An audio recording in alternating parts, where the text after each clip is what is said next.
once she passes goes out. When she moves, she's like a samba that swings and sways and moves so gently. And when she passes, just once she passes goes out. Oh, I watch her so sadly. How can I tell her I love her? And yes, I will give my blessing. But instead, she walks to the sea. She looks straight ahead, not at me. Tall and tan, young and lovely, the girl from Ipanema goes walking. When she passes, I smile, but she doesn't see.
Tall and tan and young and lovely, the girl from Ipanema goes walking, and when she passes, just once she passes goes out.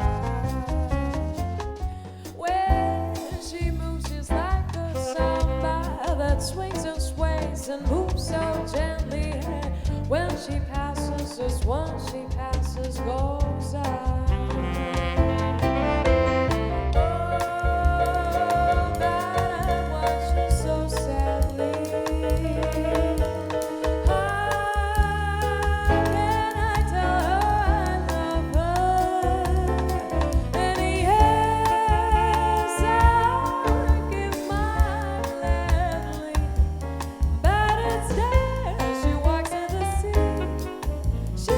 Straight ahead, not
my window, the autumn leaves of red and gold. I see her lips, the summer kisses, the sunburned hands I used to hold.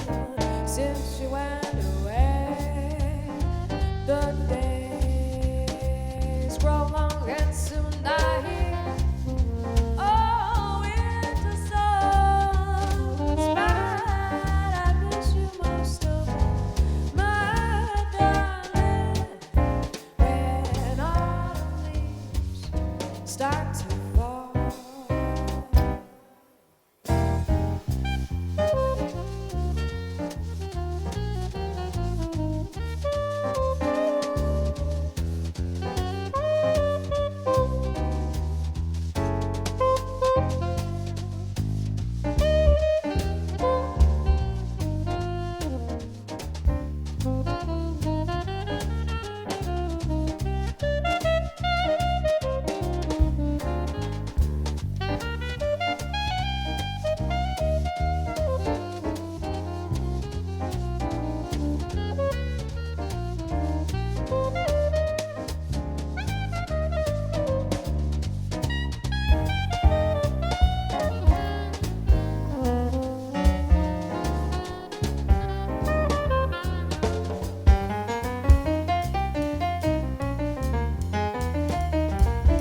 just to prove you do.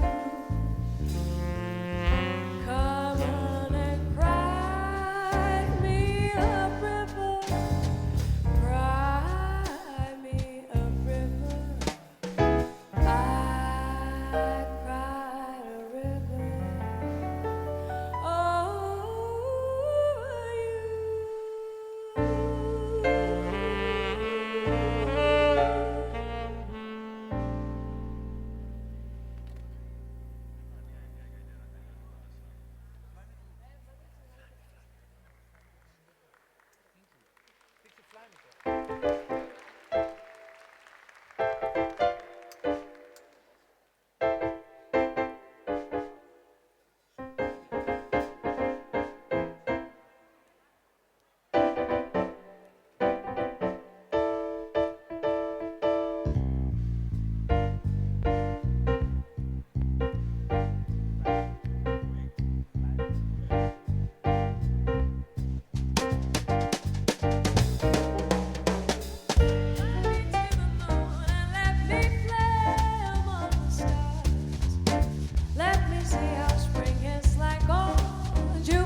up all my cares and worries. Here I go singing low. Bye, bye, blackbird. Where somebody waits for me, sugar sweet, so is she. Bye, bye, blackbird. No one here can love and understand me. We're only hard like stories they all hand me. Make my bed and light the light. I'll lie right late tonight. Well, blackbird, bye bye. Sitting dee da do dee da do dee dee. Feeding dee da do dee dee dee da.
Pack up all my cares and woes.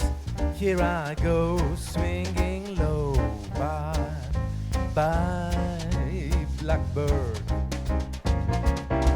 Where somebody waits for me, sugar sweet, and so is she. Bye, bye, blackbird. No one here can love or understand me.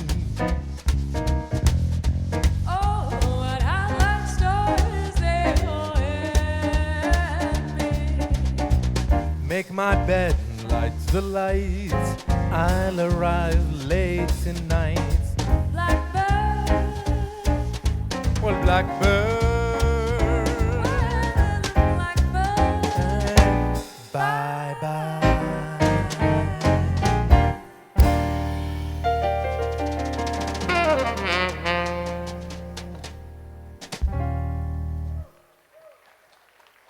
Thank you.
Paint,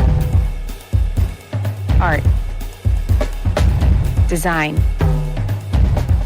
architecture, color, 3,500 colors.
Είναι απίστευτο, είναι ένα κομμάτι της συνέχειας της ιστορίας, της φύσης.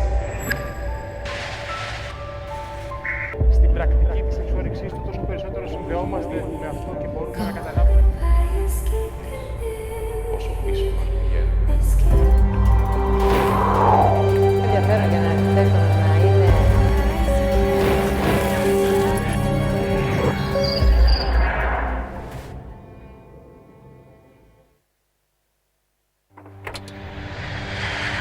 Πώς πετυχαίνεις έναν άθλο? Αγαπάς κάθε νέα αρχή. Σχεδιάζεις. Ονειρεύεσαι. Δημιουργείς. Και δεν σταματάς να εμπνέεσαι και να προσπαθείς μέχρι να κατακτήσεις Στα χέρια αυτού του τίμιου γίγαντα. το ακατόρθωτο. 110 χρόνια. Όμιλος Ηρακλής.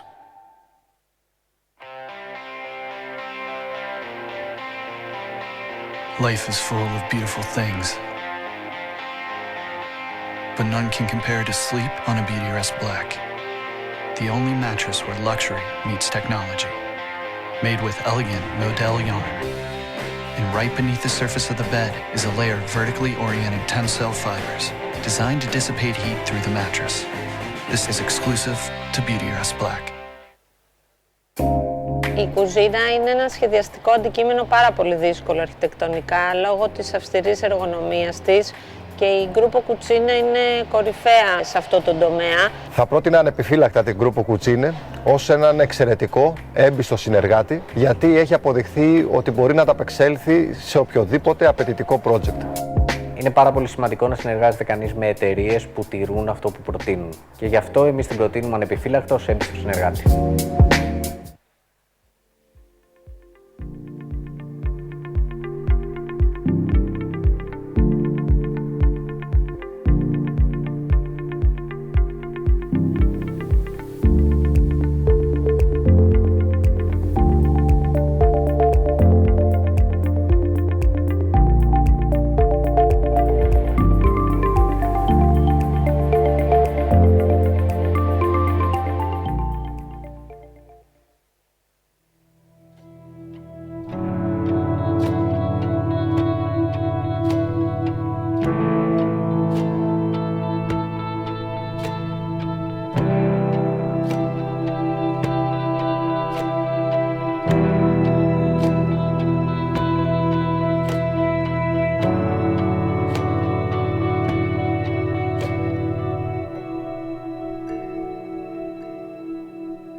Καλησπέρα. Καλησπέρα, με ακούτε λοιπόν. Καλώς ορίσατε όλοι στην 11η διοργάνωση της ημερίδας ΕΣΟ από το Archisearch και τη Design Ambassador. Πιθανόν πολλοί από εσάς να έχετε ήδη παρακολουθήσει την ημερίδα στο παρελθόν.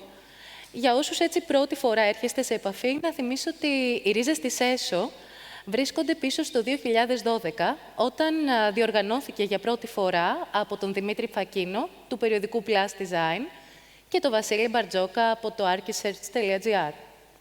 Είμαι η Δανάη Μακρύ, Head of Content της Design Ambassador, και σήμερα μοιράζομαι τη σκηνή με τον Νικόλα Μπαρελιέ, αρχιτέκτονα, φίλο, ιδρυτή του Brand Scala και σταθερό συνεργάτη της Design Ambassador. Καλησπέρα και από μένα. Καλώς ήρθατε στην 11η ΕΣΟ. Και φέτος έχουμε τη χαρά να υποδεχθούμε ορισμένους από τους σημαντικότερους εκπροσώπους της εγχώριας αλλά και διεθνούς αρχιτεκτονικής και δημιουργικής σκηνής. Αυτή τη φορά από το Τόκιο, το Λονδίνο, τη Λισαβόνα, την Κοπενχάγη, την Ιερουσαλήμ και φυσικά Αθήνα και Θεσσαλονίκη. Το 2022 η ΕΣΟ, σε συνδιοργάνωση με το Ίδρυμα Mies van der Rohe, αποδέχτηκε την αβεβαιότητα των πολιτικών, πολιτιστικών, κοινωνικών και οικονομικών μετασχηματισμών. Σε αυτούς εστίασε τη διερεύνησή της, χωρίς προκαταλήψεις. Το φετινό θέμα, Multiverse, γεφυρώνει περαιτέρω τις θεωρίες για την αλλαγή με την πρώιμη πρακτική και αποτελέσματά της. Multiverse σημαίνει μία σειρά από διαφορετικά συνυπάρχοντα περιβάλλοντα, τα οποία ανταποκρίνονται στις ανάγκες των ανθρώπων, αλλά κινούνται και πέρα από αυτές, συμπεριλαμβάνοντας άλλες μορφές φυσικής και τεχνητής ζωής. Πριν ξεκινήσουμε με τη ροή της σημερινής ημέρας, να ευχαριστήσουμε θερμά τους δωροθέτες της φετινής διοργάνωσης, την εταιρεία Moleskine, που εκπροσωπείται στην Ελλάδα και την Κύπρο από την Stormy SA, και την εταιρεία Urbi et Orbi. Τα αντικείμενα που θα βρείτε στις τσάντες σας φέρουν την υπογραφή τους. Επίσης, ο Άκτο, ακαδημαϊκός συνεργάτης της 11ης ημερίδας ΕΣΟ, προσφέρει μια υποτροφία πλήρους φοιτησης για το μεταπτυχιακό πρόγραμμα σπουδών Master of Arts in Design αξίας 8.000 ευρώ. Επίσης, η εταιρεία Architecture προσφέρει σε ένα τυχερό από εσάς που βρίσκεστε στην αίθουσα και έχετε κάνει check-in ένα στρώμα της εταιρείας Siemens, στις διαστάσεις φυσικά που επιθυμεί ο νικητής, αξίας 5.000 ευρώ. Η κλήρωση θα γίνει ηλεκτρονικά και ο τυχερός θα ενημερωθεί τις επόμενες ημέρες μέσω mail. Όπως κάθε χρόνο, έτσι και φέτος η ΕΣΟ δεσμεύεται στον κοινωνικό της χαρακτήρα. Έτσι, περίπου το 1 τρίτο των εισιτηρίων έχουν διατεθεί δωρεάν σε φοιτητές και σε αρχιτεκτονικά γραφεία μέσω κληρώσεων, χορηγών επικοινωνίας και των χορηγών μας, πολλοί από τους οποίους στηρίζουν το θεσμό της ΕΣΟ ήδη από τον πρώτο χρόνο του. Ας μην χάνουμε όμως λεπτό πλέον από την εμπειρία της ΕΣΟ και ας καλέσουμε στη σκηνή την πρώτη ομιλήτρια. Η Μυρτώ Κιούρτη εισέρχεται στο Multiverse.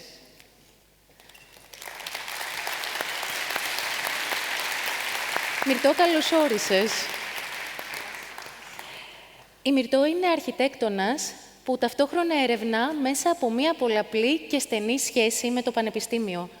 Στη δουλειά της, πράξη και θεωρία εντάσσονται σε μία ψυχαναλυτική προσέγγιση, η οποία μετατρέπεται σε πολεοδομικό όραμα.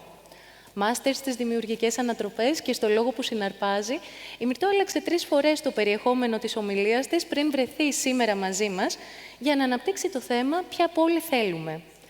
Ξαπλώστε λοιπόν αναπαυτικά στις καρέκλες σας και ετοιμαστείτε για μία αντίστροφη διαδικασία ψυχανάλυσης της πόλης και των κατοίκων της.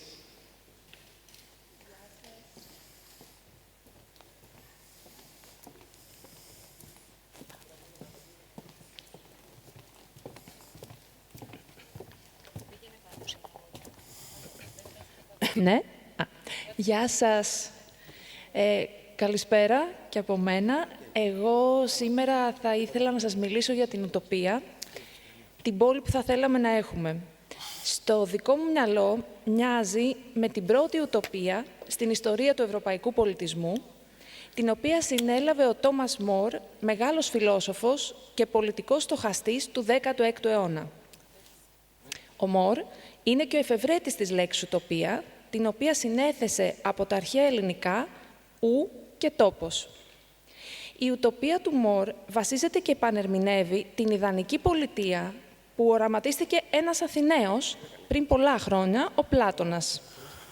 Εγώ υποστηρίζω ότι η σύγχρονη Αθήνα, κατά τρόπο παράδοξο, εμφανίζει ορισμένα χαρακτηριστικά της πλατωνικής πολιτείας και της ουτοπίας και με αυτόν τον τρόπο μπορεί να λειτουργήσει ως ευκαιρία για τους αρχιτέκτονες που θέλουν να συμβάλλουν στην ανάπτυξη ενός τέτοιου πολεοδομικού οράματος. Η ουτοπία του Μορ είναι καταρχήν μια πόλη δημοκρατική. Δεν έχει βασιλιά, παλάτια, επαύλεις ή πολυτελείς βίλες. Όλοι μένουν σε διαμερίσματα κτηρίων που μοιάζουν με πολυκατοικίες, είναι σχετικά μικρά και παρόμοια μεταξύ τους. Η πόλη αυτή είναι επίσης πάρα πολύ κοινωνική. Στα ισόγεια των κατοικιών υπάρχουν αναρρύθμιτα εστιατόρια, στα οποία οι κάτοικοι συναντιούνται κάθε βράδυ και τρώνε μαζί, μιλώντας για πολιτική, φιλοσοφία και τέχνη. Ακριβώς όπως συνέβαινε στα συμπόσια της αρχαίας Αθήνας. Η αρχιτεκτονική της ουτοπίας είναι επίσης πάρα πολύ αφαιρετική. Λευκά, τελείως απλά κυβόσχημα κτίρια με επίπεδα δώματα. Σύμφωνα με τον Μορ, την ομορφιά της η ουτοπία δεν την αντλεί από περίτεχνες κτηριακές μορφές που στοχεύουν στον εντυπωσιασμό του θεατή, αλλά από τους υπέροχους κήπους της. Με αυτή τη σκέψη, ο Μορ συνδέεται με την παράδοση του ιδεαλισμού, την πίστη δηλαδή πως η φύση είναι το απόλυτο πρότυπο της ομορφιάς. Αυτό εξάλλου πιστεύουν και οι αρχιτέκτονες μέχρι σήμερα, γι' αυτό καδράρουν τη φύση με τα κτίρια τους ή την μιμούνται με διάφορους τρόπους. Στον 20ο αιώνα όμως συνέβη μια μεγάλη επανάσταση.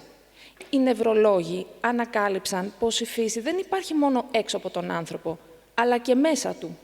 Είδαν ότι η ψυχή του ανθρώπου στην πραγματικότητα κατοικεί σε νευρώνες, οι οποίοι μοιάζουν οπτικά πάρα πολύ με φυτά. Ο διάσημος νευρολόγος Ραμόν Καγιάλ ονόμαζε τους νευρώνες πεταλούδες της ψυχής. Έτσι γεννήθηκε μια μεγάλη σχολή σκέψης και επιστήμης η ψυχανάλυση, με κύριο εκπρόσωπό της τον Φρόιντ. Μέσα από την ψυχαναλυτική ματιά, η ψυχή του κάθε ανθρώπου αναδεικνύεται ως ένα εξαιρετικά γοητευτικό τοπίο προς εξερεύνηση. Προσωπικά θα πρέπει να ομολογήσω ότι το ψυχικό τοπίο του κάθε ανθρώπου το βρίσκω πολύ πιο γοητευτικό από οποιοδήποτε τοπίο της φύσης. Αν όμως το ψυχικό τοπίο είναι εξίσου ή και πιο γοητευτικό από το φυσικό τοπίο, τότε η νέα ουτοπία στη σύγχρονη εποχή είναι η πόλη που αντλεί την ομορφιά της όχι από τη φύση, αλλά από το πώς την κατοικούν οι άνθρωποι της. Είναι μια πόλη που μοιάζει με γιγάντιο θέατρο, στο οποίο οι άνθρωποι εκφράζουν τους εαυτούς τους. Και τι ρόλο έχουν οι αρχιτέκτονες στη δημιουργία μιας τέτοιας πόλης?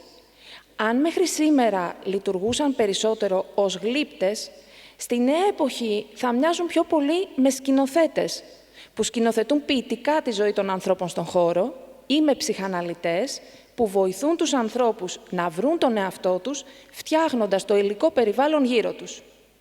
Για να συμβεί όμως αυτό, θα πρέπει οι αρχιτέκτονες να βλέπουμε τους εργοδότες μας όχι απλά ως πελάτες, ούτε ως χρήστες, αλλά ως πρωταγωνιστές στο δράμα που εμείς σκηνοθετούμε.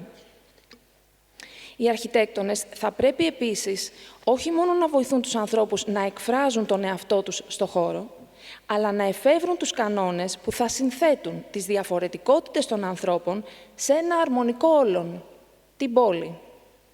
Οι κανόνες αυτοί δεν μπορούν να μοιάζουν με τους αρχιτεκτονικούς κανόνες του παρελθόντος. Δεν μπορούν, για παράδειγμα, να είναι τυπολογικοί. Δεν έχει νόημα να αναπαράγουμε σήμερα αρχέτυπα κατόψεων, γιατί αυτό σημαίνει ότι αναζητάμε το κοινό στον τρόπο ζωής των ανθρώπων, ενώ η πραγματική γοητεία κρύβεται στη διαφορετικότητα της ζωής τους. Ούτως ή άλλως, οι κοινωνίες έχουν πια αλλάξει. Παλιά οι άνθρωποι ζούσαν με παρόμοιους τρόπους, ακολουθώντας ρόλους που ήταν προδιαγεγραμμένοι για αυτούς από την ημέρα της γέννησής τους, βάσει του φύλου, της οικογενειακής ή της κοινωνικής τους θέσης. Άρα οι αρχιτέκτονες είχε νόημα να αναζητούν τύπους σπιτιών, γιατί αυτοί ανταποκρίνονταν σε τύπους ζωής. Αυτό ισχύει πολύ λιγότερο σήμερα. Καθένας έχει τη δυνατότητα πια να ανακαλύψει και να δημιουργήσει το δικό του εαυτό, συχνά σε ρήξη με κοινωνικές συμβάσεις και στερεότυπα. Οι κοινωνικοί επιστήμονες αποκαλούν αυτό το φαινόμενο έκρηξη των ταυτοτήτων. Κάθε άνθρωπος επιδιώκει να αποκτήσει τη δική του μοναδική ταυτότητα και βάσει αυτής ζει και λειτουργεί εντός του συνόλου. Για να εκμεταλλευτούμε όμως αυτή την πολύ ενδιαφέρουσα πολιτισμική συνθήκη, οι αρχιτέκτονες καλούμαστε να υπερβούμε μία αντίληψη που ανήκει στο παρελθόν. Την πεποίθηση ότι όσο πιο μεγάλο είναι ένα κτίριο, τόσο πιο σημαντικό. Στην πραγματικότητα, δεν μπορείς να αντλήσεις ομορφιά από την εκφραστικότητα της ζωής των ανθρώπων στον χώρο, αν σχεδιάζεις ως αρχιτέκτονας μεγαθύρια που δεν απευθύνονται σε συγκεκριμένους ανθρώπους ή αν έχεις στο μυαλό σου τον ανώνυμο άνθρωπο. Ένα άλλο πρόβλημα που πρέπει να υπερβούμε είναι το ιδιοκτησιακό. Αν η γη ανήκει σε λίγους ή στο κράτος και ο σχεδιασμός μεγάλων τμήματων του χώρου ανατίθεται σε λίγους αρχιτέκτονες, δεν μπορούμε να δημιουργήσουμε την ουτοπία που μόλις περιέγραψα. Στην ουτοπία αυτή, αναρρύθμιτοι αρχιτέκτονες σχεδιάζουν μικρά έργα για αναρρύθμιτους ιδιοκτήτες, τους οποίους ερευνούν έναν εις βάθος ψυχικά. Ευτυχώς στην Αθήνα αυτό το πρόβλημα δεν το έχουμε, στον ίδιο βαθμό τουλάχιστον με άλλες πόλεις. Εδώ, για λόγους ιστορικούς και πολιτικούς, δεν υπήρξε μεγάλη γεωκτησία και άρα δεν άνθησε η απρόσωπη αρχιτεκτονική ή η πολεοδομία μεγάλης κλίμακας. Στην Ελλάδα έχουμε τεράστιο ποσοστό μικρής γεωκτησίας και αντίστοιχα μικροϊδιοκτησίας. Γι' αυτό άλλωστε η Αθήνα έχει την πυκνότητα, την πληθωρικότητα και τη ζωντάνια που όλοι γνωρίζουμε και όλοι απολαμβάνουμε. Και γι' αυτό σας ανέφερα στην αρχή ότι η Αθήνα έχει χαρακτηριστικά της ουτοπίας, τα οποία ως αρχιτέκτονες μπορούμε να αναπτύξουμε. Από το 2002, όταν ίδρυσα το γραφείο μου μέχρι σήμερα, έχω αναπτύξει το σκεπτικό που σας παρουσίασα, ονομάζοντας την κατεύθυνση συγκινησιακό λειτουργισμό. Οι δύο αυτοί όροι περιγράφουν τη συγκινησιακή σημασία των καθημερινών λειτουργιών, όπως και το ότι οι ψυχικά φορτισμένες δράσεις της καθημερινότητας αποτελούν την πρώτη ύλη βάση της οποίας συνθέτουμε. Με τη λέξη λειτουργισμός παραπέμπω επίσης στο πρώιμο μοντέρνο, γιατί πιστεύω πως κάποιες από τις αρχές του μπορούν να μας βοηθήσουν να εξελίξουμε αυτού του είδους την ουτοπία. Καταρχήν, η αφαίρεση στις μορφές που προτείνει το μοντέρνο είναι κατά τη γνώμη μου αξίωμα σε μια τέτοια προσέγγιση. Αν μας ενδιαφέρει η γοητεία της ανθρώπινης ζωής στο χώρο, τότε δεν μπορεί η αρχιτεκτονική να προτείνει μορφές που τραβάνε το μάτι. Οι αρχιτέκτονες πρέπει να προτείνουν αφαίρεση στις μορφές για να γράφουν οι άνθρωποι και οι πράξεις τους μέσα στο χώρο. Η δεύτερη αρχή του μοντέρνου που μας ενδιαφέρει είναι η σημασία της κάτοψης ως εκφραστικό μέσο της ταυτότητας των ανθρώπων. Θα αναφερθώ σε δύο πολύ ενδιαφέροντα παραδείγματα από την ιστορία της αρχιτεκτονικής. Ένα έργο του Άντολφ Λος και ένα έργο του Γεωργίου Κοντολέοντα. Ο Λος, σχεδιάζοντας την κατοικία της διάσημης χορεύτριας Ζωζεφίν Μπέικερ, δημιουργεί ένα σαλόνι το οποίο κοιτάζει μέσα στο βυθό μιας πισίνας. Η κάτοικος αιωρείται κολυμπώντας μέσα στο νερό, ενώ γύρω της κινούνται οι επισκέπτες που θαυμάζουν το κορμί της. Το σπίτι ως σύνθεση παίζει με τη γοητεία του ανθρώπου που το κατοικεί. Ο Κοντολέον, σχεδιάζοντας αντίστοιχα το σπίτι της σημαντικής Ελληνίδας χορογράφου Κούλας Πράτσικα, συλλαμβάνει το σαλόνι της ως χώρος διδασκαλίας χορού. Με αυτόν τον τρόπο εκφράζει στο χώρο μία ταυτότητα ριζοσπαστική για την εποχή του 30. Τη γυναίκα που δεν δέχεται ξένους στο σαλόνι της ως νοικοκυρά, αλλά είναι καλλιτέχνης, η οποία στον ίδιο ακριβώς χώρο εκπαιδεύει άλλες γυναίκες να αποκλίνουν από τον προδιαγεγραμμένο ρόλο και να γίνουν χορεύτριες. Ο Λος γνωρίζουμε ότι είχε συστηματική επικοινωνία με τον Φρόιντ, ενώ την παράδοση μιας αρχιτεκτονικής που σκηνοθετεί τους ανθρώπους στο χώρο συνεχίζει ο μαθητής του, Ρίτσαρντ Νόιτρα, ο οποίος επίσης είχε στενές σχέσεις με την οικογένεια Φρόιντ. Η θεωρητικός της αρχιτεκτονικής καθηγήτρια στο Princeton, Σίλβια Λάβιν, κάνοντας έρευνα στα αρχεία του Νόιτρα, μας παρουσίασε στο βιβλίο της Architecture in the Psychoanalytic Era πως ο Νόιτρα χρησιμοποιούσε συστηματικά ψυχαναλυτικά εργαλεία σε συνεδρίες με τους εργοδότες του. Στη σύγχρονη Ελλάδα, δύο από τους σημαντικότερους αρχιτέκτονες που δούλεψαν προς την κατεύθυνση αυτή είναι ο Δημήτρης και η Σουζάννα Αντωνακάκη. Το έργο τους αντλεί έμπνευση από τις προσωπικότητες των ανθρώπων και την καθημερινή του ζωή, την οποία οι αρχιτέκτονες συνθέτουν θεατρικά μέσα στο χώρο. Στη δεξιά φωτογραφία βλέπουμε το πιάνο της μοναδικής Μίνα Ζάνα, δίπλα στο κρεβάτι του έρωτα και του ονείρου. Και βεβαίως υπάρχουν εξαιρετικοί σύγχρονοι Έλληνες αρχιτέκτονες, έδειξα ήδη έργα τους κατά τη διάρκεια της παρουσίασής μου, που δουλεύουν ο καθένας με το δικό του ιδίωμα προς την κατεύθυνση αυτή, την οποία εγώ επιχειρώ να θεωρητικοποιήσω σε ένα βαθμό. Σας ευχαριστώ πολύ.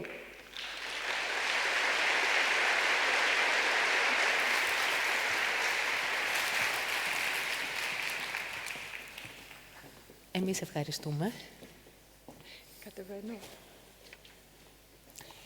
Με αφετηρία τις σύγχρονες κοινωνικές θεωρίες που παρατηρούν την ανάγκη των ανθρώπων για αυτοέκφραση, οι αρχιτέκτονες του μέλλοντος θα σχεδιάζουν για τον άτυπο άνθρωπο, τον πρωταγωνιστή πλέον στη ζωή του. Η ανατροπή στη θεμελιώδη σύμβαση του σχεδιασμού για τον τυπικό άνθρωπο και την έμπνευσή του από τη φύση μετατρέπει τον αρχιτέκτονα σε ψυχαναλυτή και σκηνοθέτη ταυτόχρονα. Την ουτοπία του μέλλοντος δημιουργούν μικρά έργα τέχνης, τα σπίτια μας, στα οποία επικρατεί μια αρμονική δυσαρμονία, μπορούμε να το θέσουμε έτσι, μέσα στα οποία όλοι μπορούμε να περνάμε πάρα πολύ όμορφα. Αυτό άλλωστε η Αθήνα, όπως μας είπε η Μυρτώ, το έχει σε κάποιο βαθμό. Το στίχημα είναι να το δούμε να πραγματοποιείται ουσιαστικά στην καλλιτεχνική του έκφανση. Με επίκεντρο λοιπόν τον άνθρωπο, ή μήπως όχι, συνεχίζεται η 11η έσω. Ο επόμενος ομιλητής μας, ο Γιώργος Μπάτζιος, έχει εργαστεί στο παρελθόν σε γραφεία όπως αυτά του Ζαν Νουβέλ και του Ντέιβιτ Τσίπερφιλντ. Πριν από 8 χρόνια δημιούργησε το δικό του γραφείο, το οποίο επικεντρώνεται στη δημιουργία ζωντανών αρχιτεκτονικών υποκειμένων ως αποτέλεσμα ανθρωπολογικών αναγκών και όχι ως διαμορφωτής τους. Με αφετηρία το σχεδιασμό ενός βιομηχανικού κτηρίου στη Δράμα, κατ' εντολήν μιας εταιρείας τεχνολογίας αιχμής, ο Γιώργος Μπάτζιος διερευνά τη σχέση της αρχιτεκτονικής με την τέχνη και την απελευθέρωσή της από τα δεσμά της λειτουργίας και της πολεοδομικής νομοθεσίας. Απελευθερωθείτε κι εσείς με τη σειρά σας και ετοιμαστείτε για ένα ανατρεπτικό πιάτο αρχιτεκτονικής θεωρίας.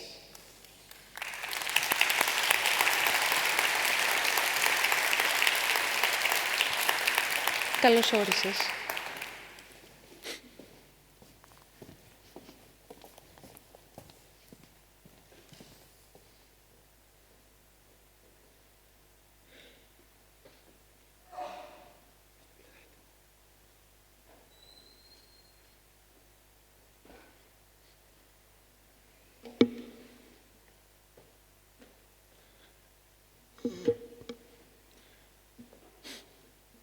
Καλησπέρα σας, κυρίες και κύριοι.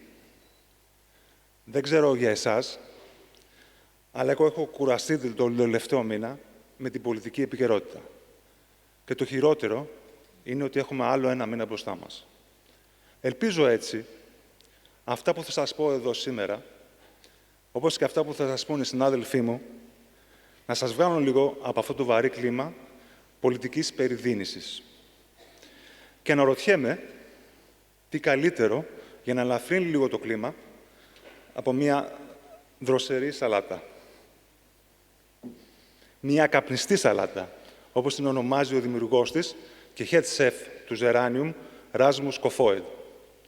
Θα κάνω μια απαραίτητη μικρή παρένθεση εδώ. Το Zeranium και το όνομα είναι τα 2 καλύτερα εστιατόρια του κόσμου. Βρίσκονται και τα 2 στην Κοπενχάγη και συναγωνίζονται κάθε χρόνο για την πρωτιά. Και τα 2 εστιατόρια ασχολούνται με τη δανέζικη κουζίνα και είναι meatless. Δεν σερβίρουν δηλαδή κρέας. Είναι σημαντικό αυτό, όπως θα δούμε παρακάτω. Κλείνω την παρένθεση. Η εν λόγω σαλάτα είναι το κεντρικό πιάτο ενός μενού που αποτελείται ούτε λίγο ούτε πολύ από 18 πιάτα. Και είχα την τύχη να δοκιμάσω σε ένα πρόσφατο ταξίδι μου στη Δανία. Η καπνιστή σαλάτα, από ό,τι βλέπετε, περιλαμβάνει αποκλειστικά διάφορα είδη φυτρών. Και τι ιδιαίτερο έχει αυτή η σαλάτα και γιατί θεωρείται το καλύτερο πιάτο του καλύτερου σεφ του κόσμου. Κι όμως, αυτό που κατάφερε ο Rasmus Kofoed είναι η πλήρης ανατροπή. Η πλήρης απελευθέρωση από κάθε γόρδιο δεσμό της μαγειρικής και κάθε στερεοτύπου που καθορίζει τα γευστικά μας στάνταρ. Το κάθε φιλαράκι αυτής της σαλάτας είχε τη γεύση και την αίσθηση της πιο ζουμερής και λαχταριστής μπριζόλας που είχα φάει ποτέ.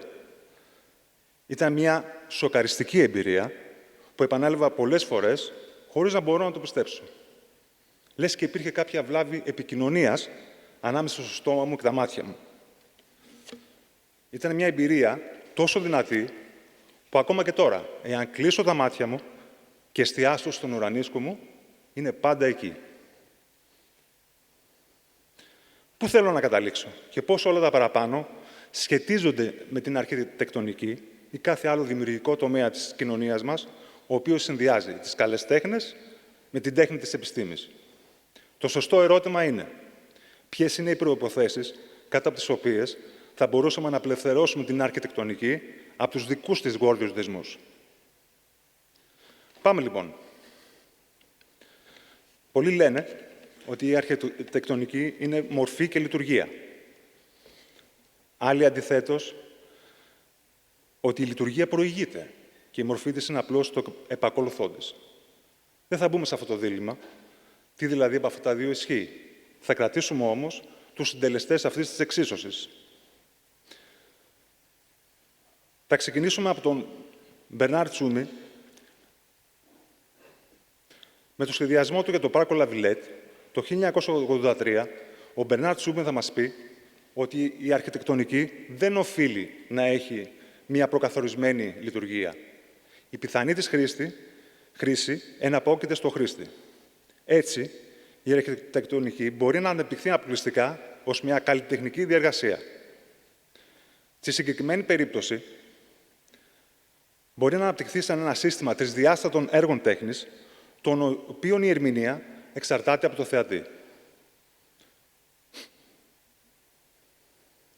Πώς αλλιώς όμως μπορούμε να απαλλάξουμε την αρχιτεκτονική από τα δεσμά της προκαθορισμένης ανθρωποκεντρικής λειτουργίας και πώς θα μπορούσαμε να ονομάσουμε το εν λόγω ευρύδιο. Είχαμε την τύχη, σε ένα πρόσφατο έργο μας, να βρούμε και να διαμορφώσουμε τις κατάλληλες συνθήκες που μας επέτρεψαν να προχωρήσουμε σε ένα σχεδιασμό απαλλαγμένο από τις ασφικτικές παραμέτρους που περιορίζουν την καλλιτεχνική μας ελευθερία.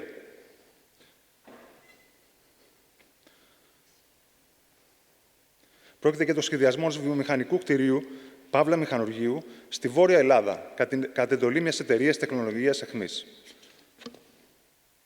Ενός κτηρίου περίπου 2.000 τετραγωνικών σε κάλυψη, ύψους περίπου 11 μέτρων, το οποίο θα βρίσκεται στο γεωμετρικό κέντρο ενός βιομηχανικού κάμπους. Μια μηχανή εκτός ανθρώπινης κλίμακας, στην οποία όλα είναι αυτοματοποιημένα και στην οποία ο άνθρωπος δεν νοείται παρά μόνο για τις ανάγκες συντήρησης.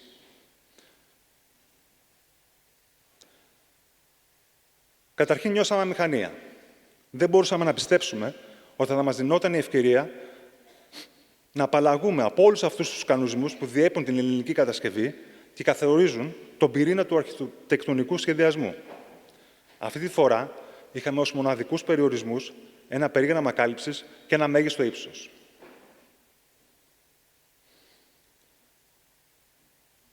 Απελευθερωμένοι έτσι στο εσωτερικό του κτηρίου από τους ασφικτικούς περιορισμούς της κείμενης νομοθεσίας και κατανοώντας την ευκαιρία που είχαμε να ερμηνεύσουμε το έργο μας με όρους καλλιτεχνικούς, χρησιμοποιήσαμε τις πολεοδομικές και τοπογραφικές συνθήκες του έργου για να εκφράσουμε τις γλυπτικές μας διαθέσεις.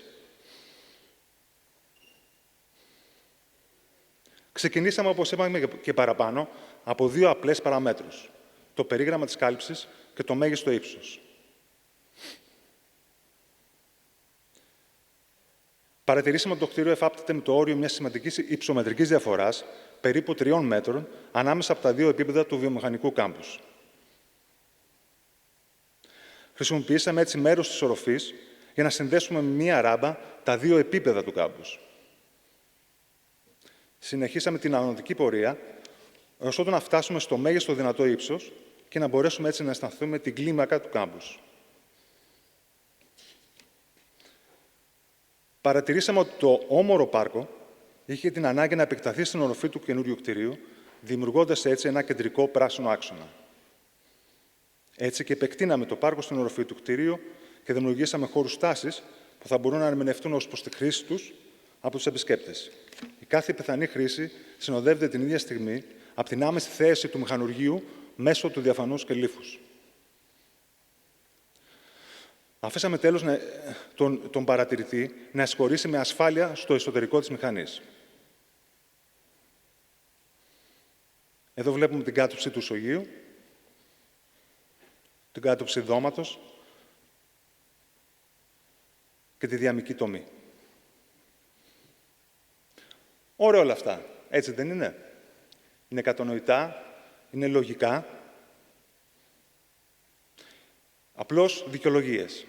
Διότι το βασικό μας μέλημα από την αρχή ήταν να διαμορφώσουμε ένα αέρινο και δυναμικό γλυπτό, το οποίο θα μπορούσε να εξετάσει το αρχέτυπο των όμορων βιομηχανικών κτηρίων στο επίπεδο της μορφής τους, όπως και της εξωτερικής τους προς ερμηνεία χρήσης.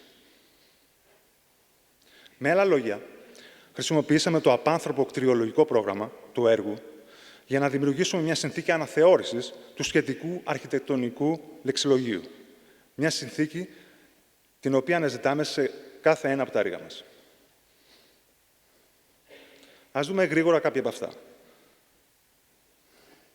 Θα ξεκινήσουμε με ένα ιστορικό κτίριο, γνωστό σε όλους ως Αγία Ηρακλής, στο οποίο επιδιώξαμε να αναδείξουμε στο έπακρον τον μπρουταλιστικό του χαρακτήρα, αποκαλύπτοντας την ιστορική του υλικότητα, τη φατονοματική του οροφή, αλλά και ακολουθώντας μια πλήρως κατεσιανή λογική σε όλα τα επιμέρους κατασκευαστικά και λειτουργικά στοιχεία.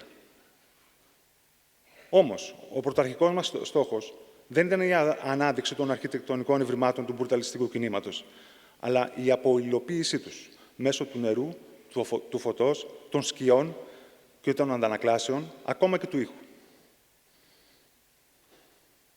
Θα πάμε στην άλλη άκρη της Αττικής και σε ένα κτίριο το οποίο υλοποιούμε αυτή τη στιγμή στα νότια προάστια. Ο σχεδιασμός μας ασχολείται με το μοντερνιστικό μοντέλο και την αρχιτυπική εφαρμογή του στην Ελλάδα επί τη μορφή της πολυκατοικίας. Σε αυτό το κτίριο προσπαθούμε να δημιουργήσουμε μια αλληγορία που αντανακλά την αποδόμηση του μοντερνιστικού μοντέλου, όπως αυτό έχει εκφραστεί στην εγχώρια πολυδομική σκηνή. Φεύγουμε για το Ιόνιο και ένα ξενοδοχείο που σχεδιάσαμε στον Ιδρύ της Λευκάδας. Εδώ λειτουργήσαμε ως ερευνητές φυσικής ιστορίας, αναδεικνύοντας το φυσικό υπόβαθρο της περιοχής, το οποίο δυστυχώς έχει εξαφανιστεί λόγω της άναρχης δόμησης.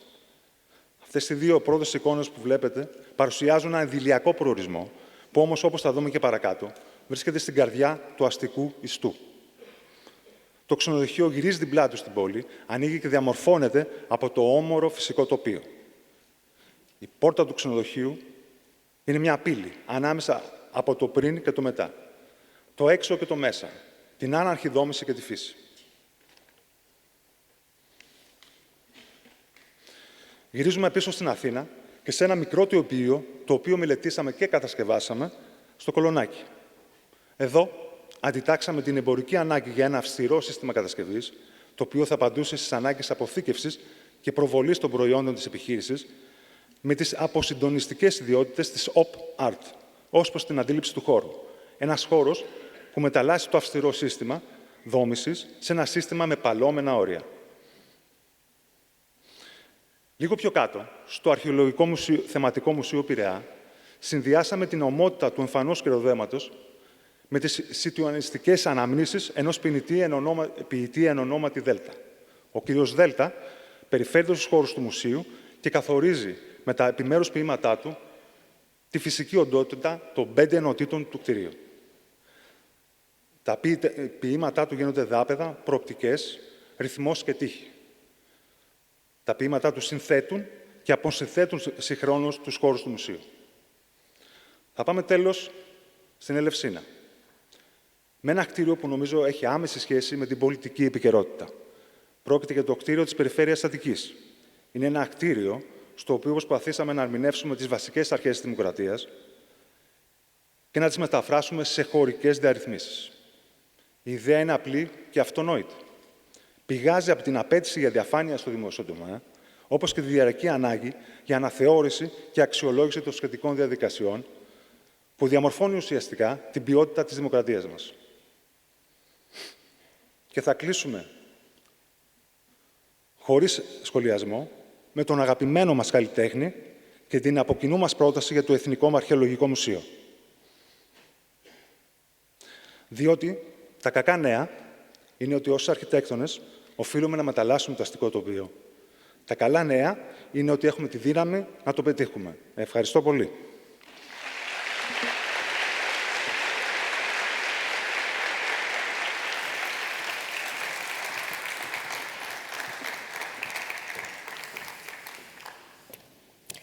Robots Don't Care, όπως μας ανέλησε ο Γιώργος Μπάτζιος, με αφετηρία το σχεδιασμό ενός απάνθρωπου κτηρίου και μέσω μιας συνθήκης αναθεώρησης του σχετικού αρχιτεκτονικού λεξιλογίου, είδαμε την ανατροπή στη θεμελιώδη σύνδεση της αρχιτεκτονικής με την ανθρωπολογική λειτουργία.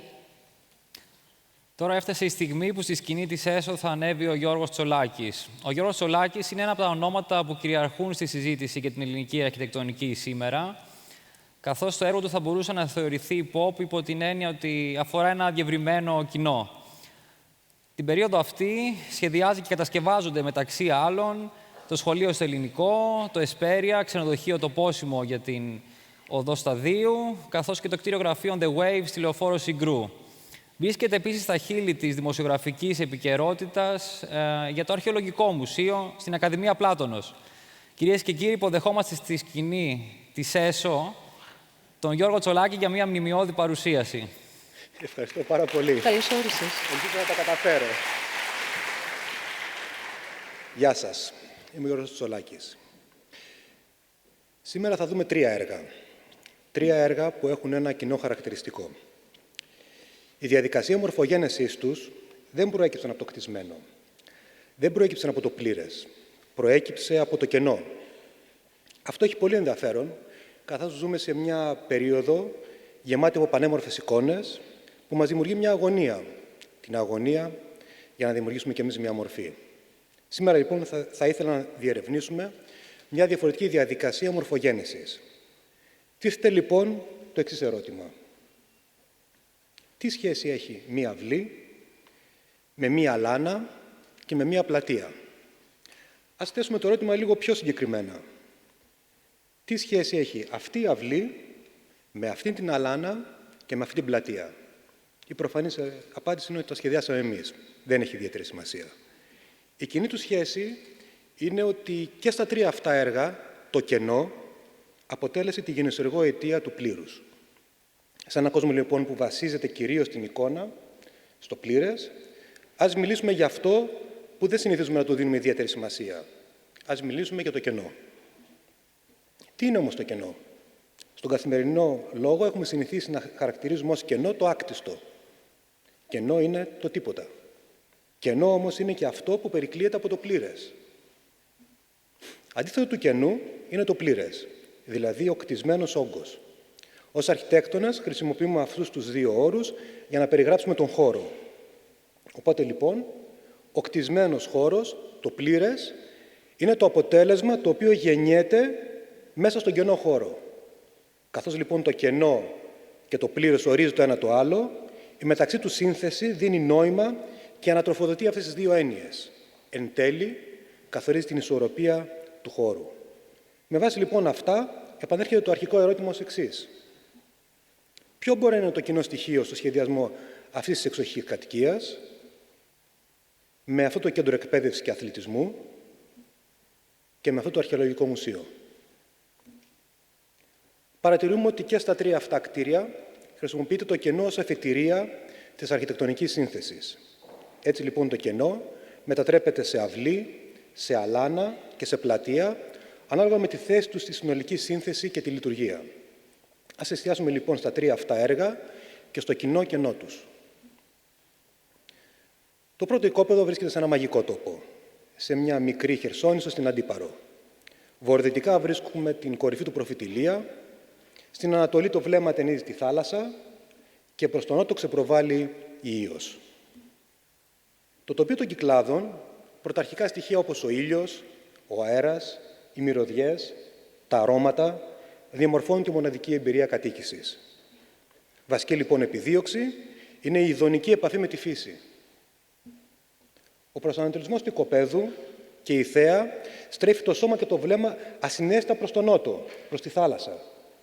Από το βορρά νιώθουμε το περιοδικό Μελτέμι να μας ανακουφίζει, αλλά ταυτόχρονα τον Αύγουστο να μας ενοχλεί. Σε αυτή λοιπόν την περίπτωση, το κενό πρέπει να λειτουργεί ως φίλτρο μεταξύ του εξωτερικού και του εσωτερικού χώρου. Ένας υπαίθριος χώρος ενδιάμεσος, χαλάρωσης και αναψυχής, όπου τα φυσικά στοιχεία συνυπάρχουν με τα δομικά στοιχεία και αυτά μαζί διαμορφώνουν το κτίριο. Μέσα στην αυλή, λοιπόν, διατηρείται ένας φυσικός σχηματισμός βράχων. Μέσα στην αυλή βρίσκουμε μία αιωνόβια αγριελιά. Υπήρχε εκεί μάλλον από πάντα. Τα στοιχεία της σύνθεσης αρχίζουν σιγά-σιγά να ορίζονται. Το τετράγωνο κενό μετατρέπεται σε μία φιλόξενη μικρογραφία του τοπίου, αφήνοντας ελεύθερο και αναλύωτο το φυσικό έδαφος. Περιμετρικά του κενού αναπτύσσονται στεγασμένοι διάδρομοι που οδηγούν άλλοτε στο καθιστικό, άλλοτε στα υπνοδωμάτια και άλλοτε στους ξενώνες. Καταλήγουν όμως πάντα στον κεντρικό χώρο που βρίσκεται η ανοιχτή θέα προς τη θάλασσα. Το μέγεθος λοιπόν της αυλής αποτελεί τη βασική δομική μονάδα η οποία καθορίζει τη συνολική έκταση και κλίμακα του κτηρίου. Η κλίμακα του κενού της αυλής επηρεάζει τη σύνθεση τελικά. Μέσα από πολλαπλασιασμούς και υποδιαιρέσεις του αρχικού τετράγωνου διαμορφώνονται τα επιμέρους μεγέθη των αρχιτεκτονικών στοιχείων του κτηρίου. Και ενώ η σύνθεση έχει ως επίκεντρο το κενό, αυτό παραμένει καλά κρυμμένο από τον εξωτερικό κόσμο, τονίζοντας περισσότερο τον ιδιωτικό του χαρακτήρα και την ανάγκη των κατοίκων για προστασία και ηρεμία. Πάμε κάπου αλλού τώρα. Το δεύτερο οικόπεδο βρίσκεται σε μια άλλη περιοχή, στο Ρέντι. Σε μια πυκνοδομημένη αστική περιοχή, όπου συνυπάρχουν ογκώδη βιομηχανικά κτίρια, κατοικίες, γραφεία, εργοστάσια, εκκλησίες, ό,τι άλλο μπορείτε να φανταστείτε. Ζητούμενο λοιπόν είναι ο σχεδιασμός ενός εκπαιδευτικού και αθλητικού κέντρου για παιδιά και εφήβους. Σε αυτή την περιοχή παρατηρούμε σιγά-σιγά πως ανάμεσα στα ογκώδη κτίρια βρίσκουμε αδόμητα οικόπεδα, άκτιστες επιφάνειες, αυτά που ονομάζουμε αστικά κενά. Αυτά τα αστικά κενά είναι οι αλάνες των παιδικών μας χρόνων. Ένα τυχαία άκτιστο οικόπεδο, σχετικά ευρύ, για να μπορούμε να παίξουμε μπάλα, που χρησιμοποιείται από τους κατοίκους της γειτονιάς, αποκτά νόημα λόγω της χρήσης τους ως χώρος παιχνιδιού και εν τέλει ως τον πρώτο τόπο κοινωνικοποίησης. Η ύπαρξη λοιπόν του σώματος ξαφνικά δίνει νόημα σε αυτόν τον κενό χώρο.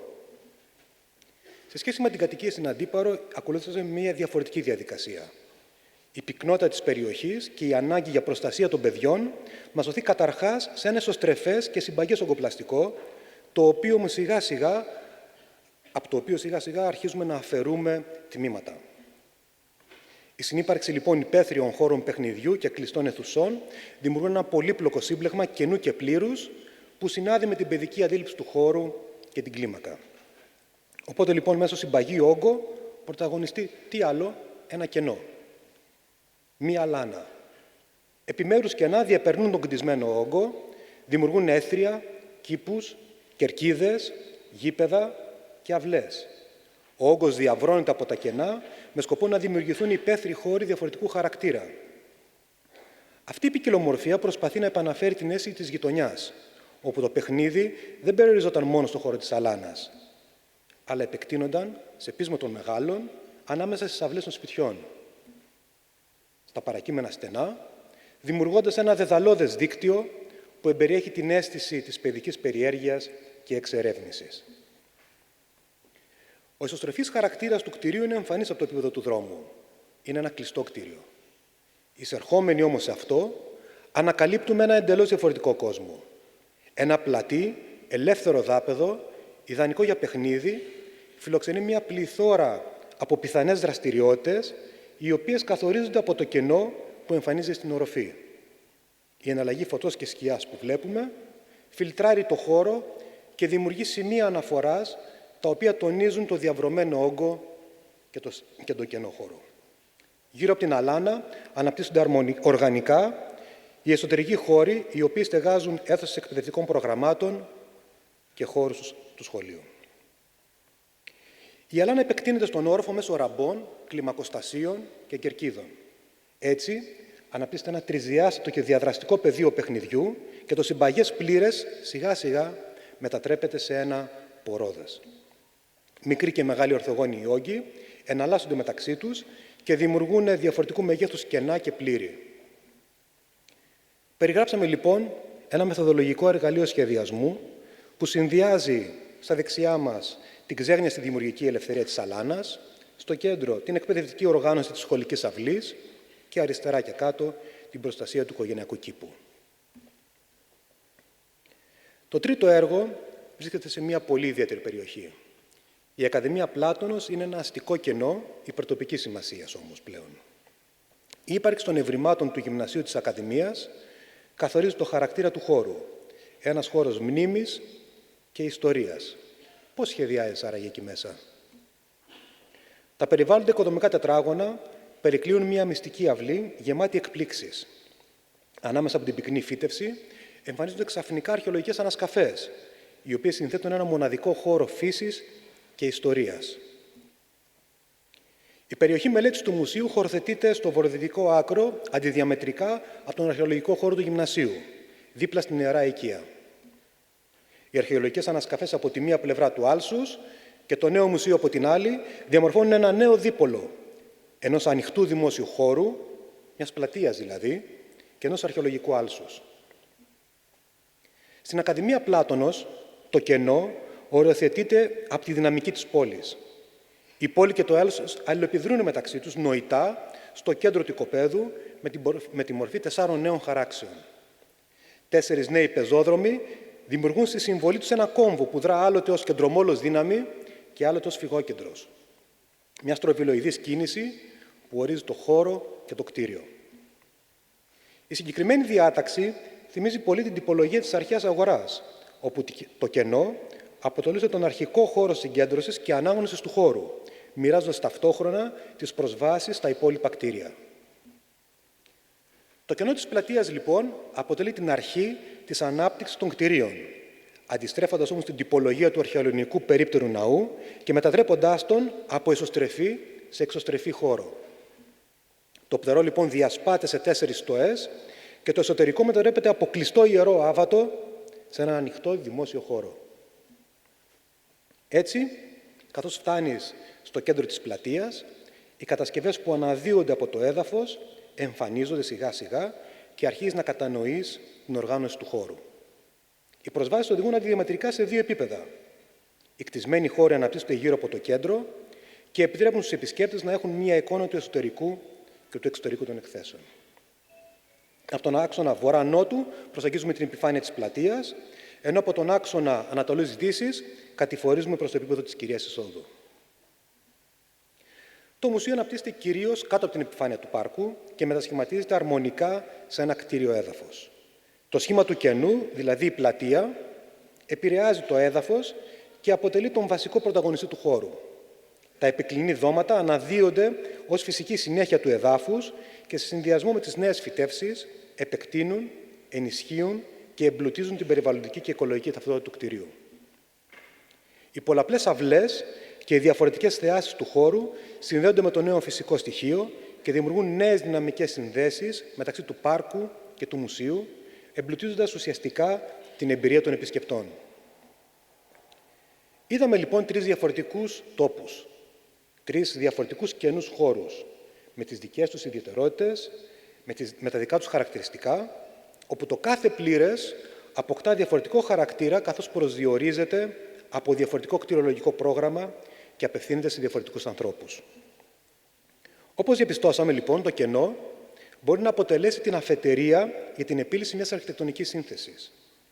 Ανάλογα με την κλίμακα του έργου, μπορεί να καθορίσει το βασικό μέγεθος του πλήρους, το οποίο θα επηρεάσει εν τέλει τη δομή του κτηρίου και τελικά θα δημιουργήσει νέες σχέσεις μεταξύ του έξω και του έσω.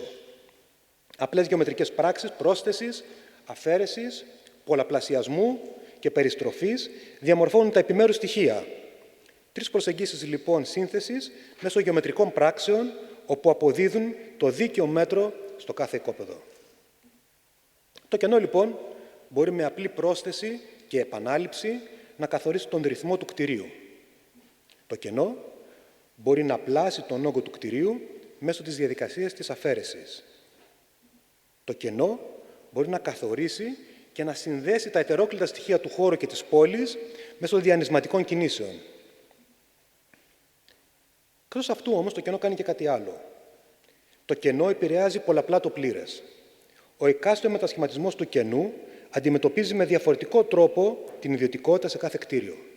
Το κενό της αυλής είναι κρυφό και εσωστρεφές, τονίζοντας τον ιδιωτικό χαρακτήρα της κάθε κατοικίας. Το κενό της αλάνας εμφανίζει ενιαίους, αλλά και ταυτόχρονα διασπασμένους υπαίθριους χώρους μέσα σε ένα προστατευμένο περίβλημα. Με αυτόν τον τρόπο δημιουργούνται διαφορετικές καταστάσεις ιδιωτικότητας, εκπαίδευσης και εν τέλει κοινωνικοποίησης. Τέλος, το κενό στην πλατεία του μουσείου δημιουργεί έναν δημόσιο χώρο, προβάλλοντας τους εσωτερικούς χώρους των εκθέσεων στους επισκέπτες και στην πόλη. Οι αρχές σχεδιασμού του νέου μουσείου προβάλλουν το όραμα της Αθήνας του μέλλοντος, μιας πόλης που σχετίζει τις κτηριακές υποδομές με το φυσικό έδαφος και το τοπίο, μιας πόλης που σέβεται, αναδεικνύει και συνυπάρχει αρμονικά με τη φύση και την ιστορία της, συμπεριλαμβάνοντας όμως όλους τους πολίτες της. Κενό και πλήρες, λοιπόν, μπορεί να είναι δύο αντίθετες έννοιες, αλλά τελικά συνεργάζονται για να δημιουργήσουν ένα αρμονικό σύνολο που αναφέρεται στον τοπίο και στον κάτοικο, που αναφέρεται στη γειτονιά και στα παιδιά, που αναφέρεται στην πόλη και τον πολιτισμό της. Συμπερασματικά, λοιπόν, το κενό, με άλλα λόγια το άκτιστο, αποκτά τον ίδιο βαθμό σημασίας με το κτισμένο. Το έξω, λοιπόν, επηρεάζει το έσω και αντίστροφα, καθορίζοντας τη δομή του κτηρίου και φέρνοντας σε δευτερεύοντα ρόλο την αγωνία μας για τη μορφή. Σας ευχαριστώ πάρα πολύ.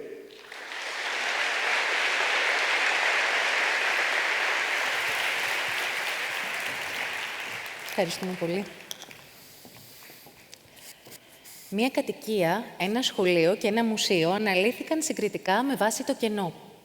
Ο Γιώργος Τσολάκης φτιάχνει μια αντίστροφη δομή μορφογένεσης, με διαφορετικές κάθε φορά παραμέτρους, όπως η κλίμακα, η ιδιωτικότητα και η χρήση. Οι γεωμετρικές πράξεις επηρεάστηκαν από το άκτιστο και δέθηκαν σε μια δομή σκέψης. Ολοκληρώνοντας την παρουσίαση του Γιώργου Τσολάκη, υποδεχόμαστε τον πρώτο διεθνή προσκεκλημένο μας. Πρόκειται για τον Γιώργο Αρμάο. Ο Γιώργος Αρμάος είναι ιστορικός τέχνης και ένας εκ των διευθυντών της Gagosian στο Λονδίνο. Σήμερα θα μας μιλήσει για τη σχέση ανάμεσα στην αρχιτεκτονική και τις εικαστικές τέχνες. Καλώς ορίσατε. Σας ευχαριστώ πολύ. Καλησπέρα σας.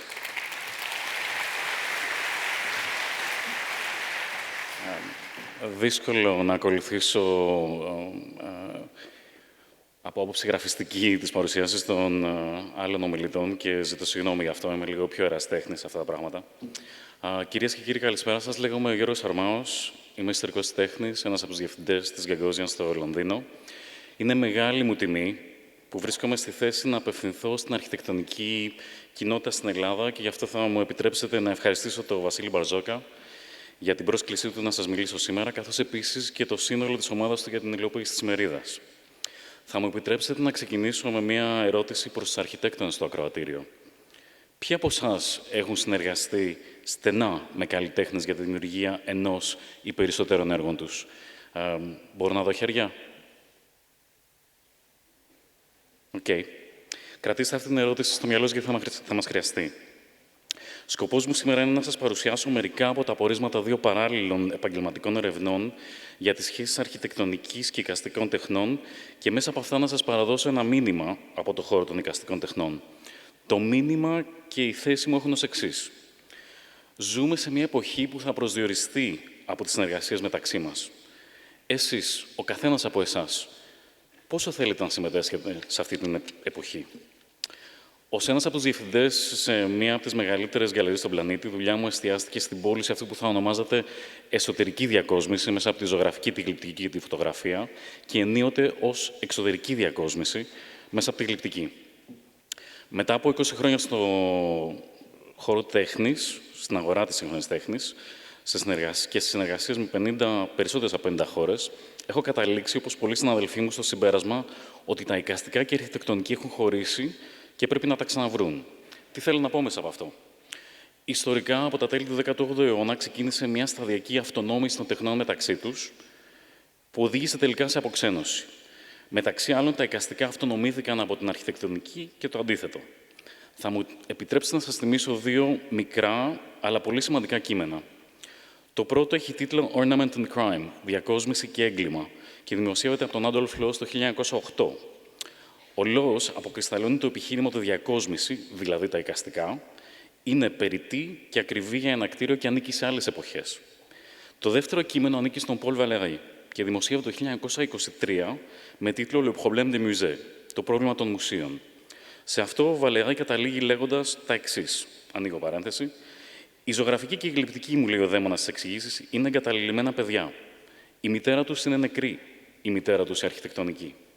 Όσο ζούσε, τους έδινε τη θέση τους, τη δουλειά τους, τους περιορισμούς τους, τους στερούταν η ελευθερία περιπλάνησης. Είχαν το χώρο τους, το καλά καθορισμένο φως τους, τα θέματά τους, τις συμμαχίες τους. Όσο ζούσε, ήξερε τι ήθελαν». Κλείνω τα εισαγωγικά. Φαντάζομαι και ελπίζω ότι περισσότεροι από εσάς θα διαφωνήσετε με το ότι η αρχιτεκτονική έχει πεθάνει και θα έλεγα ότι και οι εικαστικές τέχνες είναι αρκετά καλά.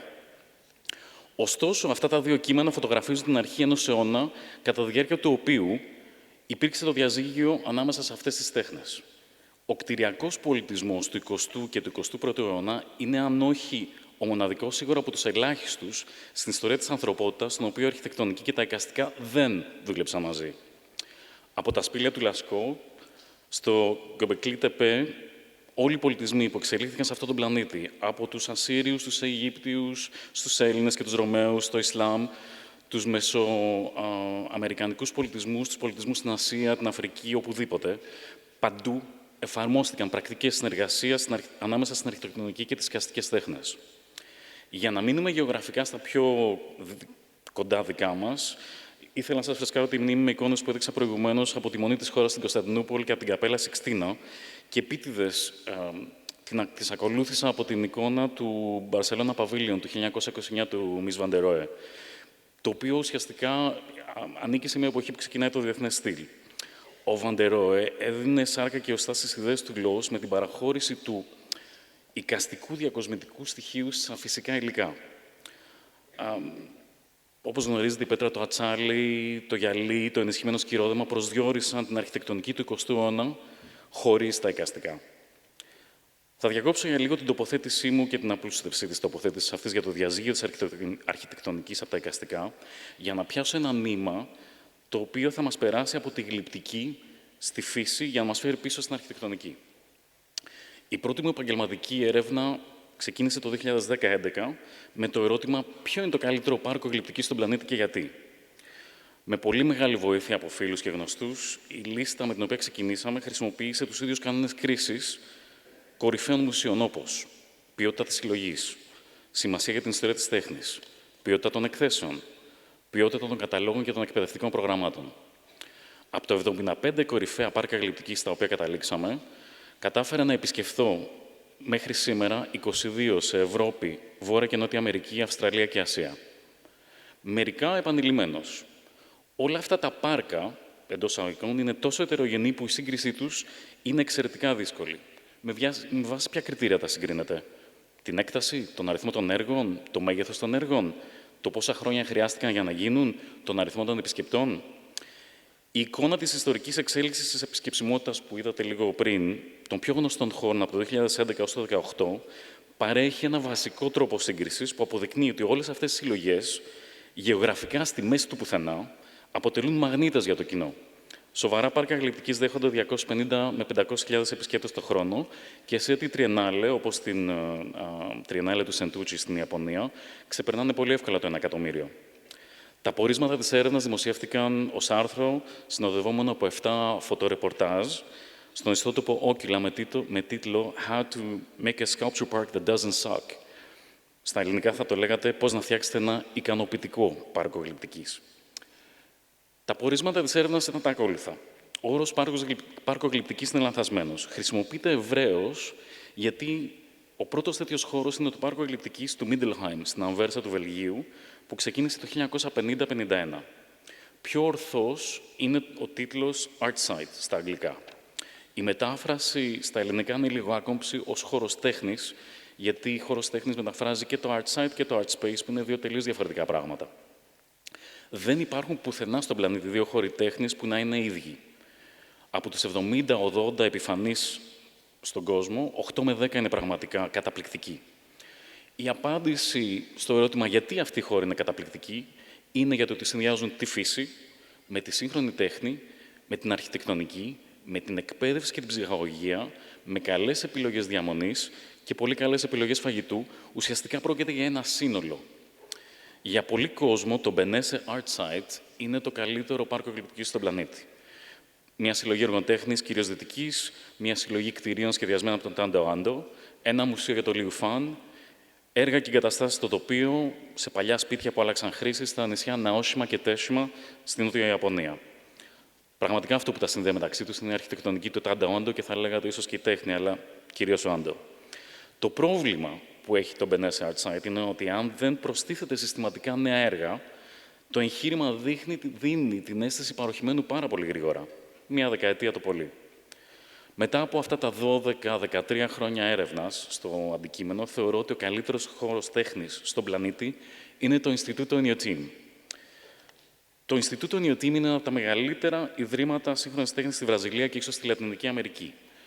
Ιδρύθηκε το 2004 από τον μεγιστάν εξορίξεων Μπερνάντο Πάζ, άνοιξε στο κοινό το 2006.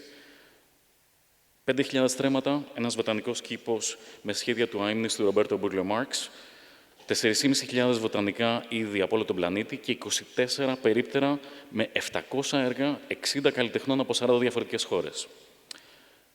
Τα 20 από τα 24 περίπτερα είναι αφιερωμένα σε ένα έργο ή μια σειρά έργων ενός καλλιτέχνη και το κάθε περίπτερο είναι φτιαγμένο από ένα αρχιτέκτονα κάθε φορά. Πέρα από την δυσκολία προσβασιμότητας του πάρκου εκλειπτικής, υποδέχεται 350.000 επισκέπτες το χρόνο. Το Ινστιτούτο Inyotim αριστεύει στις συνεργασίες ανάμεσα στην τέχνη και την αρχιτεκτονική με διάβια και αποτελεσματικότητα που δεν έχω δει πουθενά άλλου. Αυτά τα πορίσματα παρουσιάστηκαν στη Lambda Development το 2020, επιχειρηματολογώντας ότι αυτή η έρευνα θα έπρεπε να ενημερώσει τον τρόπο ανάπτυξης του πάρκου εκλειπτικής που έχει προσδιοριστεί από τον νόμο μια έκθεση 390 στρεμμάτων στο πλαίσιο των 2.000 στρεμμάτων του μελλοντικού Μητροπολιτικού Πάρκου του Ελληνικού. Οι συζητήσεις που ακολούθησαν με τον Ζήσιμο Δανιλάτο, ένα από τους τότε βασικούς συντελεστές του Ελληνικού, επέσπευσαν τη δεύτερη επαγγελματική έρευνα. Το ερώτημα και εδώ ήταν και παραμένει πολύ απλό. Πώς συνδυάζονται οι εικαστικές τέχνες με την αρχιτεκτονική και τη σύγχρονη πόλη. Οι πρώτες διαγραφήσεις απάντησης στο ερώτημα έχουν να κάνουν με την εμπλοκή των καλλιτεχνών στο πάρκο σε θέματα όπως οι πύλες, οι κήποι, τα πλακόστρωτα, τα δημόσια έπιπλα, οι παιδικές χαρές.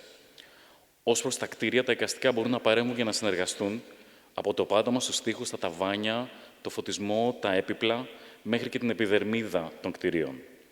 Αυτό όμως πρέπει να γίνεται από την αρχή. Η τέχνη που έρχεται ως κερασάκι στην έτοιμη τούρτα της αρχιτεκτονικής είναι συνήθως απογοητευτική.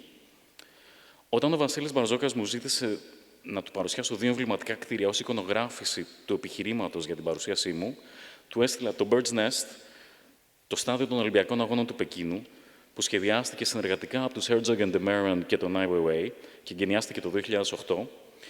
Και το δεύτερο κτίριο που διάλεξα, που θα δείτε σε λίγο, ήταν η όπερα του Όσλο των Snohetta, που εγκαινιάστηκε για αυτή το 2008 και αποτελεί αποτέλεσμα συνεργασίας της αρχιτεκτονικής ομάδας με 18 διαφορετικούς καλλιτέχνες.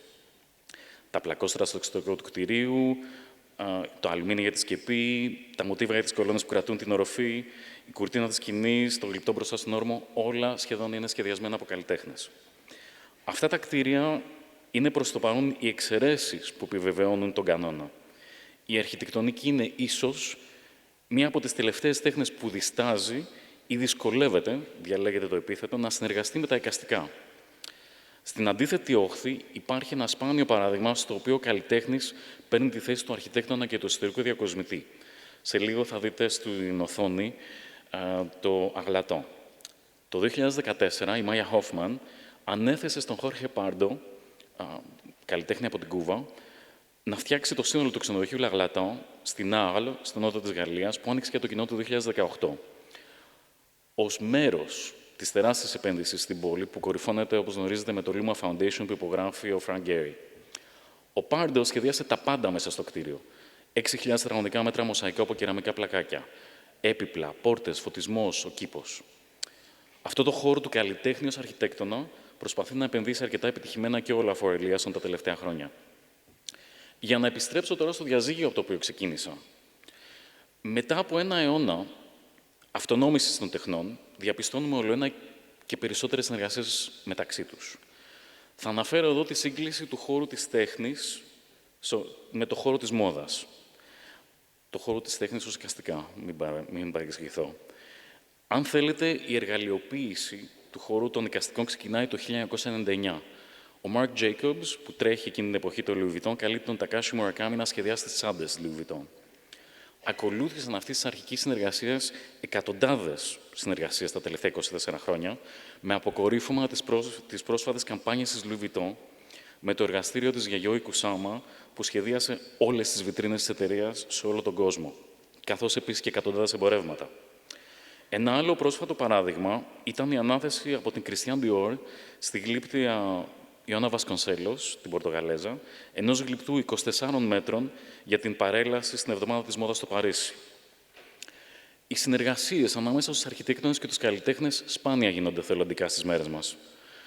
Πρόσφατες νομοθεσίες όμως στις πολιτείες της Καλιφόρνιας, της Νέας Υόρκης και της Φλόριντα επιβάλλουν την επένδυση του 1% του κόστους ενός κτηρίου, το λεγόμενο ποσοστό για την τέχνη που υπάρχει σε όλες τις νομοθεσίες από τη δεκαετία του 30, από υποχρέωση όχι μόνο για κρατικά κτίρια πλέον, αλλά σε υποχρέωση για οποιοδήποτε δημόσιο ή ημιδημόσιο κτίριο που χτίζεται από ιδιώτες και του οποίου ο προϋπολογισμός ξεπερνά τα $750,000.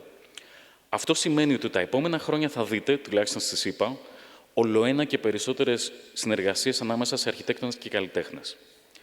Θα καταλήξω λέγοντας τα εξής. Δεν μπαίνουμε. Είμαστε ήδη σε μια εποχή η οποία θα προσδιοριστεί από το πώς η αρχιτεκτονική και τα εικαστικά θα μάθουν να συνεργάζονται ξανά μαζί. Το επίπεδο δυσκολίας είναι τεράστιο, γιατί μετά από ένα αιώνα διαχωρισμού, οι τρόποι συνεργασίας πρέπει να εφευρεθούν ξανά από την αρχή. Από όσο γνωρίζω, δεν υπάρχουν μαθήματα για το πώς οι καλλιτέχνες και οι αρχιτέκτονες μπορούν να δουλέψουν μαζί στις σχολές καλλιτεχνών ή στις σχολές αρχιτεκτονικής. Κατά συνέπεια, είναι καιρός να ξεκινήσουμε τα αργά και σταδιακά βήματα που θα επιτρέψουν την αναβίωση συνεργασιών ανάμεσα στις δύο τέχνες. Ποιες είναι οι προκλήσεις και ποια είναι τα ωφέλη σε τέτοιες συνεργασίες? Ως προς τις προκλήσεις. Για την Ελλάδα, που αφορά τους περισσότερους από τους παρευρισκόμενους, καταρχήν η απουσία παιδείας ως προς το συλλέγειν. Σας προκαλώ να μου βρείτε πάνω από 0,1% από τα σπίτια που εμφανίζονται για ενοικίαση και πώληση στο Σπιτόγατο και στη Χρυσή Ευκαιρία με σύγχρονη τέχνη στους τοίχους. Αντίστοιχα, δύσκολα θα βρείτε 1-2 σε κάθε 100 βίλες στα ελληνικά νησιά που να έχουν σοβαρή τέχνη στους τοίχους ή στη φύση, εάν βρείτε. Στη συνέχεια της λίστας των προκλήσεων είναι τα εγώ, οι τεράστιες προσωπικότητες τόσο στην αρχιτεκτονική όσο και στα εικαστικά. Για οτιδήποτε χτίζετε έχετε την αισθητική του αρχιτέκτονα, την αισθητική του παραγγελιοδότη και ίσως την αισθητική του καλλιτέχνη. Το θέμα του κόστους, του προϋπολογισμού, που οδηγεί πολύ συχνά σε αυτό που αγγλικά ονομάζεται value engineering, η πρόκληση της βιωσιμότητας, το πώς τα έργα αντέχουν στον χρόνο και τι χρειάζεται για τη συντήρησή τους, και κλείνω με αυτού του είδους τις προκλήσεις. Για να περάσω στα ωφέλη που μπορεί να έχει κάποιος από αυτού του είδους συνεργασίες. Θα μπορούσα να αναλύω τα οικονομικά ωφέλη για πολλές ώρες. Απλά να πω ότι η πίτα και μπορεί και πρέπει να μεγαλώσει. Δεν χρειάζεται να μοιραστεί περισσότερο.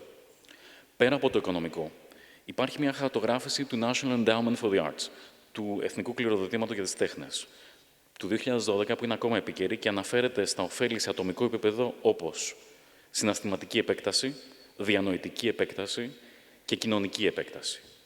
Σε κοινωνικό επίπεδο τα ωφέλη είναι αισθητικά, πολιτιστικά, κοινωνικά, πολιτικά, με εκπληκτικά παρακλάδια. Όλα αυτά τα πράγματα ελπίζω να είναι η κορυφή του παγόβουνου που μπορούσα να σας παρουσιάσω σήμερα και να σας βάλει σε κάποιες σκέψεις. Ελπίζω αυτές οι σκέψεις να μας οδηγήσουν προσεχώς σε όμορφες συνεργασίες ανάμεσα σε αρχιτέκτονες και εικαστικούς. Και θα απαντήσω, πριν καν θέσετε την ερώτηση, για το έμψυχο υλικό στην Ελλάδα.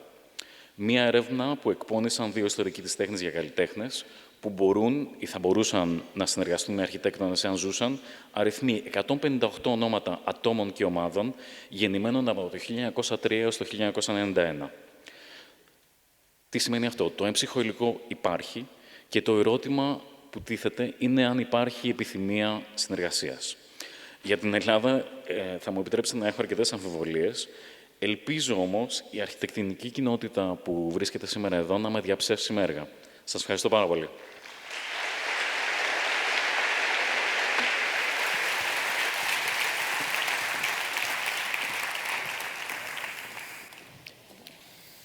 Με αναφορά σε δύο κείμενα του Άντολφ Λος και του Πολ Βαλερή, παρακολουθήσαμε την αποσύνδεση των εικαστικών τεχνών από την αρχιτεκτονική. Η σχέση στις μέρες μας αναζητά την αποκατάστασή της μέσα από την ερώτηση πώς συνδυάζονται οι εικαστικές τέχνες με την αρχιτεκτονική και την πόλη, όπως τέθηκε στην περίπτωση του ελληνικού. Μία γεύση πήραμε από 3 εμβληματικά παραδείγματα συνέργειας εικαστικών με αρχιτέκτονες. Εν κατακλείδη, είμαστε ήδη σε μία εποχή που θα προσδιοριστεί από τη νέα συνεργασία αρχιτεκτονικής και τέχνης. Ευχαριστούμε τον Γιώργο Αρμάου.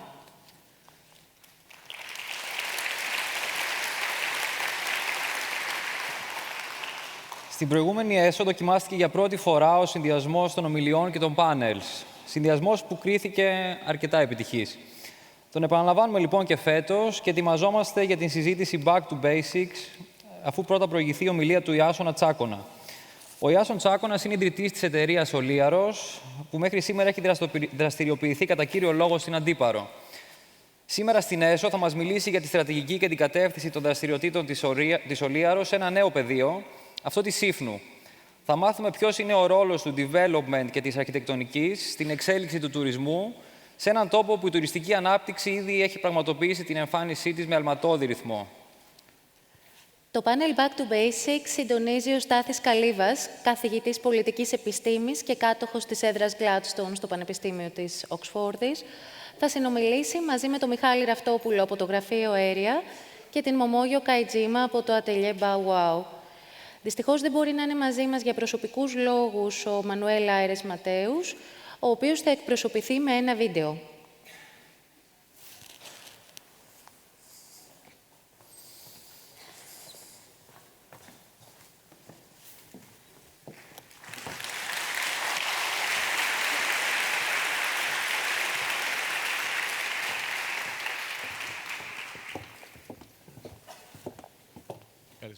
Καλησπέρα και από μένα. Ευχαριστώ το ΕΣΟ και τους διοργανωτές και τον Βασίλη Μπαρτζόκα για την πολύ ενδιαφέρουσα διοργάνωση. Θα μου επιτρέψετε να μιλήσω στα αγγλικά από εδώ και πέρα, γιατί έχουμε ξένους στο πάνελ το δικό μας και θεωρώ ότι θα είναι πολύ πιο εύκολο για όλους να παρακολουθήσουμε το πάνελ. Ευχαριστώ και για την εισαγωγή. Εμείς, ξεκινάμε αγγλικά. We are concerned the last few years with the concept of back to basics. I think this could be a nice follow-up after George's presentation. We have been looking to define in the space that we are looking to have like this, to work with this concept, and start with a basic thing, what is tourism, which is something that is quite current in the news the past couple of years. And what is interesting is that the most recent definition of tourism by the World Tourism Organization effectively includes and lets us define the 4 main stakeholders, the way we see them. It's the permanent residents of every destination. It's the secondary residents of every destination, which is the summer residents. We have what we could define as the official tourism, what is represented by SETE today.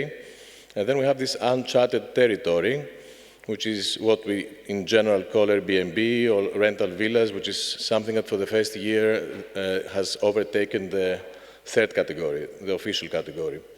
We are focusing on secondary residences wherever we want to be involved.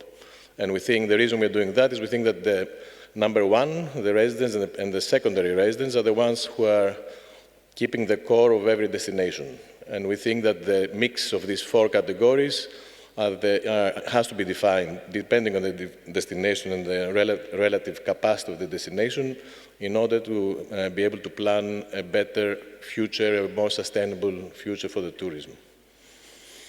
So we have started this journey with this feeling that we have had for the past couple of years and has become even more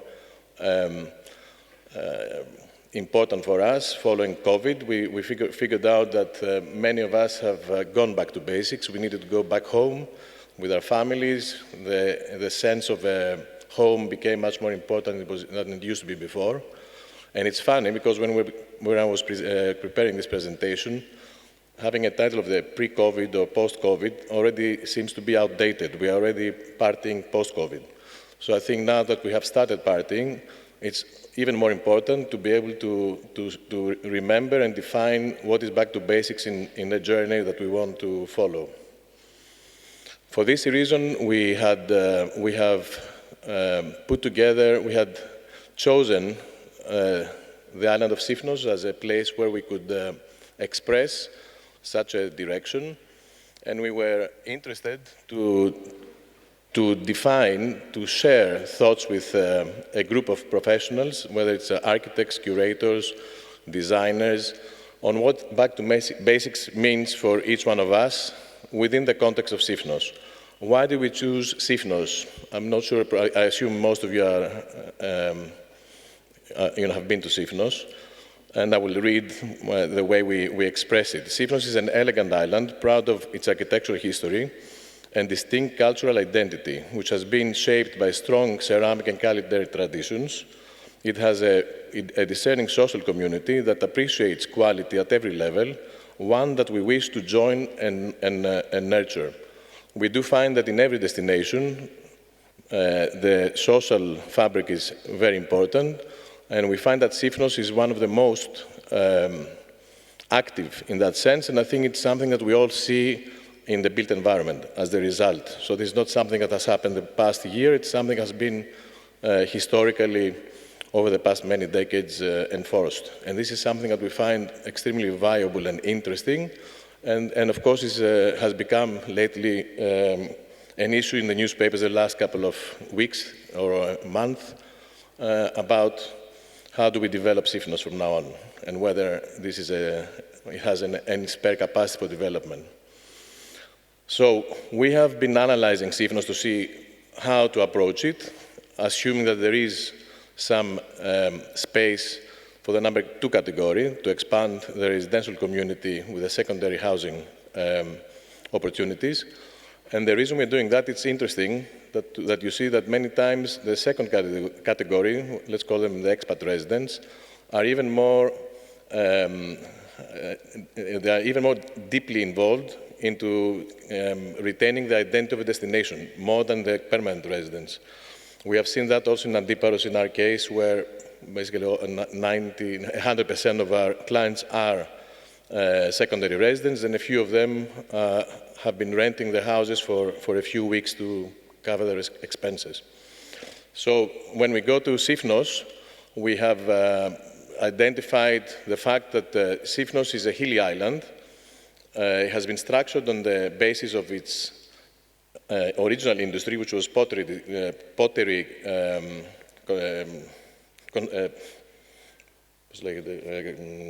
development, let's say. And the villages are set on the top, and you have a network of settlements around the island that were set up in the coves that are wind protected. This network of settlements is connected by 120 kilometers of trails, monopatia. This is what is the core of what we see today in Sifnos. What has changed is that the industry of pottery stopped being the main industry of the island, and this has become a tourist destination. And what we see is that 70% of the population still is residing on top of the island, and almost on a daily basis, they are reaching the 11 beaches that Sifnos does not have too many beaches, so they are commuting to the 11 beaches on a daily basis, which in general, as a first reaction, you would say, okay, it's not very sustainable. You have about 40 minutes to 1 hour of back and forth with a car on an island. What we have identified as a point of interest is that we think that if we are to develop these secondary residences, these have to be close to the sea, they have to be close to the settlement, they have to be part of the existing network of the walking trades, monopatia, and the idea would be to avoid having or minimizing basically the use of a car on a daily basis in such a destination. We have put together a workshop with the participation of the architects you see on the screen. We had the idea was like to try to identify what does back to basic mean for every one of us. And the goal has been to help us identify what kind of living typologies would result out of these principles that we wanted to establish.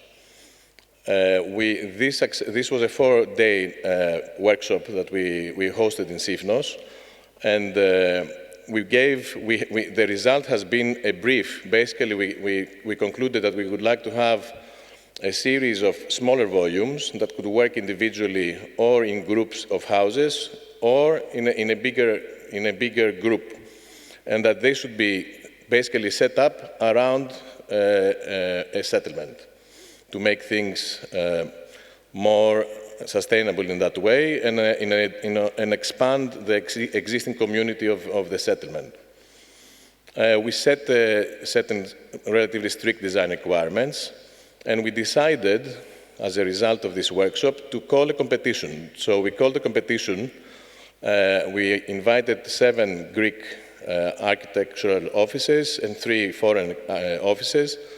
And the scope of the competition effectively was to try to translate this typology that we are looking to introduce, let's say, into Sifnos with the architectural history that it has, from a different point of view. So it was an ideas competition on how would people imagine occupying a space that is outside the settlement, what we call, let's say, εκτός σχεδίου δόμηση, but close to the settlements. So this was an exercise, the results of which you will be able to view as a background in our, during the panel discussion. Our conclusion was that out of the 10 propositions, 8 were like leading towards a village, 2 of them were leading towards a landscape. So our conclusion is that we wanted to go with the landscape direction as a main structure, as a main at the core of the master plan, and have like what we call the Sifnos farmhouses, which we see like in what you see in your screen, as individual maybe points that could fit specifically to specific landscapes. We have decided to work going forward with area, with Aires Mateus, and with Atelier Bow Wow as a result of the competition. It just happens to be a AAA team. That was not part of the process. And we have established certain directions that we are in the process of working on. So we will not show, we don't have any results yet to show. It's something that we have been invited by Vasilis Bartzokas to share this methodology. And as part of our goal is like to also be able to listen to people how they could contribute to that. I would pass on to Stathis Kalivas the microphone, and I will be happy to participate in the panel. Thank you.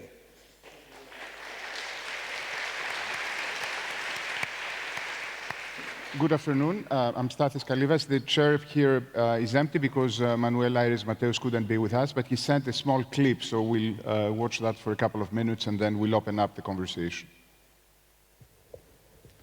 First, I have to apologize not to be there with you. It's really a pity for me. I would love to be with you discussing these important subjects. Because it's important, this idea about building in an island like Sifnos. And we have been working with Oliaros with this idea of back to basics and what back to basics means. And we conclude that it means that we have to maintain the beauty and authenticity and integrity of these places that we all love, and they are we have to maintain the reasons why people wanted to visit and go and live on an island like that. But we also need to understand the island. We need to understand the architecture. We need to understand the transformation of the island along the different years. And we have to integrate ourselves on this transformation in order to be on the right scale, on the right mood, using ancient techniques, using also an ecological way of building, but using what exists on the island to extend the island. So we have to work in a way that to highlight the values of what we are going to find there, and at the same time, we have to build in a way that doesn't erase the beautiful history of a place like that. Again, I apologize not to be there, and I wish you a very good discussion. Okay, so here we are to discuss, I think, a very sensitive and a very important question, which is how tourism is affecting Greece and how it is affecting the islands, which represent a very sensitive ecosystem. We have here, and I'm going to start the conversation with Iasonas first, a very specific proposition which represents a qualitative change compared to the previous project that he has been involved in, which is the project of Antiparos. So what the thought about Sifnos is a way of approaching development that emphasizes bigger density, smaller scale, an emphasis on walking instead of driving, an emphasis on master planning, involvement of architects to the process of competition, which you're seeing behind. It entails a series of workshops that take time, that take energy, and that take money. And so the question that I want to ask you first is, why do you think that switching into this direction, which takes more time, more energy, more funds, why do you think that this is a value proposition? Why do you think this is something that is worth imitating for people who, after all, enter into this business to make a profit? Thank you for the question. I think the short answer would be that after we have experienced the Antiparos, let's say, model that was organically grown, we understood that we ended up having a certain responsibility together with the architects for what was created in Antiparos, positive and negative. I think that the decision of looking for a new island, which in our case is Sifnos, first of all, it is driven from a personal interest. We are building our own house over there. And it also has been a challenge because I'm not sure that the results of what we see, let's say, in the Cycladic architecture, if references were taken, let's say, by the Aloni house, is something that is necessarily in the right direction. So I think we see this growth in development, we see this growth in architecture, and I feel that I needed myself also to take much more time to understand what is the best way to express this deep feeling that I've been having of wanting to go back to basics after the Greek crisis, after COVID, after everything, and after Antiparos, I would say, doing that. I do feel that there are things that are very essential, and choosing to go to Sifnos, it is a very complicated task. It's a very sensitive task that we have taken the time to approach it, and I have to say we have not really yet concluded. We've been working on for 2 years with a different group of people. Now we're working very closely together to identify the last typologies, but I think this is an investment not in our own business. I think it's an investment. We want to see it as an investment in general, and that's why we decided today also to share the process, to start thinking a bit wider on how we want to occupy this place, and try to share and cooperate in manners that we can have like a better future for our kids and our place. Okay, so when we think about development in the islands, we can think about, on the one extreme, questions that have to do with regulation. Where can one build, how much, under what conditions? On the other extreme, we can think about global trends and individual decisions by millions of individuals who very often want to be in the places that are seen as being the most desirable. There are few islands, there are millions of people who would like to be on those islands. In between, we have the architects. And the architects, in a sense, mediate between the developers on the one hand and between the customers, the people who want to enjoy the natural environment that the islands are offering. So we have two architects today here, both of them involved in this project, and they've both thought very much about these issues. And I would like to start with Michalis Raftopoulos of Area Architects, who is involved in this process. and ask him how he perceives and how he navigates the relationship, on the one hand, between developers, and on the other hand, with customers who very often desire something that is the biggest possible house for them, the most private possible house for them,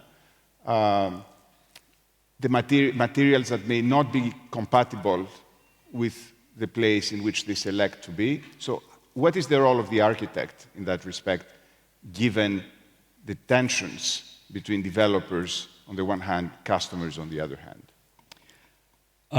I think that that's a very important and challenging question. When you design sensitively for a context, as crucial and essential as design is, and I think we all realize the value of design, it's not enough for an individual or anyone really to apply a top-down approach. It's important when we talk about back to basics to position architecture as something that's relational. And so from our perspective, that means the architect can perhaps be described as a design diplomat. The idea of diplomacy here and persuasion is very important because the architect is the one who ultimately has to identify existing resources, respond to and somehow manage the desires of individuals who are inevitably part of a community, whether they're visitors or whether they're permanent residents.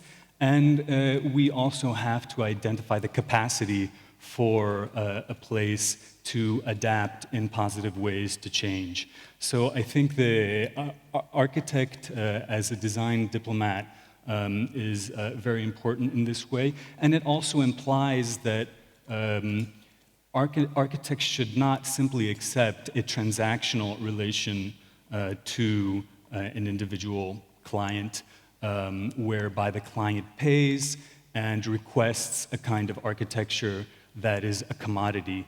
I think it's much more important to be able to offer an alternative that's better and more sustainable and somehow responds fundamentally to a specific and local context. There's almost a principle that started in the United States and has spread worldwide, which is that the client is always right, which is the cornerstone of customer service. So how do you reverse that? I think that, there are different ways. So one is to simply identify the value of existing relationships. So a person who chooses to live in the Kyklades, for example, perhaps should be persuaded that what they really want is not to live in a green oasis that requires unsustainable amounts of water, but they actually appreciate what is already there, which is a very dry landscape that has a beauty that's already there and we don't need to change it. Another may be to draw out connections from a local context, as for example, Iason referred to in his talk by referencing the ceramic workshops in a place like Sifnos, perhaps drawing them into a kind of architectural production or thinking about buildings in ways that are rooted in the local material economy, local materials and the use of those, and a pushback so that we're not going to simply import everything that may be asked of us. I think that those are important kinds of ways to negotiate what the architecture ends up being.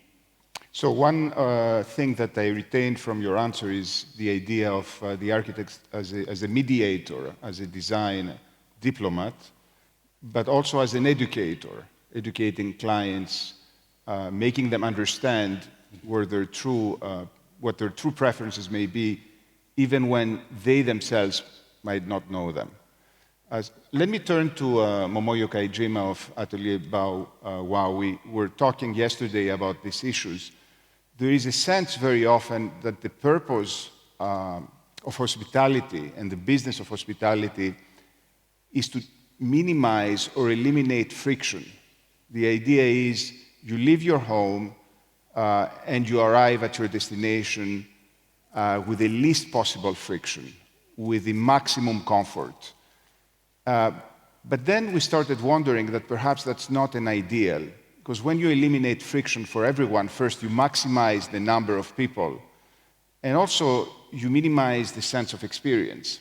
And so one of the things we were discussing, and I would like to hear Momoyo's opinion on that, is the extent to which perhaps introducing some friction of some kind, for example, walking instead of driving, might be desirable, which may sound unconventional in a perspective which is totally oriented towards the comfort of the customer, but may actually be to their best interest. So I would like to hear your opinion, Momoyo, on that topic. Yes, thank you very much for the question. Yeah, I really, when I visited the Siphonos, it was so beautiful a first experience, and I really loved to something contribute the place. So that is my really strong motivation. And also, I think in Siphonos, the many people love the island itself. So the lot of the fishery and also agriculture still alive, and also the pottery, and also the many people also walk the ancient route to one to another, the castello and another port, harbor. So that's why, so like still scale-wise, this island is very good, and also the people understand now who want to the Siphonos to be there. So they are very, very strongly loved Siphonos culture itself. So the why we can continue this kind of motivation, not only by me, more including the local or international guests to be contribute to this the culture. And then also I think the affliction means so that now there are also sometimes the tourist industry. So many people come. Everybody wants to come to there. So, but also the resource is limited. For example, fish and also water, especially. And also the green, everything were limited in the island. If they want to more, they need to bring somewhere. So that also creates some difficult discussion. So that's why if the people want to keep the Siphonos Island itself, so that's also very important, keeping this pace and the space and understanding the limit of the resources. So that's also very important. And then also I think in our challenging also we try to read the topography as much as possible. So now we were proposed as a place is one part is hill part, the one part is a valley part, and then how the water comes or how the wind comes. So this is also create original posture, also back to basics. For example, the Siphonos farmhouse will really create a nice courtyard to protect the wind to get a nice sunlight. So that's also the very important typology for us to develop deeper, because they had already very important rule and understanding. Why not we can keep it? And also the place originally is also the farmland. So mainly I think agriculture, some part is olive, and some part is more like goat or some animal, farm. Pasture, so why we can keep this landscape as much as possible, or maybe in the future the secondary house can contribute some part on this production or on this culture. So that wish comes to our idea to propose to the Iasons. Let me ask you, and any of you can answer the question. You started this process in Siphonos with a workshop in which the objective was to learn. And I want you to name at least one thing that you discovered through that process that surprised you, something that you were not aware of, and something that led you to change your view about how this type of development should happen. So perhaps we should start with the Iasonas and then go back to the architects. I would pass it on to the architects. I don't want to influence. Michalis. I think that's a very interesting question.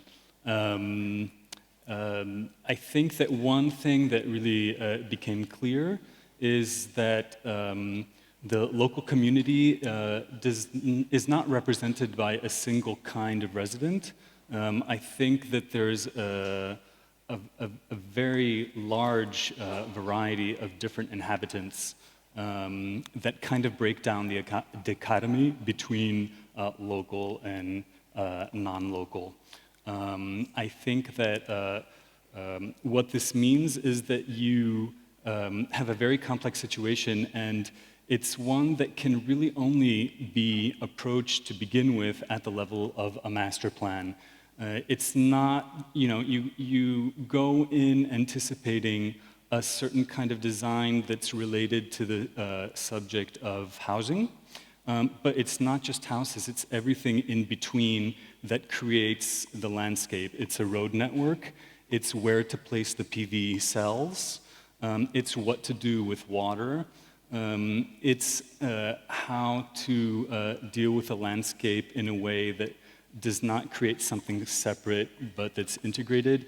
And so I think that it's important to step out of the conventional box of designing a separate house, and it's really important for architects to begin to co-author together, also with other disciplines and also with local stakeholders, and also with the municipality, something that works at a master plan level. And that's really a kind of institutional framework that ideally will begin to appear, of course, not only in Sifnos, but in any small community, which should create a plan for how it's going to change over time. Thank you. Momoyo? Yes, I think, me and also Yoshiharu used to start working for the several fisherman village and also agriculture farmlands in Japan. And then that experience very helps us to understand how the land and people can live together. And also the water, when water comes, people can start live, for example. So that's why it's a very simple order there. And then I think that kind of experience is very helpful for us to understand, even if in the Greek, so Sifnos, because people need water, people need the sun. So, or natural resources, how to share, it's also very, I think, essential, so international or in the earth, so everybody should understand how it works. And then this experience also that we also try to test, and then also now as a team, so we have a lot of discussion how we can create self-sufficient or self-autonomous, but same times also the self-coordination of the water and electricity, or also there may be some plants, but very local the plants, or if we plant the olive tree, so how the olive tree take care by us or by the people who will come to the place. So that's kind of, I think, circulation. It's also very important for to create a new future of the island. I think that means also that not only the consumers, more than supporting to the education, but this, if we create some sort of the platform between the local municipality or local people or some tourists, so we can create some platform as a building. So that would be also a very interesting topic for what is the future tourism. Well, thank you. I'm ready to respond as well. So I think if it was a surprise, what is attractive in Sifnos, the two elements, one is the original architecture, because there's some more recent that is not as interesting, but the original architecture is very unique, and the social fabric. So these are two elements that have been attractive to us from day one. What we have found through this process, and has been taking much longer, is that it's not as easy to be able to pick up the architectural thread from where it is into the future without causing, let's say, uneasiness to the various levels, like in the environment, in the direct surrounding, but also on the social level. So architecture and social level has been for us very central in Antiparos as well. But here it has been much more difficult, much more challenging to try to make the two parts meet. We have been working, I think, with very knowledgeable, and it has been a diverse group of designers and architects to try to resolve that, because it's important to get out of what we see today and see how we can move into the future, taking into consideration the past. This has been much more challenging than I expected, in a positive way as well.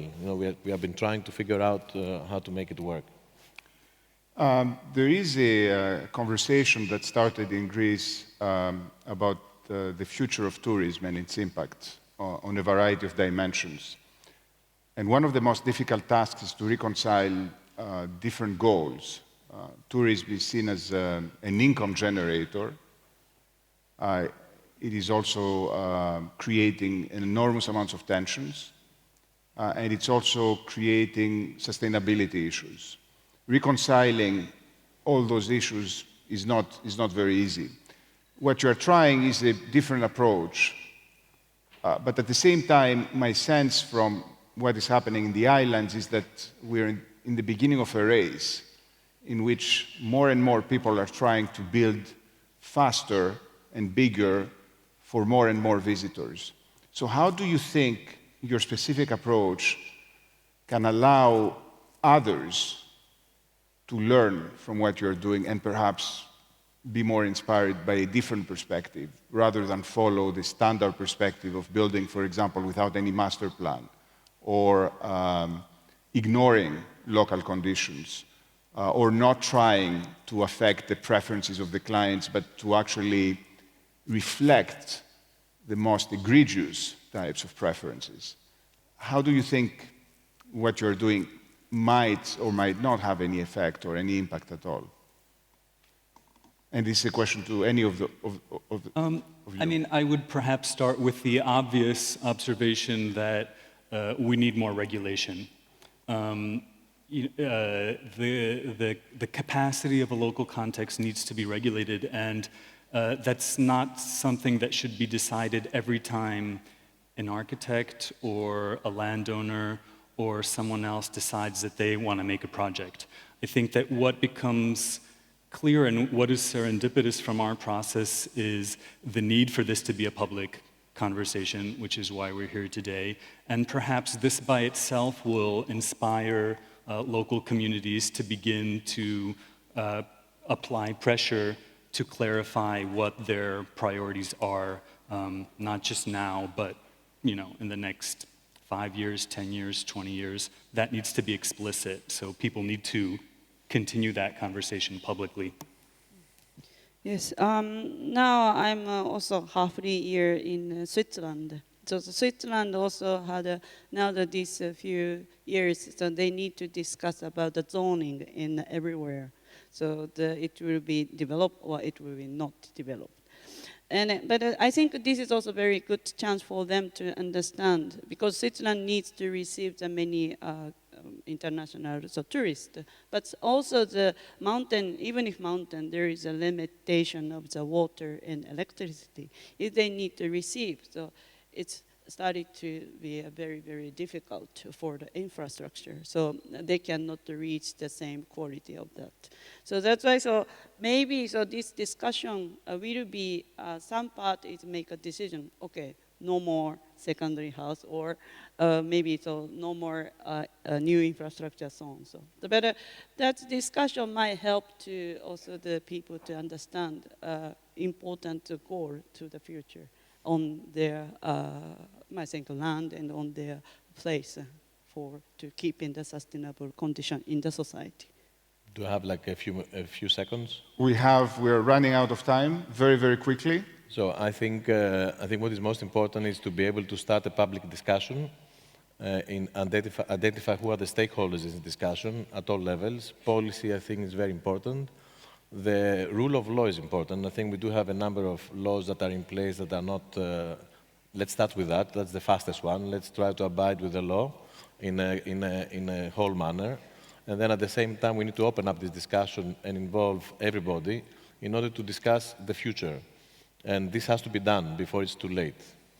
So we'll stop here. I want to just underline one important issue, which is that the values and the ways that have dominated our approach to building in the islands and other places in Greece that are dominant today are already being challenged in many ways. They are already outdated. And I think it's very important to keep our eyes open to those changes.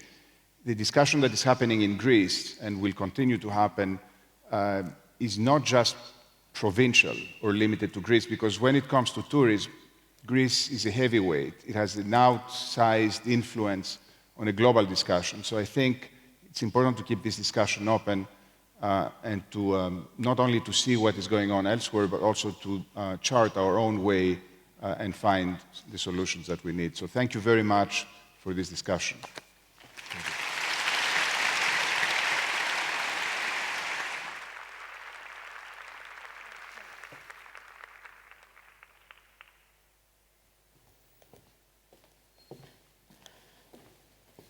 Ο επόμενος καλεσμένος μας έρχεται από το Λονδίνο. Είναι ο Άρθουρ Μαμουμάνη και το γραφείο του ειδικεύεται στη ψηφιακά σχεδιασμένη και κατασκευασμένη αρχιτεκτονική. Προσφέρει ακόμα παραμετρικές συμβουλές και σχέδια για το Metaverse. Στόχος του είναι να δημιουργεί βιώσιμη αρχιτεκτονική, η οποία δεν κάνει μόνο καλό στον πλανήτη, αλλά διαγείρει άμεσα την περιέργεια και το δέος. Στη σκηνή μαζί του θα βρεθεί ο Ηλίας Μεσίνας, αρχιτέκτονας, πολεοδόμος, σύμβουλος περιβάλλοντος και ειδικός στη δημόσια διαβούλευση και δημιουργός της EcoWeek. Μετά το keynote με θέμα Eco-Parametric Architecture θα καταδυθούν στη βιώσιμη πόλη με μια συζήτηση.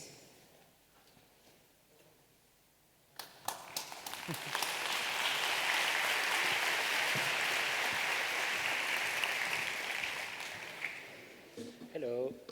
I don't know if you... Can you hear me? Yes, brilliant. I liked what I heard. We have to talk about the future before it's too late. That was really nice.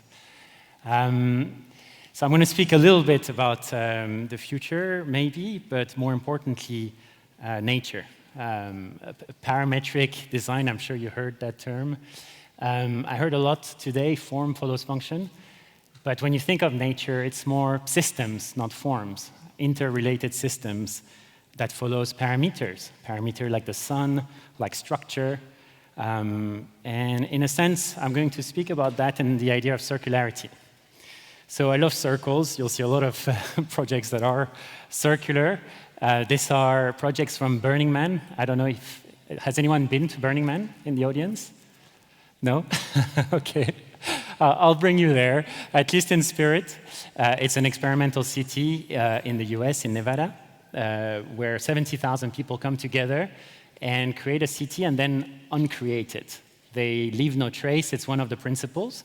And it will be an interesting exercise. I brought my students from the university to build structures there. In parallel, I'd like to take you to the material world. We have a fabrication space where we build with biomaterials, polylactic acid from sugar cane, fermented sugar, and also with clay. Try and explore materials as well as systems.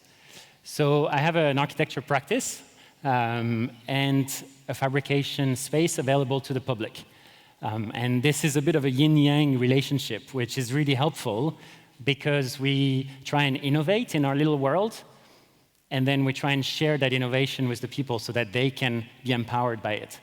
And so in that sense, having both the ability to design and make with others, and able to work on the things itself, the output of your work, rather than a representation. Like often as architects, we draw things, then we give it to a contractor, and then we're not quite sure, the contractor has its own agenda, its so on and so forth. And so sometimes we break that link, a very, very useful link between design and making.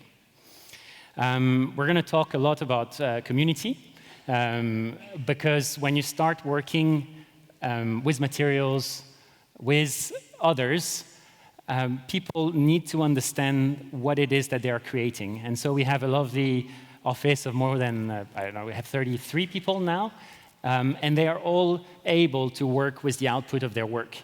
And in that sense, it's forming a community that share their discovery. We have a wiki on which we share all our discoveries. And so we share that, the sense of it's okay to fail. And it's okay to fail and try things. And that freedom, in a sense, is really empowering for everyone. So this is the temple, Galaxia. You'll see Galaxia, Catharsis. Somehow Greece is in all these projects, so I'm happy to be here. There is a really nice quote from Larry Harvey, the founder of Burning Man, who said that communities don't emerge from just goodwill or desire to form community, but from a sense of shared struggle, building something together.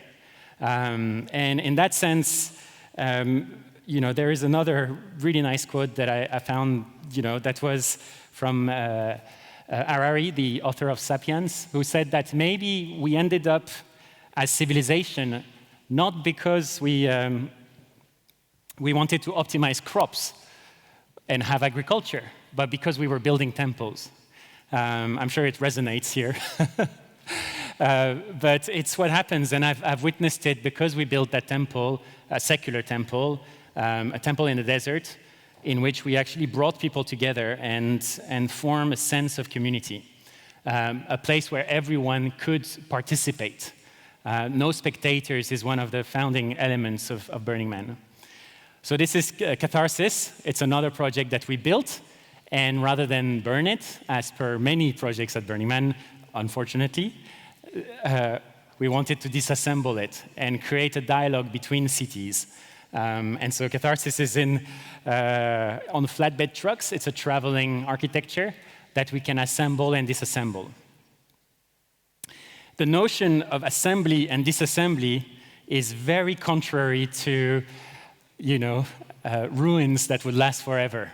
And it's interesting to say it here, but in a way, nature does not stay forever. Nature is an evolving organism, an evolving system that actually disappears. There is death, there is rebirth. And yet our skyscrapers somehow are, someone mentions the ego of an architect. We try and think of permanence all the time. And often we build skyscrapers that end up being empty. What if our buildings could be unbuilt? What if we thought of a choreography of construction and of deconstruction? So in that sense, this is a project we did with Arab, the engineer, where we try and build a crane that would assemble and disassemble a project based on the needs, and it's okay if things are not there anymore. It's the system that matters. So just taking you through the projects that we're working on, this is a project where rather than start from the curve, so of course when we're in front of the computer, you can do all kinds of stuff, so it's exciting. And I think the early days of computer parametric design, we were tempted to do crazy geometries.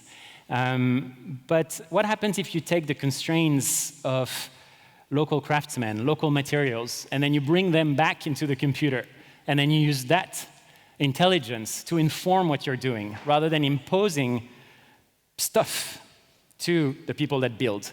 And I think that's extremely important because it makes you think backward, it makes you humble. And ultimately, if you're humble, you might learn more, and you might be more into listening rather than imposing. So this project is basically a reflection of trying to see what a plank of wood wants to some extent.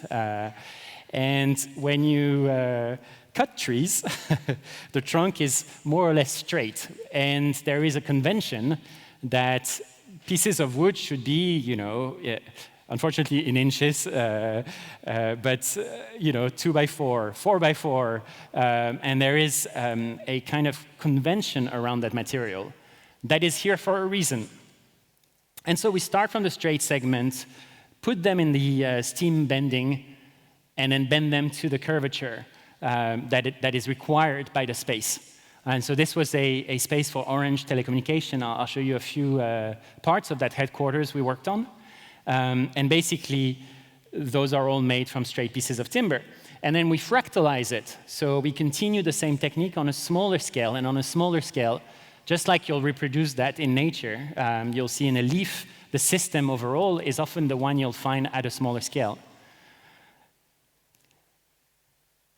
Similarly, this is a sheet of plywood. Plywood is layers of wood that are glued together at different angles, just like cross-laminated timber, but at much thinner scale. It's an off-the-shelf piece. We use lasers to form these springs, like springs that can be bent.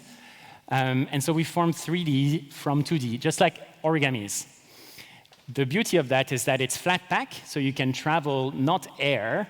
Often when you ship things, it's mostly air because it's forms that are already formed, but you ship flat elements, and then the 3 dimensions happen from creating what's called bend-active movement. So we bend them, and they want to unbend, but we hold them from the back. And so this has become a project that, in a way, became a product.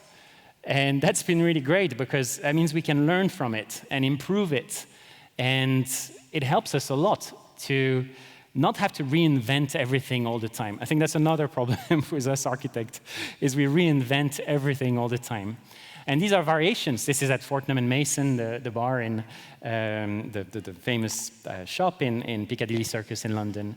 And the base pieces here are made from PLA, fermented sugar, mixed with wood. I'll speak a lot about this, but just to show you the kind of transition from these different materials. Similarly, from 2D to 3D, this is a giant origami that we did for the headquarters of Orange in Paris. These are made from 0.8 millimeter thick zinc and steel combination. The idea is that on their own, those pieces would be very flimsy, very weak, but together, folded, they're actually really strong. And I think there's a beautiful, almost poetic aspect to that you'll find also in other projects, which is systems are about the interconnection. This is what makes it strong. It's not about using a fancy material or a beautiful form. It's about letting the system form the strength rather than the form. Talking about circularity, this project is now being built in Bali. And rather than, kind of design in vacuum, what the client did was exceptional, is he found a bridge, an old colonial bridge, that he bought. It was unused. It was made of Ulin timber. It's iron timber, so it's a very, very dense. And this bridge is 300 years old. And it was deconstructed. We shaved off all the pieces of iron and the nails, and then the entire tower was rebuilt from it. And so it's nice to think, what do I have access to before I build? What do I need to cut? Do I need to mine?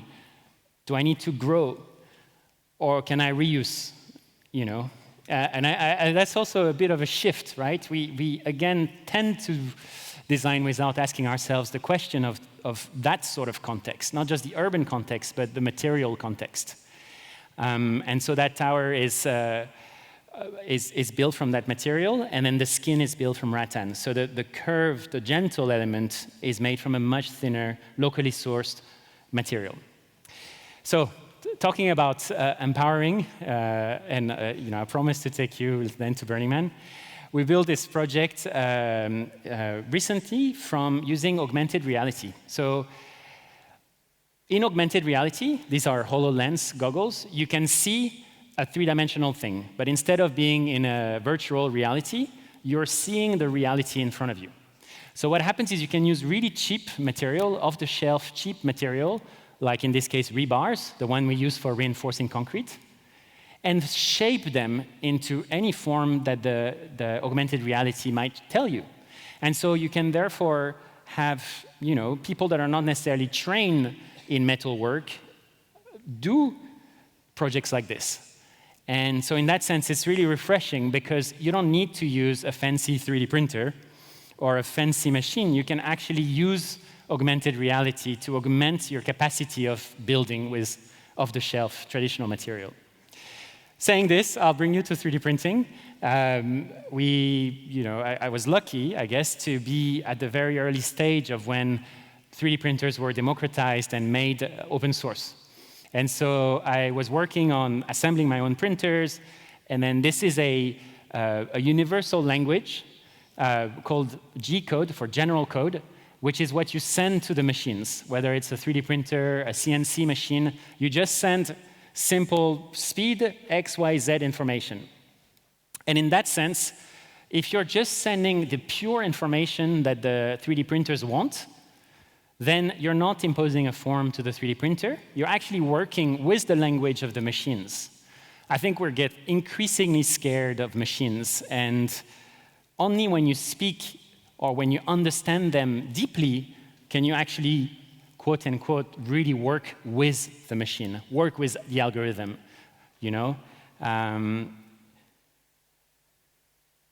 The other great thing when you start working with the inner kind of code of the machine is that you can develop an aesthetic, a craft around that machine. So this is, for example, a stool that we're developing with the fermented sugar mixed with wood. And what you're seeing is almost like a mandala, the idea that from a continuous thread, you can form these geometries. And we do this not just because we find it beautiful, but because it's one way to span in midair and to create strength. Parametric design is wonderful. I love it, because you can change things whilst keeping the same DNA. So from a stool to a table to a house you can use similar inner code and change that. And that's actually really empowering for others because they can be part of this changing of parameters. And then if you have the ability, I would love to bring a FAP up here, but we can crush it. So if you can print something, then crush it, then bring it back again, reprint it, then there is this ability to create a full cycle where people are not just buying. You buy a chair, you buy things that are finished. You're not involved in the making. You don't know what to do afterwards. And what if we close that loop? What if we had spaces where we could think in such a circular way, where you're part of the making and part of the end and the beginning of materials? So we applied this idea on our project. This is at the Design Museum in London. It was a piece done from off-the-shelf pieces, from scaffold, pole, and 3D printed panels. And it's been reconstructed already. And the more modular you think, the more you can reconstruct, which is a really kind of unusual way to think. What could my building be if it wasn't that building? And luckily, some tools start to integrate carbon as one of the parameters that you deal with. So this is with Katia. It has carbon as one of the outputs of your digital model. There's a really deep disconnection between the financial cost of things and the environmental costs of things. And so if you can have access to that, those values, you can bridge that gap. Similarly, by using geometry, you can reduce the amount of material. So by creating curvature, you can form shell behavior and therefore use a lot less material than needed. So I see time flying, so I get quite passionate about things. Modularity enables you to create something that's unfinished and that people will finish with their imagination. And that is also something that I find kind of I keep on saying the word empowering. I'm trying to find another one. But what it does is that people can finish it off in their brain, or they can think of different variations from it. So the shop of the future, in a way, the places where you, quote unquote, consume now, could be places where you can realize that you can change things. So we had a shop in which people could use the 3D printers to create. This is a very large project we worked on with this idea of bricks, bio-bricks, that were assembled into creating a three-dimensional shape that is quote-unquote unfinished. It was made from flat pieces that were assembled together. Now, it's strange, it's using a 3D printer as a laser cutter to some extent, but it's a lot faster to print flat and then assemble into pieces. We used that concept. This was in Edinburgh to create a chandelier that was made from flat pieces, 3D printed, and assembled radially. Now, it's not always sugar. We started from sugar for a project in the Middle East and realized there wasn't much sugar there. And so we switched to sand. Now, sand with a certain resin can actually be 3D printed into three-dimensional structure. It's a very different approach, but you can see the idea of modularity coming back into the project. And we're going to build a very large project soon. This is the first time I show it, but which will always also be built with something really interesting, which is what we call a mobile factory. A mobile factory that goes on site and start printing on site. Now, this is the ultimate for us, because that's the idea of having your factory where you are going to make things, reducing the shipment altogether. All right, I promise you to go to the desert, and so I'll go there. I'll do my best. So Burning Man has 10 principles, and I'm sure you'll see all these principles in the work I showed you. Maybe the most important ones, the idea of communal effort, which create community, and also leaving no trace. The idea was to create a city around art, rather than a city where art just happens, and that everyone would be the artist, which is a strange concept, because you go to quote-unquote festivals, and you see who's playing, and then you kind of stand there, you might dance, but you're not composing the art apart from your dancing. Burning Man pushes you to think this way.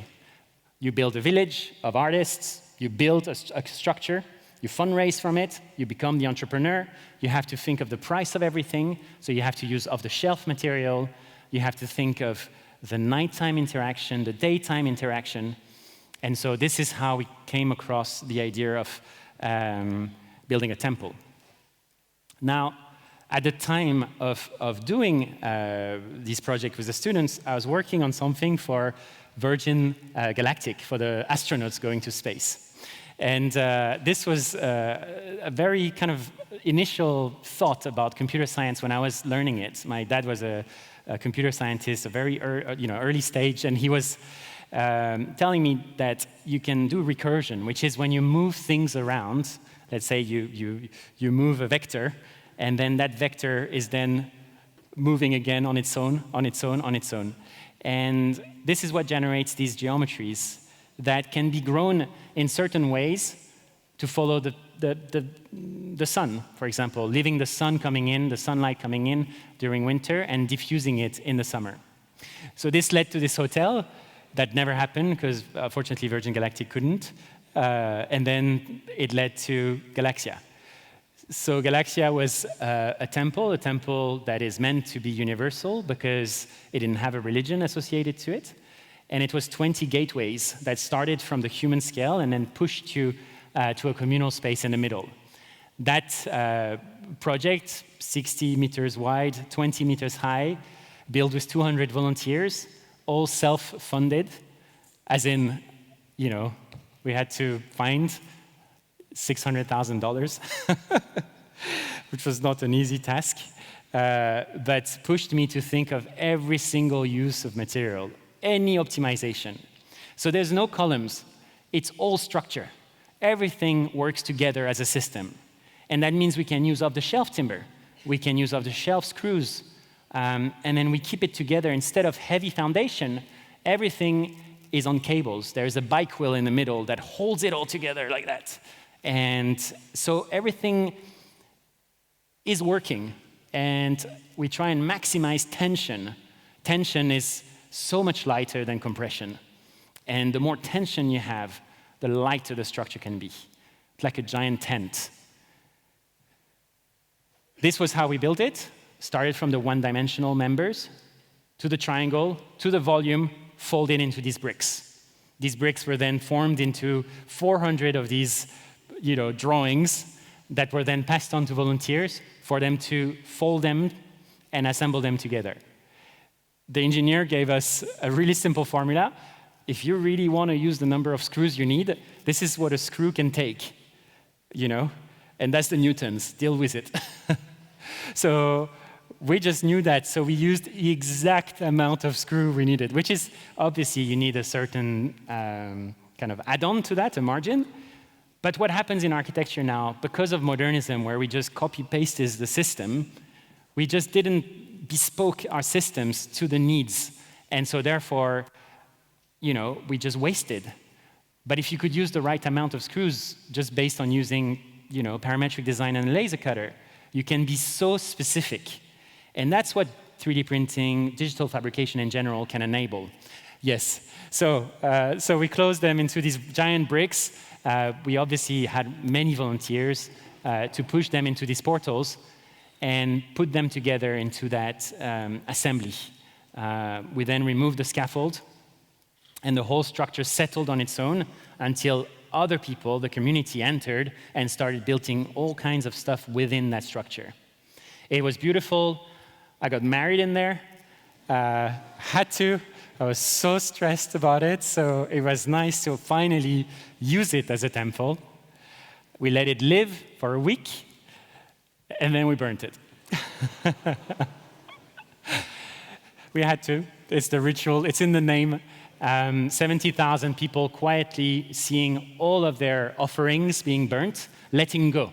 A lesson in letting go. And we cleaned it. We recycled all the steel. We had to leave 0 trace. And so just to finish, we wanted to go back. We didn't want to burn anything. We wanted things to travel. We wanted to include others. We wanted to create a dialogue. I heard Agoras, I'm here in Greece, so it's special to speak about catharsis, because this is the place where you can reinvent yourself. Now, it's based on a fractal, which is a bit of an agora made of agoras. It's a fractal circle made of circles. It's called the Poincaré disc. And I thought it would be interesting, because if there's no spectator, how do you create an amphitheater with no spectators? If not by creating a fractal amphitheater. It was really wonderful, because all these galleries for exploration and these main circles for witnessing art. And it was the perfect opposite of the temple. It was in the city, it was noisy, people could get married without being kicked out.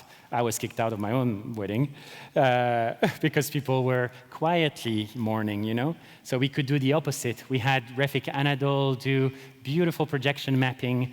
People would positively vandalize it, and then we took it down. We took it down, and then it was going to be built back in London, and then it didn't work out.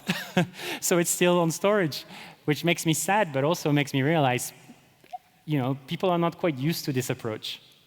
You can place it anywhere, virtually. This structure has lived in the metaverse. You can, use the Instagram and put it in augmented reality anywhere. But ultimately, we need to rebuild it.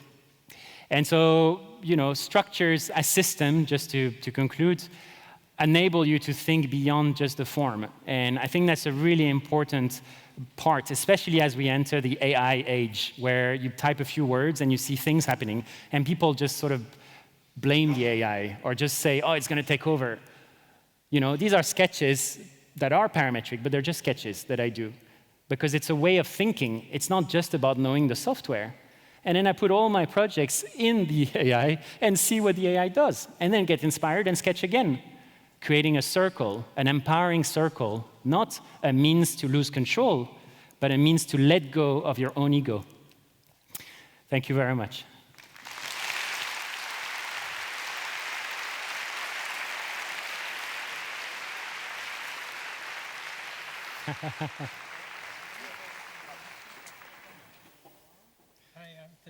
Hello. Καλησπέρα σας. Θα μιλήσουμε στα αγγλικά βέβαια. Welcome to Greece. Welcome to Athens. It's great to have you. Your lecture was amazing. It's really refreshing to see your work every time, and it's I really love your work. I wanted to ask you, last time we had this discussion about for the Eco Week book, you spoke a lot about community. And I think you also spoke a lot about the community when you spoke about this project. So my question is, because your work is also about innovation and robotics and technology, how do you bring all these worlds together? And also sustainability comes in. How do you bring all these worlds together? I really loved what the previous speaker was saying when the architect is a design diplomat. Like, I think architects think they have to create. They think they are expected to come up with some genius idea, as if we had some kind of God complex that things were created from scratch.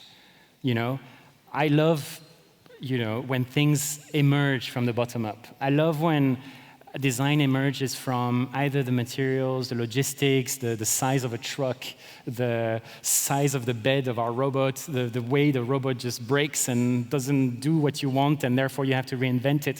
But that sort of thinking needs communication with a team. And so it creates the community through that struggle of creating something, but it's a struggle. It's not an imposition, which I think really creates community. Yeah. It was fascinating when you speak about materials. There's so much going on. There's a circularity. There's how do you disassemble and assemble, and I think the question is really also how does sustainability enter the choice of materials? Like, how do you start with materials? You spoke about how you work with the material and how that really brings a sense of humbleness when you work with the actual material. But the question is, how do you start with the material? Where do you start from, choosing one material over another? So materials are complicated because it's hard to know where they come from.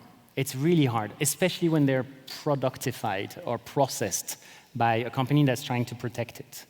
And so to actually uncover raw materials and their use, you have to dive really deep.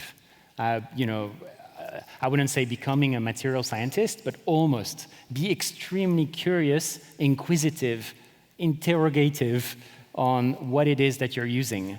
Because, so we tried to build our home with my wife, made of pure environmental material. And someone's like, oh, you should use bamboo flooring. And then I see the bamboo flooring and I see, but wait, well, how did they recompose it? And they used epoxy, petroleum-based epoxy to bind it. And it's mostly epoxy with a sprinkle of bamboo.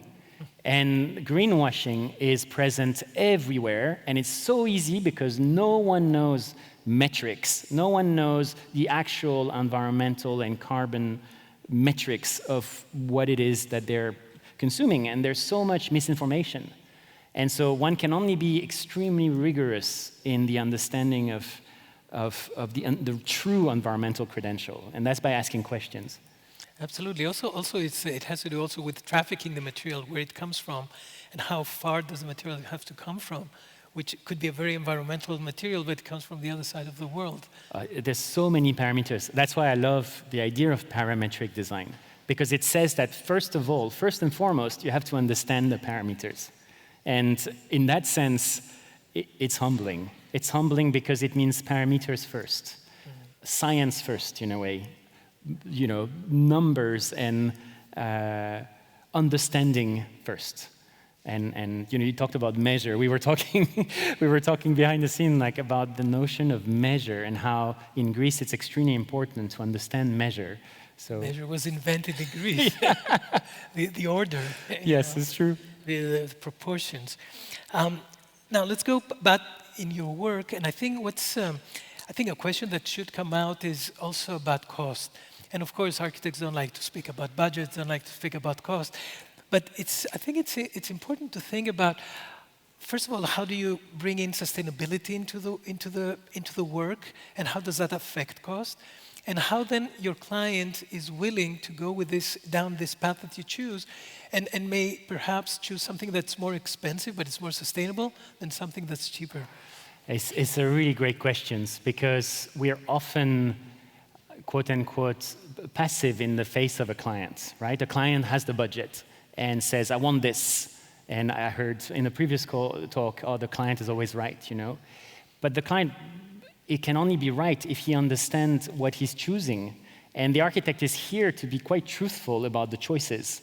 And I'm pretty sure if you go to a client, this material is twice the environmental cost as this. And I say environmental cost, you know, but it's 5% or 10% more.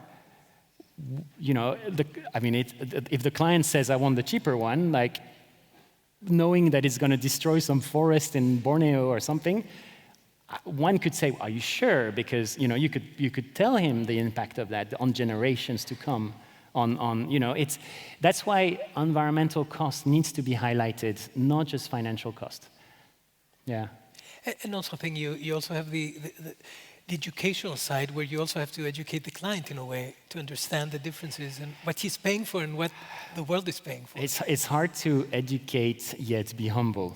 It's hard to kind of say, I know, and therefore listen to me, because no one then listens. You know, you have to be objective. You have to show measure.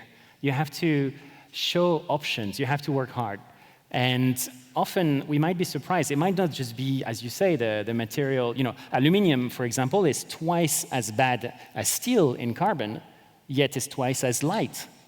So, but yet you cannot really weld aluminium very well. So what I'm trying to say is like, and that's why it's humbling. It's like, if you show an aluminium, a wood, a steel version, how do you assemble it? What is the total weight? Which forest have you used? How are you going to protect the steel from rusting? What sort of coating you're using? Like, that's why there's so much to learn that when you present these choices, you would have had to do your homework. Yeah. And that, of course, brings us to the next question, which is about holistic design, which this is what it's all about in your work. How do you, that requires a lot of research, that requires doing a lot of homework in order to create this holistic view of the project, from cost to production, to the materials, to everything. Yeah, and an infinite curiosity. The idea that design is everything and everywhere. At Burning Man, you know, I got a bit of one of those humbling moments where, you know, the person that was driving the truck was like, well, that doesn't fit on my truck, and I can't bring it. And I was like, well, you know, the truck is as much the designer as I am. And so, damn, I better speak to truck drivers, you know? And when you start thinking this way, you're like, wow, okay, so we are quite defined by our infrastructure. Like, I love fermented sugar, PLA, bioplastic, but if the sugar is coming from a farm in Thailand that destroys forest, then what's the point? So then what can I do? Can I grow sugar in the city? Well, then I have to think of vertical farm. Damn, there's no vertical farm around me, and they're not growing sugars, they're growing salad. So how do I do a vertical farm? Okay, I need to do this and that. I have to raise money, I have to create a company for it, or I need to find partners, so then you become an entrepreneur, and then, so you're still an architect, but you have to create the company in order to have the material that creates, so holistic, not just in terms of the parameters of design, but holistic in terms of how on earth do you pay and make something happen and innovate and create the certification for what you're about to bring to the world. You're really talking about a system. I mean, you have to change the whole system in order to have the sustainable product. You have to change the whole system of production, transportation, raw materials, everything. But you change it from the bottom up, you know, by being an entrepreneur, not by blaming the system, not by, you know, in France we point fingers, we try and go and say, we need a new law. But I guess what I really loved where I moved, which is in England, is that they enable the creation of companies that enable us to fundraise, which enable us to innovate. And then they support that funding for innovation. And in that sense, that completely changed my perspective, is that I can be the change. I can do the change. Yeah. Now, okay, last question. We're getting architecture, design, and climate change. Where do they meet for you in the future? Yeah, well, we have to talk future before it's too late. I really love that quote. It's not just crucial. It's, you know, I think there was this report that we have now about 9 years to lower temperature by 1.5 degrees. It's, at the moment, not happening. It's not happening because we're not changing fast enough. And the only way to change fast is to understand what we need to change. Air conditioning is 10 times worse than carbon. The cooling gas are 10 times worse. How do you think of a structure, especially in hot climates, without air conditioning? You're going to have to think about labyrinth cooling, of thermal mass, I'm still amazed we're building glass and steel structures in the middle of hot climates. You know, we have to change the mindset of this international, everything the same, fancy architecture, you know, Mies van der Rohe obsession. Like, we have to shift and look back at how it was made traditionally around us, vernacularly, like, because there was so much wisdom, and yet we shift away out of, I don't know, pretension or something, but we forgot the wisdom. Thank you. Cool. We're out of time. Thank you very much. Ευχαριστούμε πάρα πολύ. Thank you. Thank you, Arthur. Cheers.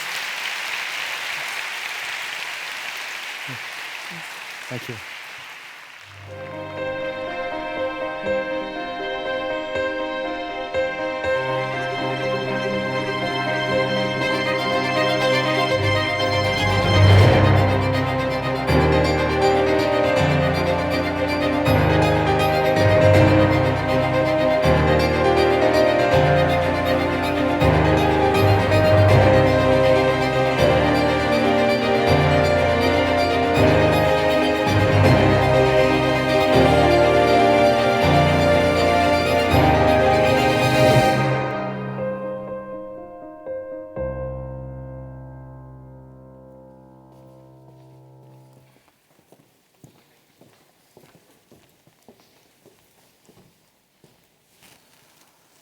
Πριν περάσουμε στην επόμενη ενότητα της ΕΣΟ, θέλω να συμφωνήσουμε όλοι σε μία παραδοχή.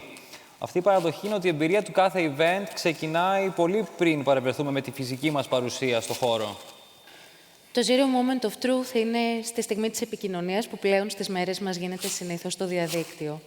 Και αυτή ήταν η στιγμή που στην ομάδα του Archisearch και της Design Ambassador μας κατέστη σαφές ότι οι φετινές βραβεύσεις Archisearch Lifetime Achievement Awards αποτελούν ένα από τα πολυαναμενόμενα milestones της φετινής εκδήλωσης για ένα πολύ μεγάλο μέρος του κοινού. Και όχι άδικα, καθώς η συναισθηματική τους σημασία είναι τεράστια. Ξεκινάμε λοιπόν αμέσως με τη βράβευση της Ρένας Παπασπύρου από τον Ηλία Παπαϊλιάκη, ζωγράφο και αναπληρωτή καθηγητή στο Τμήμα Αρχιτεκτόνων Μηχανικών του Πανεπιστημίου Πατρών. Ο συνδυασμός της ύλης και του χρόνου πάει μαζί. Η ύλη αποτυπώνει, είναι φορέας καταστάσεων, είναι φορέας του χρόνου.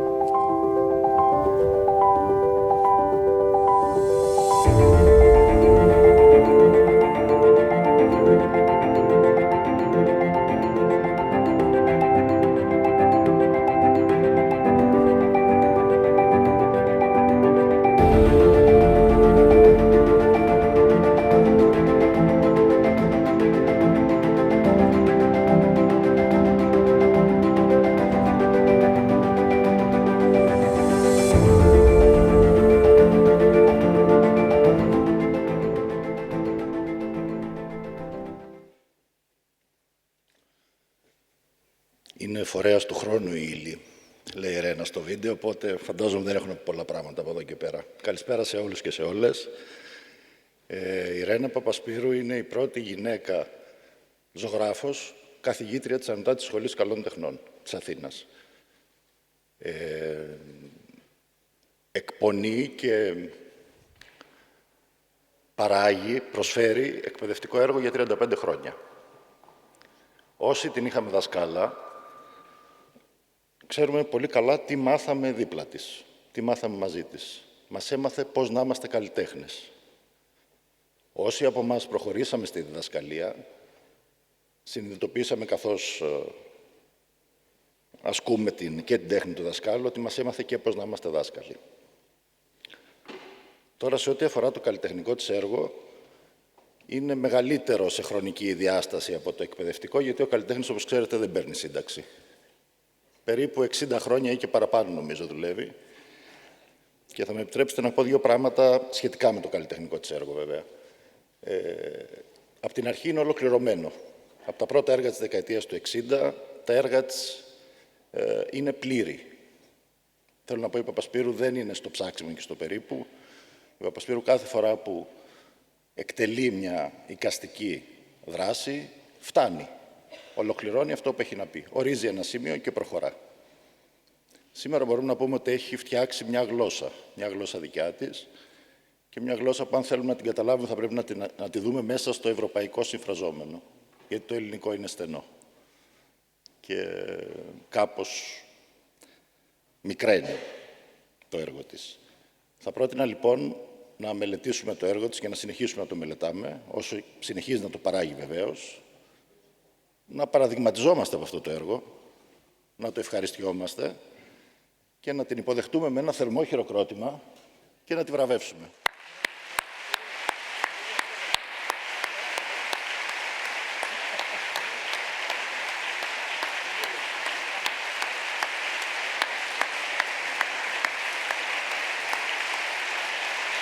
Λοιπόν, σου έχω και δώρο. Ευχαριστώ πάρα πολύ.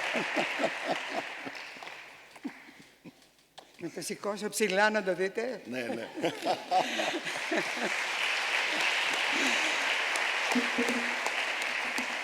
Ευχαριστώ πολύ.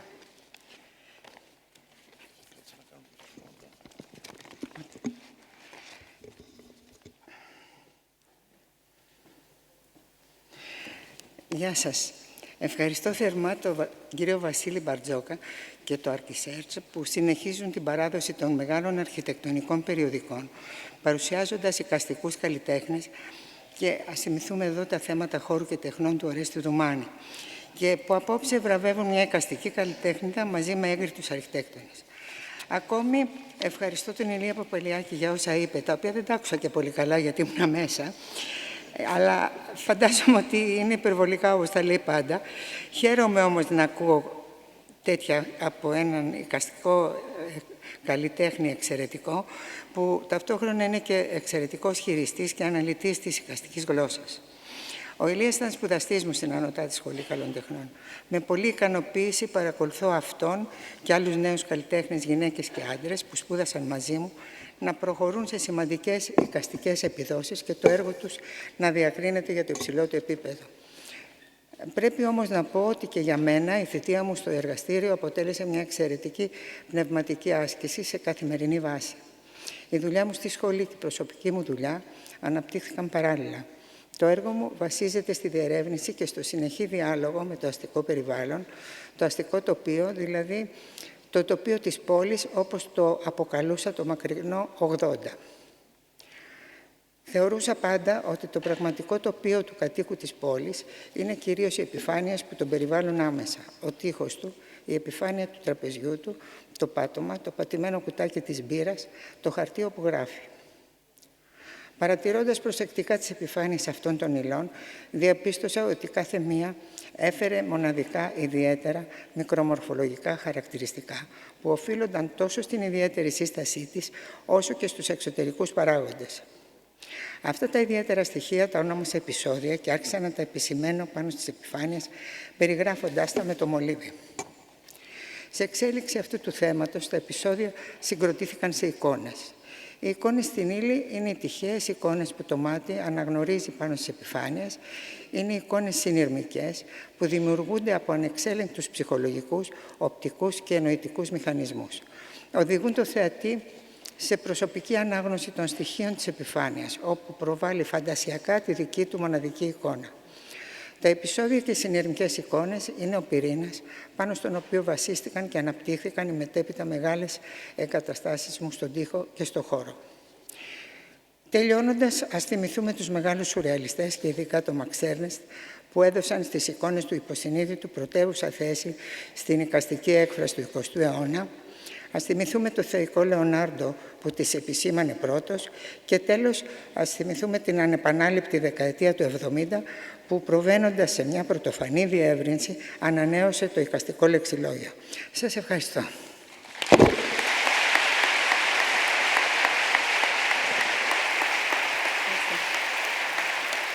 κυρία Παπασπύρου. Κύριε Παπαηλιάκη, είναι μεγάλη χαρά και τιμή που βρίσκεστε κοντά μας. Παρακαλώ, παραμείνετε στη σκηνή. Καθίστε μέχρι το τέλος των βραβεύσεων. Μένετε εδώ, ελάτε κοντά μου. Στη συνέχεια βραβεύονται 3 εμβληματικές μορφές της ελληνικής αρχιτεκτονικής και το ρόλο του απονεμητή έχει ο Παναγιώτης Πάγκαλος, καθηγητής αρχιτεκτονικής.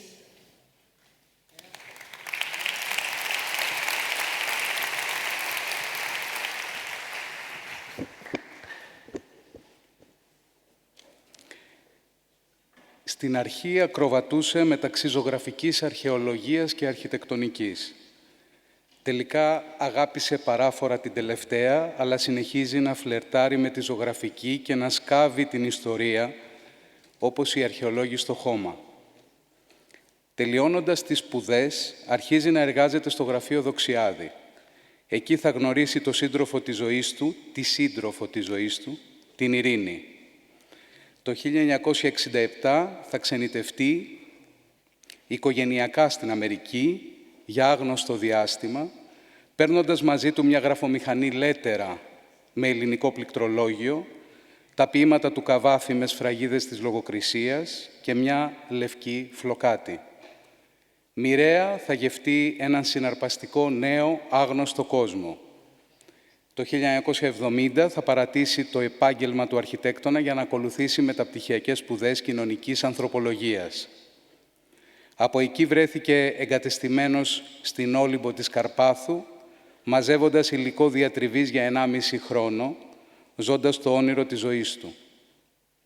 Και όταν ο γιος του άρχισε να μπερδεύει ελληνικά με αγγλικά στον νηπιαγωγείο, αποφάσισαν με τη γυναίκα του να επιστρέψουν οριστικά στην Αιγενέτηρα. Έτσι έφεραν πίσω τον Καβάφη και τη Φλοκάτη και μαζί ένα καινούριο ψυγείο.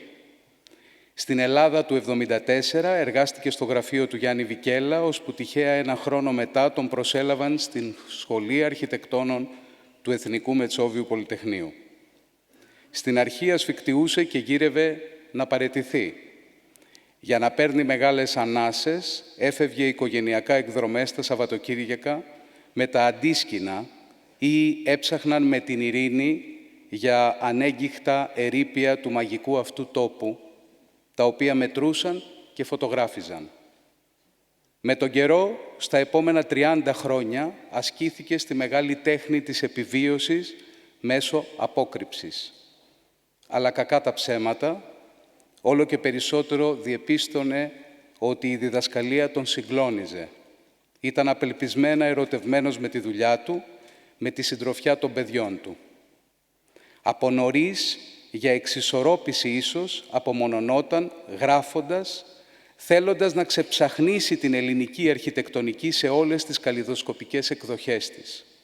Ήταν κάτι που δεν έπαψε ποτέ να θεωρεί βαθύτατα προσωπική υπόθεση. Αυτό του έσωσε τη ζωή.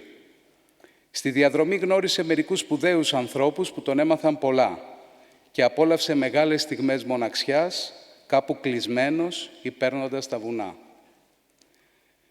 Εμπνέεται από την απεραντοσύνη της φύσης. Θαυμάζει τη γειτονιά του, λατρεύει τις ανώνυμες δημιουργίες και τα μολύβια με σπασμένη μύτη. Όπως εξομολογείται ο ίδιος, για λίγα μόνο πράγματα μετανιώνω.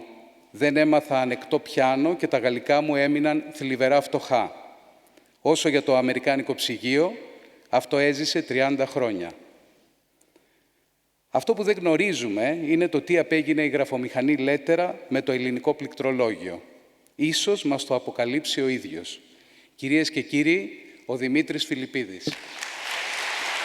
Μια μοντέρνα πόλη, αυτό που ονειρευόμαστε.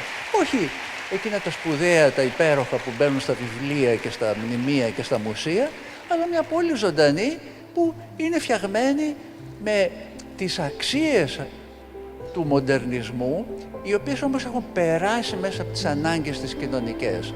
Δεν είναι αυτούσιες οι μορφές που έρχονται και φυτεύονται μέσα στην πόλη.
Σήμερα βραβευόμαστε για το Lifetime Achievement και σκέφτηκα ότι πέρα από τις ευχαριστίες στο Βασίλη τον Μπαρτζόκα και το ΕΣΟ για αυτή την τιμή, ήθελα να πω ότι θέλω να επιστρέψω ένα ελάχιστο σε αυτούς που χρωστάω.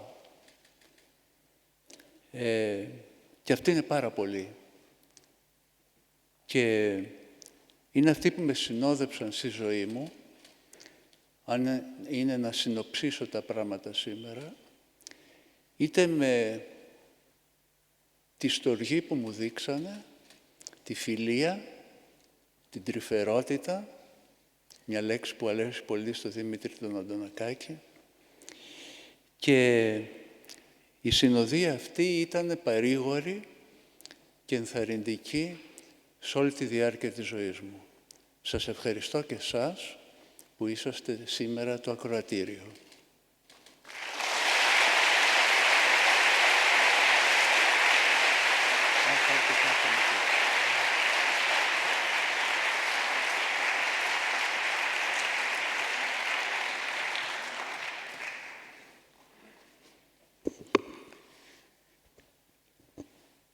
Από μικρός του άρεσαν οι κατασκευές, αλλά προφανώς χωρίς τους περιορισμούς των οικοδομικών κανονισμών με τους οποίους θα έρθει αναπόφευκτα αντιμέτωπος μέσα από το επάγγελμα του αρχιτέκτονα. Η αναζήτηση της ελευθερίας θα σημαδέψει το Ατελιέ 66, το μεγάλο αρχιτεκτονικό πείραμα που ξεκίνησε με τη σύντροφο της ζωής του Σουζάνα, αμέσως μετά την ολοκλήρωση των σπουδών τους. Σε αυτό το μαγικό καλύβι της αρχιτεκτονικής θα ξετυλίξει το κουβάρι της σκέψης του, θα αξιοποιήσει τις επιρροές των δασκάλων του, θα διαμορφώσει την προσωπικότητά του και θα γευτεί επί πολλά έτη τη χαρά και τις δυσκολίες της συλλογικής δημιουργίας με διάφορους συνεργάτες. Εκεί επίσης θα γεφυρώσει τα όνειρά του με αυτά της Σουζάνας και θα καλλιεργήσει ένα λεξιλόγιο με το οποίο θα διδάξει τι είναι αρχιτεκτονική στην Ελλάδα και στην Αμερική.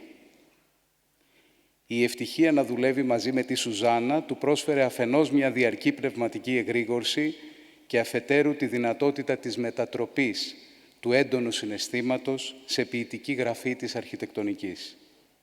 Το όριο, το μέτρο και η παύση είναι μονάχα τρεις από τις αρετές με τις οποίες εμβολίασε κάθε υλική μαρτυρία της κοινής διαδρομής τους. Αλλά και η δυναμική αντίδρασή τους στις παγιωμένες καταστάσεις, σε στερεοτυπικές αντιλήψεις και σε άκαμπτες προκαταλήψεις, αποτέλεσε ένα από τα βασικά σημεία αναζήτησης ελευθερίας. Ο Οξύλιθος, το Δίστομο, η Μπενάκη, το Κολονάκι είναι μερικοί τόποι που είχαν την τύχη να μεταμορφωθούν σε υποδοχής μιας αρχιτεκτονικής αντίληψης έξω και πέρα από οτιδήποτε προφανές και αναμενόμενο, μιας αντίληψης η οποία συνδυάζει την ελληνική ιδιαιτερότητα με τη δυτικότροπη καθαρότητα. Ο Δημήτρης έλαβε πολυάριθμες διακρίσεις και ανέλαβε πολλές διοικητικές θέσεις ευθύνης. Όμως το βασικό στοιχείο που θα χαρακτηρίσει και ταυτόχρονα θα στοιχιώσει τη σχέση του με την αρχιτεκτονική ήταν και παραμένει η διδασκαλία, στην οποία θα αφιερώσει ολόκληρη τη ζωή και τη σκέψη του. Η διδακτική διαδικασία θα καταστεί ένας ατέρμονος πνευματικός ανήφορος και μέσω αυτογνωσίας ένα επαναστατικό εργαλείο πολιτισμικής εξέλιξης και συνάμα ένας ελπιδοφόρος φάρος στο αρχιτεκτονικό πέλαγος ανοησίας.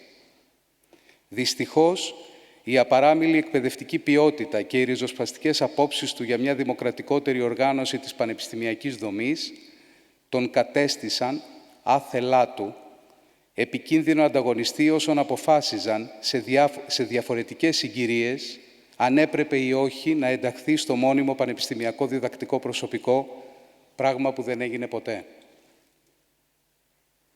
Έτσι, ο Δημήτρης θα παραμείνει για τις πράξεις και τις προθέσεις του ο σημαντικότερος συμβασιούχος Έλληνας δάσκαλος της αρχιτεκτονικής για να μας θυμίζει τα ασυγχώρητα λάθη της ιστορίας. Ίσως αυτά τα λάθη να μας κάνουν σοφότερους. Κυρίες και κύριοι, ο Δημήτρης Αντωνακάκης. Το σπίτι είναι ένα σύμπαν, είναι η γη και ο ουρανός, ο κόσμος όλος. Στο σπίτι ασκείται η ευαισθησία μας. Εκεί στεγάζεται η μνήμη. Στο σπίτι συνδέεται ο χώρος με το χρόνο.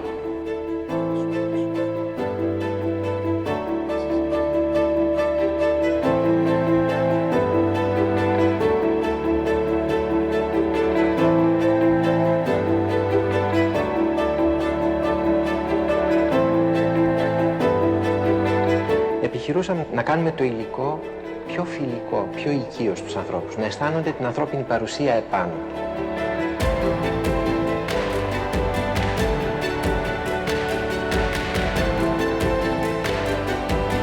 Βλέπουμε προς το θέατρο και στη μουσική ότι η κριτική είναι εξαιρετικά σημαντική, βοηθάει. Με την αρχιτεκτονική τα πράγματα είναι πολύ πιο δύσκολα, γιατί την αρχιτεκτονική πρέπει να τη ζήσει κανένας και δεν μπορεί να ζήσει κανένας μέσα σε όλους τους χώρους της αρχιτεκτονικής. Αυτό έχει οδηγήσει και σε μια παραποίηση της αρχιτεκτονικής, ότι η αρχιτεκτονική είναι εικόνες, ενώ δεν είναι εικόνες καθόλου.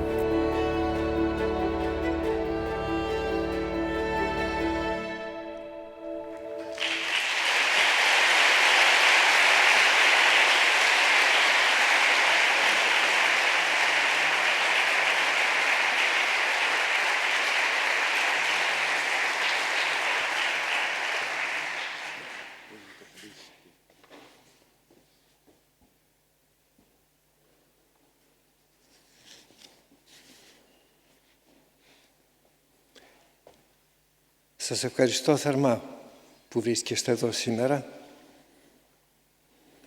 για αυτή την παράδοξη για μένα συνάντηση, τόσο σημαντική.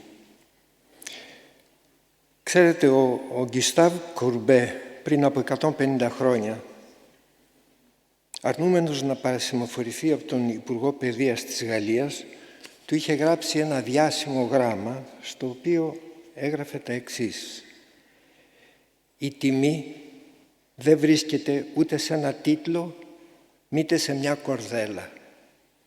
Βρίσκεται στις πράξεις και στα κίνητρά τους». Και αυτό καλό είναι να μην το ξεχνάμε. Εγώ βέβαια, πολύ πιο αδύναμος από τον Κουρμπέ, παρασύρθηκα σε αυτό που γράφει κάπου ο Πλούταρχος, ότι δεν υπάρχει πιο γλυκό άκουσμα από τον έπαινο των άλλων.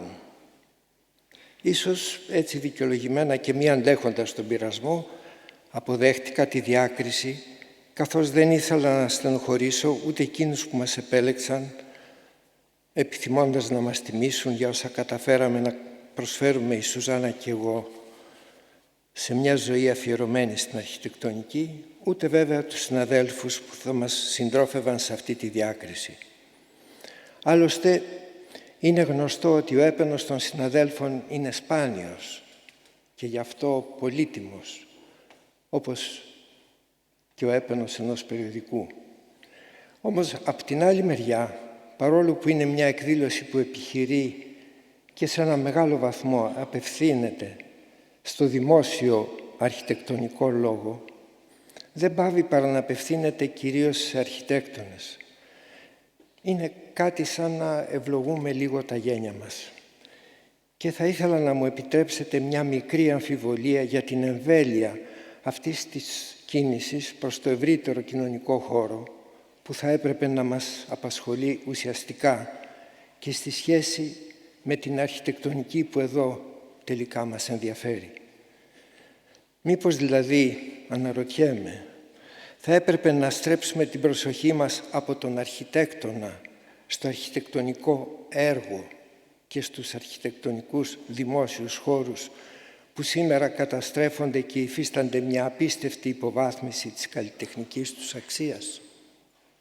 Μήπως θα έπρεπε να γίνει μια προσπάθεια επαναξιολόγησης και επανατοποθέτησης στο βάθρο της τέχνης εκείνων των αρχιτεκτονικών έργων και χώρων που έχουν γράψει στην ιστορία της σύγχρονης ελληνικής αρχιτεκτονικής, από όπου τα έχουν κατεβάσει οι πολεοδομικές δεσμεύσεις, οι ισχύοντες απίθανοι γραφειοκρατικοί μηχανισμοί και κανονισμοί, αλλά και οι αυθαίρετες, αστόχαστες και παραμορφωτικές επεμβάσεις σε αυτά τα έργα, ακόμα δυστυχώς και ημών των ιδίων. Μήπως όλη αυτή η σημερινή απίστευτης οργανωτικής ποιότητας για τα ελληνικά δεδομένα εκδήλωση, για την οποία θα πρέπει κανείς να σας συγχαρεί, θα ήταν πιο ουσιαστική για την ευρύτερη κοινότητα αν οργανώνατε κάποτε με τους όρους που εσείς γνωρίζετε καλά μια έκθεση αρχιτεκτονικών έργων και δημόσιων χώρων που θα ήταν δυνατόν με κάποιες προσεκτικές διαδικασίες να επιλέγονται και να αξιολογούνται κάθε φορά ως έργα τέχνης.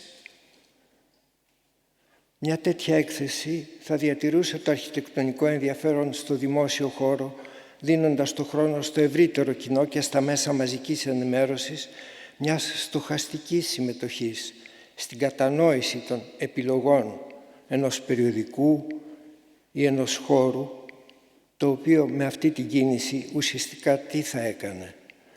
Θα υπέβαλε διακριτικά στην κρίση της ευρύτερης κοινότητας τις επιλογές και τις αξιολογήσεις του για τα σύγχρονα αρχιτεκτονικά έργα και τους δημόσιους χώρους. Θα ήταν μια έκθεση που θα μπορούσε να συμβαίνει κάθε 1 ή και 2 ή και κάθε 3 χρόνια, που θα ήταν δυνατόν να φιλοξενείται διαδοχικά στις αρχιτεκτονικές πανεπιστημιακές σχολές και στις μεγάλες πόλεις. Με αυτή τη λογική, η μεταφορά του ενδιαφέροντος από τον αρχιτέκτονα στο απαξιωμένο αρχιτεκτονικό έργο θα συνέβαλε επιτέλους σε μια συνολική προσπάθεια ανάδειξης της αρχιτεκτονικής, γεγονός που απαιτείται για την καθιέρωση της θεσμικής προστασίας πολλών έργων αρχιτεκτονικής που παραποιούνται και καταστρέφονται στις μέρες μας. Με αυτή τη λογική, τη σημερινή διάκριση του περιοδικού σας και του ΕΣΟ για το κοινό μας με τη Σουζάννα έργο, την αποδέχομαι και την τιμώ ως την συμμετοχή σας στο πένθος μας. Πενθός σημαίνει θυμάμαι, για την ανώνυμη, βάρβαρη, αδίστακτη, απαράδεκτη και απίστευτα οδυνηρή, σας το βεβαιώνω, καταστροφή ενός ανυπεράσπιστου αρχιτεκτονικού έργου μας της πλατείας Κολονακίου. Σας ευχαριστώ πάρα πολύ.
Γεννήθηκε στην Αλεξάνδρεια και έζησε μέχρι τα 13 του χρόνια στην Αίγυπτο, μέχρι που η οικογένειά του επέστρεψε στη γενέτειρα του πατέρα του την Κύπρο.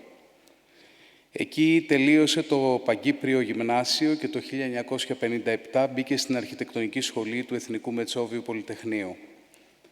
Αφότου αποφοίτησε το 1964, ανέλαβε επιμελητή στην έδρα οικοδομικής της Σχολής Αρχιτεκτόνων και παράλληλα άνοιξε δικό του αρχιτεκτονικό γραφείο.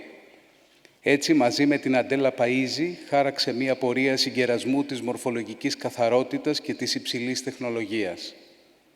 Επί πολλές δεκαετίες, το Γραφείο Κυριακίδη ανέλαβε τον σχεδιασμό πολύπλοκων κτηρίων γραφείων, τραπεζών, ξενοδοχείων, αλλά και εμπορικών, πολιτιστικών και εκπαιδευτικών συγκροτημάτων.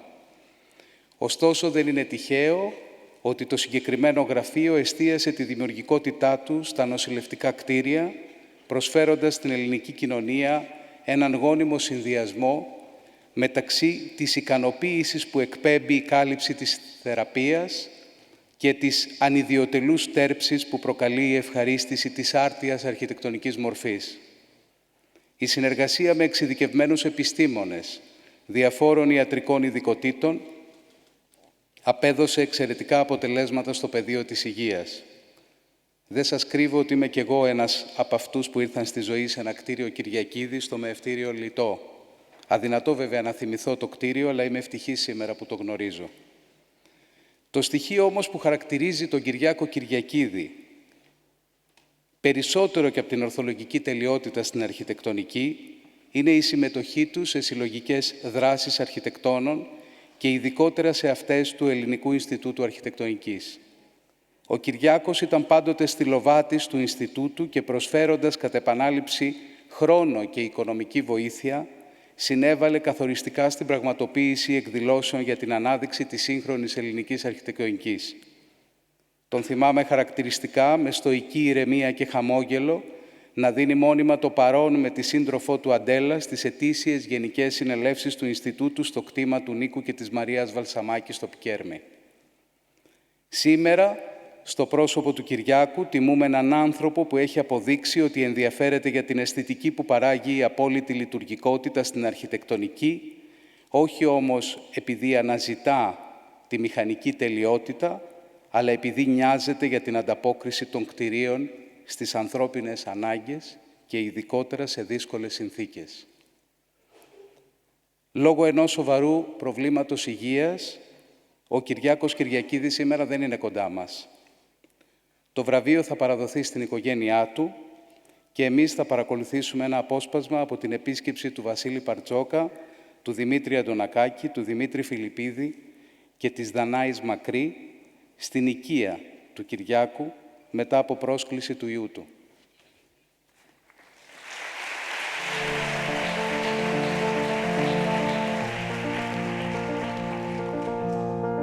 Μαθήματα αρχιτεκτονικής, λοιπόν. Ποιοι ήταν οι δικοί σας βασικοί πυλώνες? Γνώσεις αυτές που έπαιρνα κυρίως από τους συναδέλφους, τους οποίους και μέσα στο Ινστιτούτο τους υπολόγιζα και ένιωθα ότι πρέπει η παρουσία τους να το συντηρεί με όποιο δυνατό τρόπο μπορούσε. Τα τεράστια έργα του κ. Κυριακίδη ήταν διαμορφώναν όντως γειτονιές. Πώς το κρίνεται? Θαυμασμό. Γιατί πραγματικά ξέραμε ότι ήξερε και πολλές φορές τον είχαμε ρωτήσει και διάφορα πράγματα. Πόσο σημαντική η προσφορά της συζύγου στο γραφείο? Μεγάλη. Μέχρι και τώρα.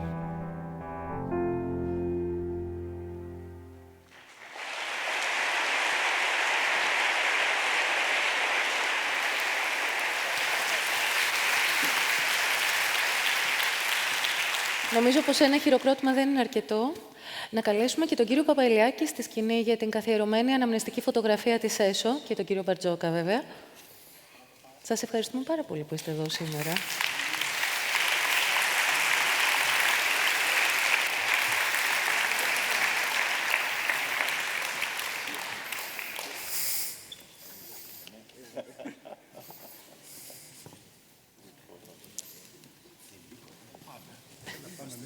Πήγαινε εσύ από το Βασίλειο από εκεί και εγώ από εδώ.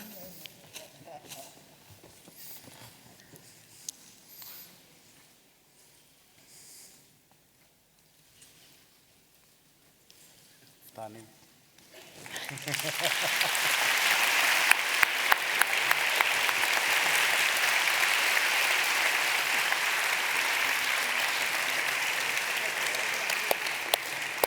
Άλλο ένα θερμό χειροκρότημα.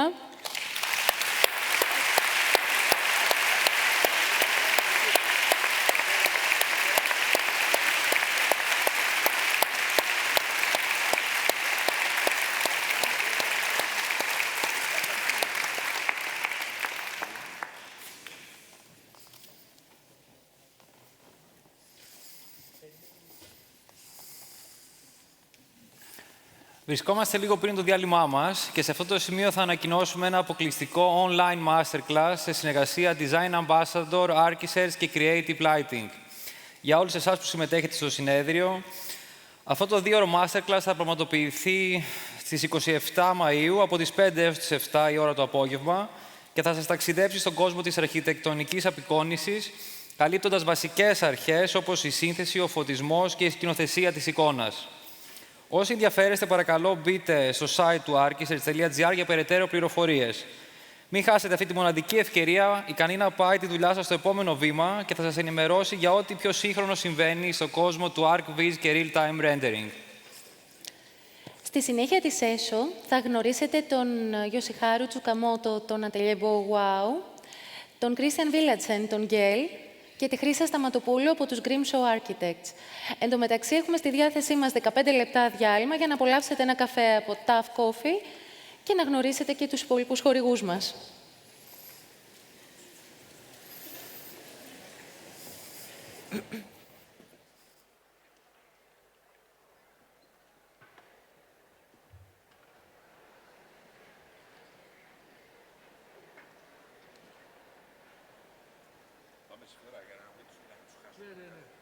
Ξεκινάμε με το groove και μπαίνω θέμα και εντάξει, και μετά να φύγει.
Can hold the candle to your rising stars. You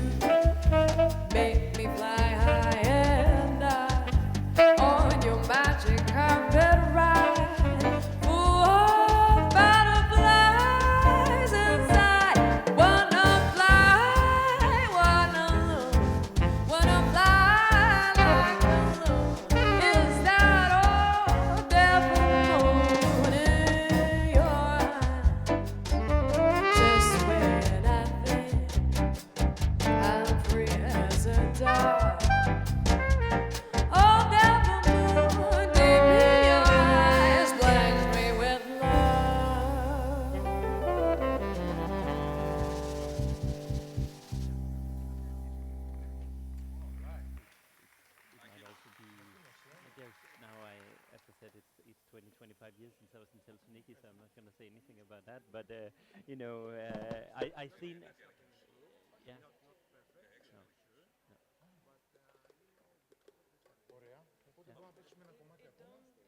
I just need to get this fixed because it's falling off. It doesn't sit. It falls off my ears. Somehow it's too short.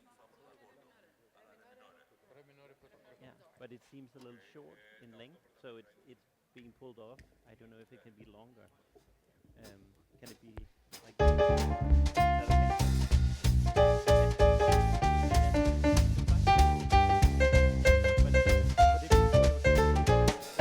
It don't mean a thing if it ain't got that swing.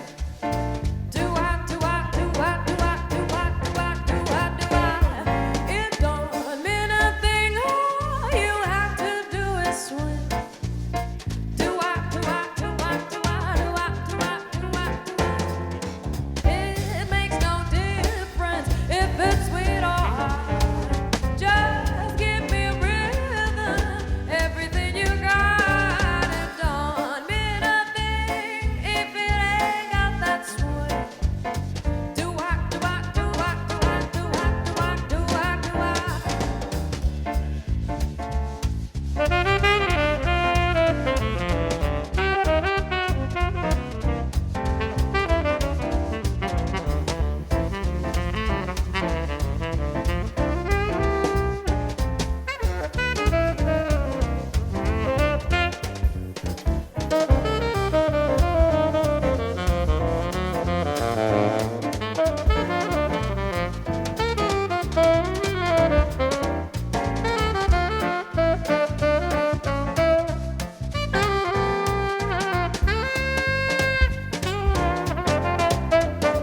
what love is until you heard the meaning of the blues, until you had a love you had to lose. You don't know what love is. You don't know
cannot leave, it never dies until you face its dawn with sleepless eyes. You don't know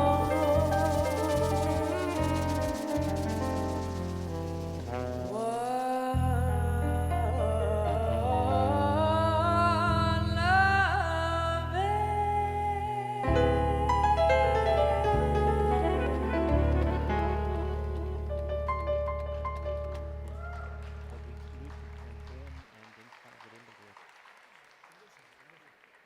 Hi.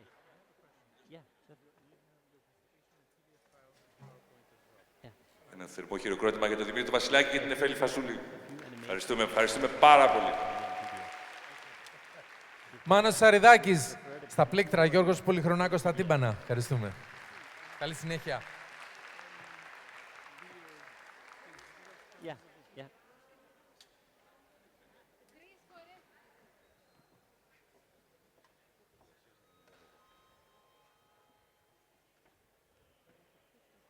Yeah. But it's fine. It was also a long afternoon. I can understand people are.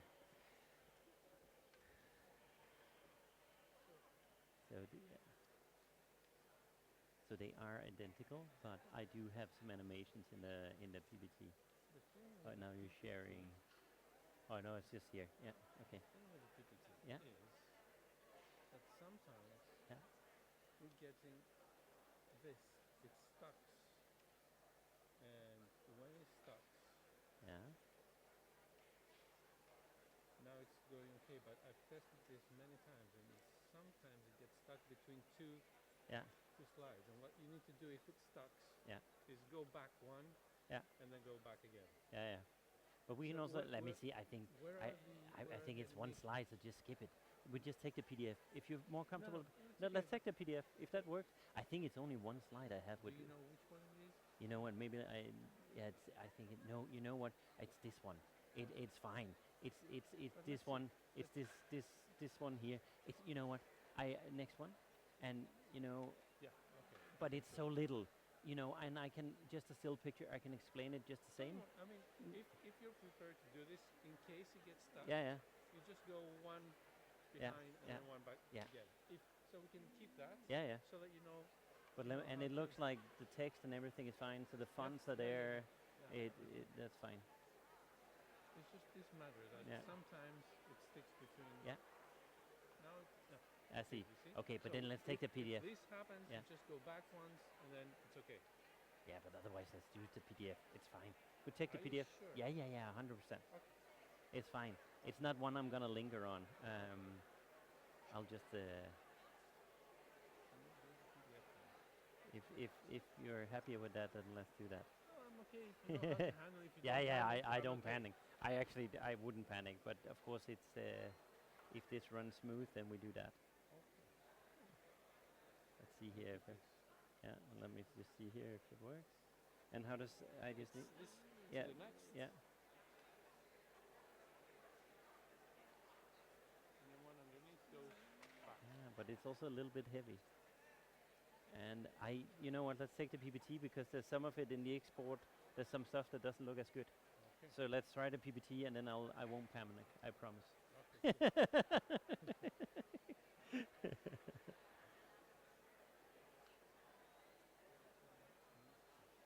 Sorry, but no worries whatsoever. Yeah. If you're prepared, I'm cool with it. Yeah. Don't worry. I've done this before. It's fine. It has a little bit of. I see your point, but it's. I don't know. It hasn't happened with any other presentation. Just this one. But you know how to handle it. Yeah, so it's fine. It's fine. Okay. I will leave this here.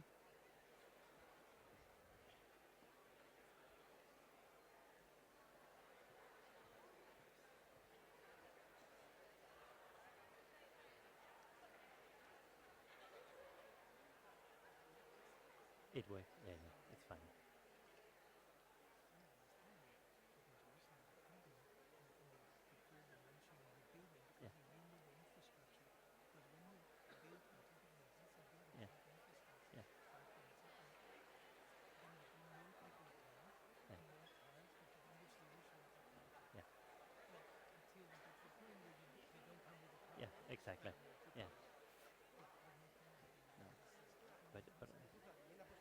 course, you need.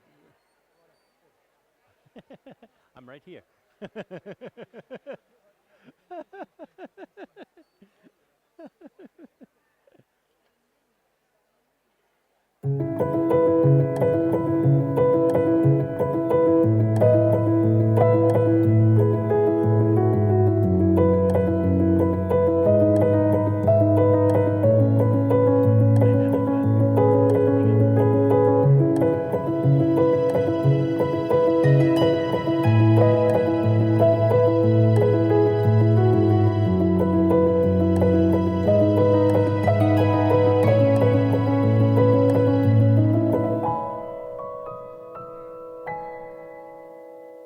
Its clicker is not in there.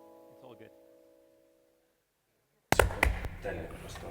Λοιπόν, εγώ νομίζω ότι είναι πολύ σημαντικό να γίνονται τέτοιες εκδηλώσεις.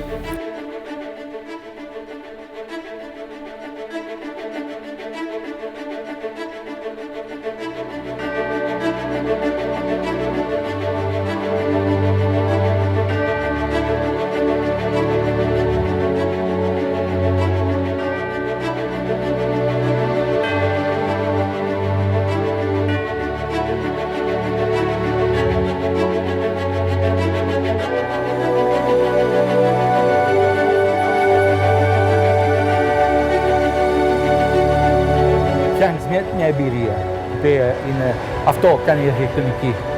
Διαμορφώνει κάποια εμπειρία μέσα από το χώρο, εν κινήσει. Είναι πολύ σημαντικό.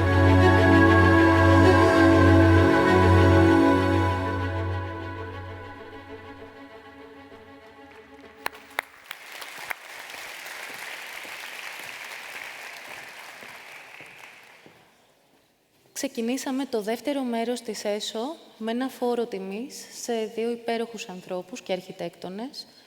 Ο Νίκος Κτενάς και η Μαρία Κοκκίνου θα βρίσκονται πάντα μαζί μας μέσα από την παρακαταθήκη τους.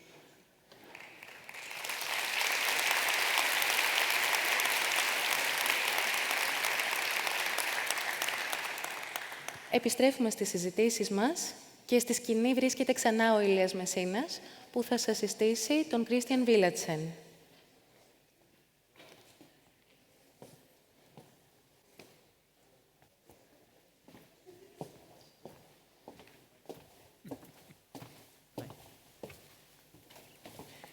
Ευχαριστούμε, Δανάη. Καλησπέρα και πάλι. Θα περάσουμε στα αγγλικά για να παρουσιάσω τον ομιλητή μας. Christian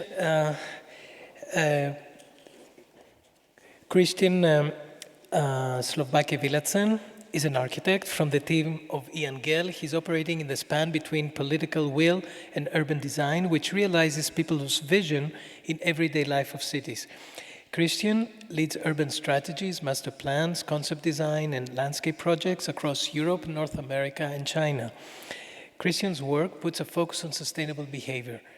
And the subject of his lecture, his keynote lecture tonight, is urban sustainable behavior. Christian, please.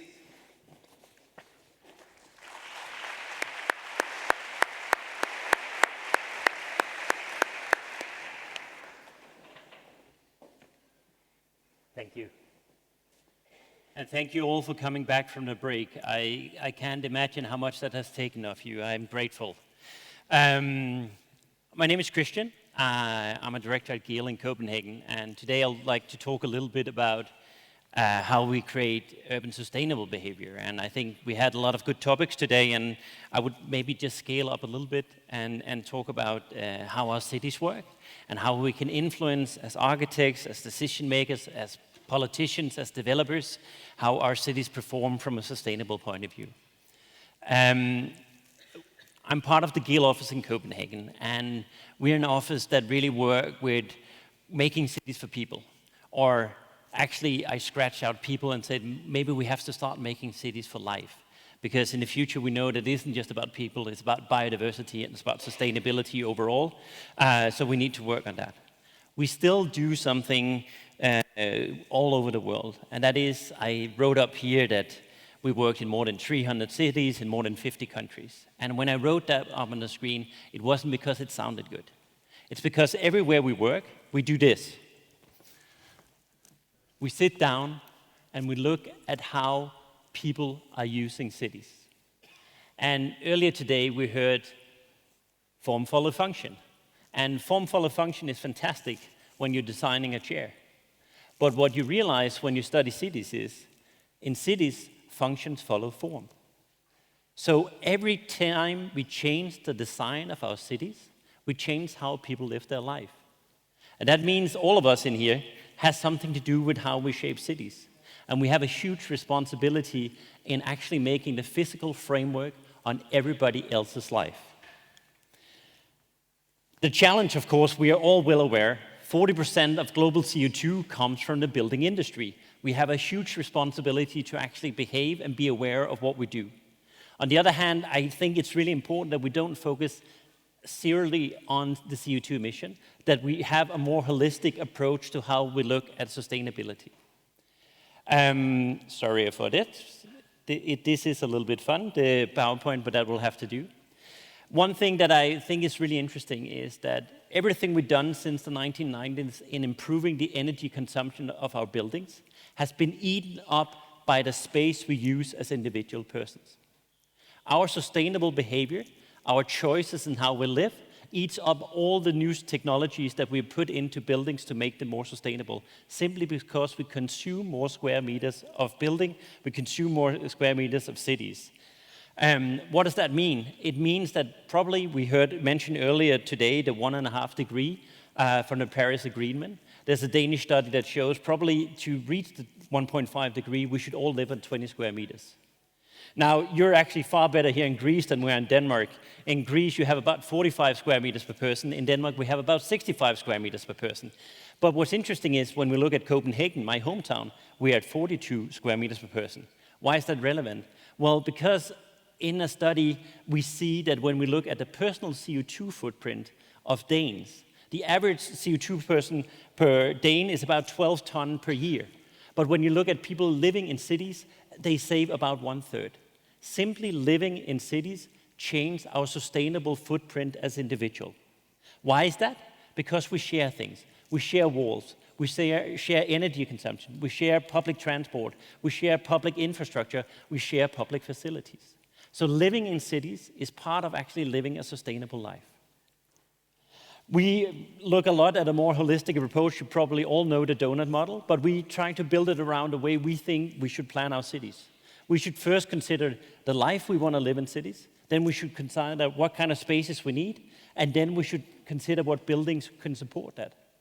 And this is maybe a little bit tough to say on an architecture festival, that I think we should first think about life, then space and large buildings. But in reality, way too often, we start by thinking about the building and the square meters. Sorry about this. This is working a little bit funny today. Anyways, another aspect of cities, of course, is mobility. And I have to admit, I haven't been to Athens for, I think, 20 years. And I was looking really forward to seeing what had happened in Athens. And I was really surprised to see how little had happened when traffic jams were here. It's really interesting to me because I work with a number of the big car industry production companies around the world, and even the car production companies are now reducing parking on their own campuses because they think in the future car is not a product that you own, it's a service that you provide. What's also interesting about that, of course, is that all of a sudden the car industry has become very aware that maybe if it's a service you provide, it's not about selling a car in a beautiful street or in a beautiful shop, it's how you actually interact at street. And we know this from public transport. 98% of public transport users come by foot and by bike. And if we want to, in the future, to have cars as an integrated part of that public service, we need to think about our streets and public spaces. Of course, this was CO2 and mobility is a big part of it. There's a Danish study that shows if you build a standard Danish house next to public transport, you save 5 to 10 times the CO2 as if you build a zero-emission house in a car-dependent area. Building in cities is quite sustainable. And I am sorry about these glitches with the PowerPoint. Of course, we know that it's, as I mentioned before, it isn't just the climate change, it's also the biodiversity. And I think for us, what that means is, it's not to say we shouldn't build on Greek islands as the other beautiful projects we've seen today. But when it comes to large-scale development of how we deal with urbanization, we shouldn't be building on greenfields anymore. We should looking at how can we densify our existing cities? How can we build on old industry sites? How can we transform existing buildings to new purposes? But most importantly, how can we also make the public spaces in between perform better? How can we make the shared public facilities perform better so we can actually live denser and live in an urban environment? How to do this? For me, what is really important is the process. Much too often, this is a diagram that I've used a number of times. When we talk with cities, they still organize themselves in individual silos. Someone thinks about traffic, someone thinks about housing, someone thinks about green departments, but we never really work together. And I think only when we work together can we truly build sustainable. Now, the picture here behind, this is Hefei in China. And to be honest, I think the traffic planner thought he had a pretty good day. There's a lot of room for cars. I think the housing department thought they was pretty good. There's a lot of square meters of housing. Maybe even the green department was satisfied because there's a couple of trees there. I saw the sales materials from this new town in China. It said a sustainable, charming new city. Now, cultures are different, so I won't go judging on the charm, but sustainable, this will never be. It's very easy to point fingers to China, where we have seen the biggest urbanization in the history of mankind. But this here is Stuttgart, where I'm sitting in the IBA board, and this is supposed to be a sustainable mixed-use neighborhood. It's right next to the Western Street, right next to the Central Station, and the first thing you meet is a bank that is closed off, and at 5 in November, this is pitch black, welcome home. And this is my own hometown of Copenhagen. This is a new planned city, Ørsted, which is actually equally bad. Because at the end of the day, who we design for is this, us as people.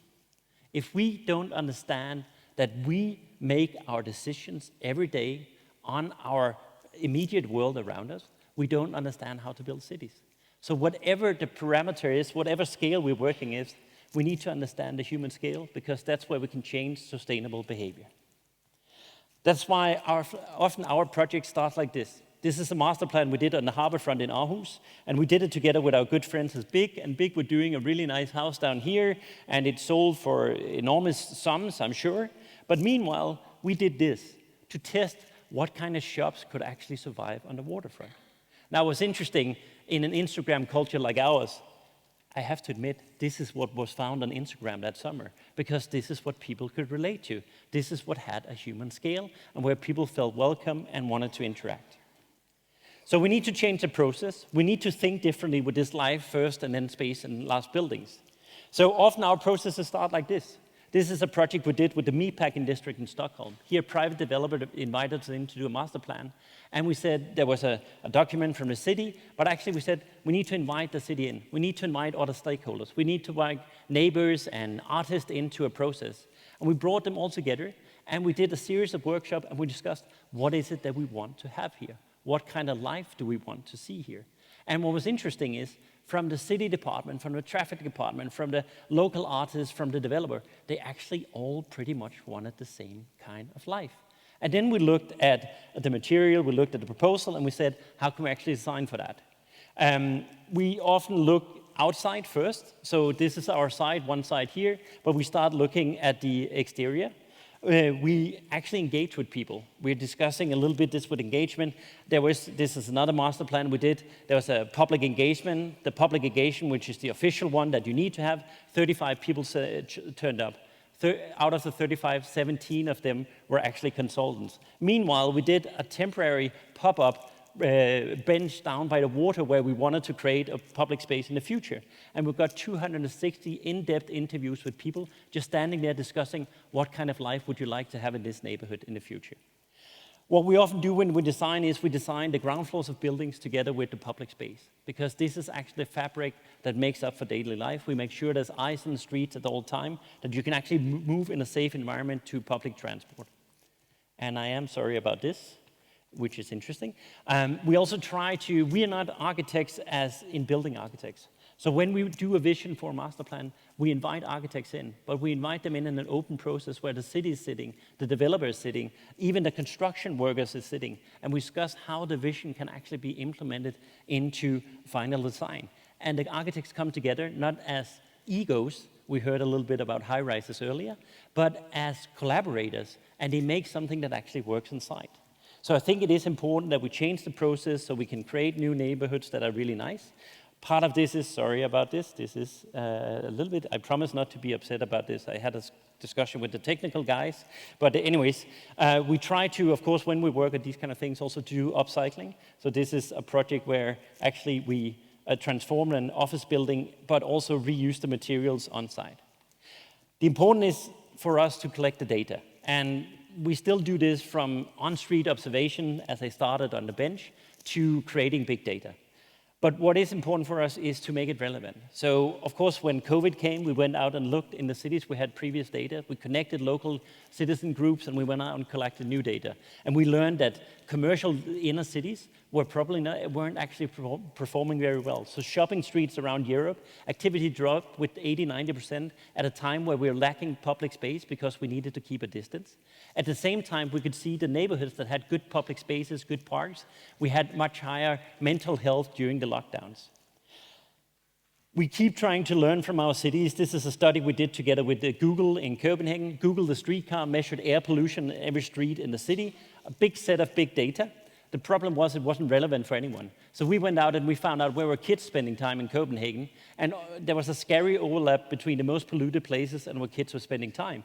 And all of a sudden, it became very relevant for people, and we could do a strategy where we could say, how can we invite kids to spend time where there was less pollution, but also how can we actually invite, do micro-interventions to change this. We keep bringing data up. We just did a new strategy for Munich, where we went out and we found out how's the city actually performing, where are people actually spending time. But there's also a lot of discussion in Munich about density, and we've tried to find out, is density actually a problem? And what we found is a lot fewer people actually had density stress than the people that actually had density happiness. And all of a sudden, we had some data that we could start to use as a strategy tool together with the city. Now, what's the impact of having data and understanding physical behavior? Well, a few years back, we worked with the city of New York, and we were looking at Times Square together with Mayor Bloomberg. And we suggested as a test to transform Times Square into a public space. It was quite interesting. Times Square, maybe the most important or famous square in North America, was actually 90% road. So we said, what if we actually make it into a square? And we did it as an overnight happening. So the morning after in 2009, it looked like this. We knew from studying beforehand that there was 400,000 pedestrians. There was also 60,000 cars. But actually what we found is people really liked this kind of transformation. This gave Mayor Bloomberg the political will to actually make this permanent and have a competition to make it permanent.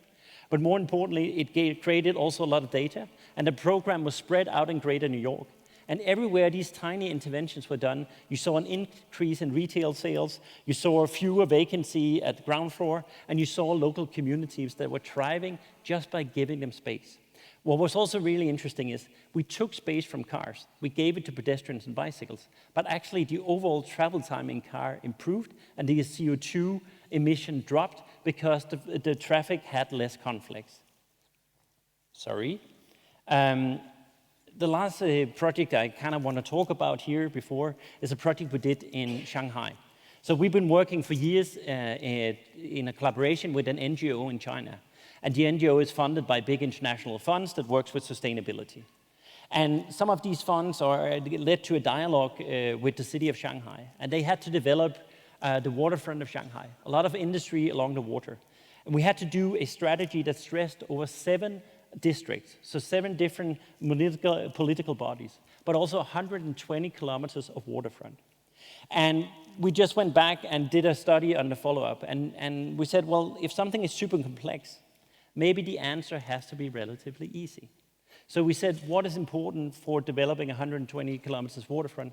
Well, we want it to be one continuous public space. We want to connect to the city. We want to make a diversity of spaces for all user groups. And we want to make active edges along the buildings of the waterfront. Together with these 4 strategies was a design guideline. But it wasn't a design guideline telling you this needs to be blue, round, and in concrete. It was a design guideline that said, these are the qualities we want to see along the water. This is how you should think in climate adaptation into your design. This is how you should think about different user groups. So it's more a design manual that gave you the content, and then we left it up to the local designers, the local developers, the local politicians to make decisions based on that. We implemented the strategy in 2015. We just went back and had a study up, And since 2015, they built 45 kilometers of continuous public space along the water in Shanghai. It used to look like this. This is the waterfront in 2015 when we got started. We, as a pilot, suggested maybe in the future it could look like this. Today it looks like this. What's interesting is the flood wall, everything is integrated into the design, and it now works as a public space. We said the riverfront should connect better to the city and to public transport. We did a study now, and it showed 83% arrive to the waterfront by foot, by bike, or by public transport, not by car. Also now, 92% of the flood barriers are integrated into the design. This is Nanjing Lu, the main pedestrian street in Shanghai. This is connecting to the city and connecting to the water. Basically, the pedestrian street stopped about a kilometer before Nanjing Lu, or before the water. And we did a study here, much like the one we did in New York, where we found that 95% of the movement of this street was actually pedestrian, 140,000 pedestrians, and only 4% were car, about 4,000 cars per day. But when we looked at the space distributed, 85% of the space on this street was given to car, and less than 15% was given to people. So we said, couldn't this look like this in the future? Just last year, I received this image. They have now implemented it. You can now walk all the way to the waterfront in Shanghai in a nice environment. We said it should be a more diverse place for all user groups. It's still the #1 tourist attraction in Shanghai. But what's really important to me is 78% of the users are local. And about a third of them say they come here because it's a great place to bring your children. The last thing is, of course, we said the buildings that we build should relate to the waterfront, and there should be activities on the waterfront. And one of the places we looked at was this, a transformed industry site, and we said maybe it could have more of a human scale in the future. Today it looks like this.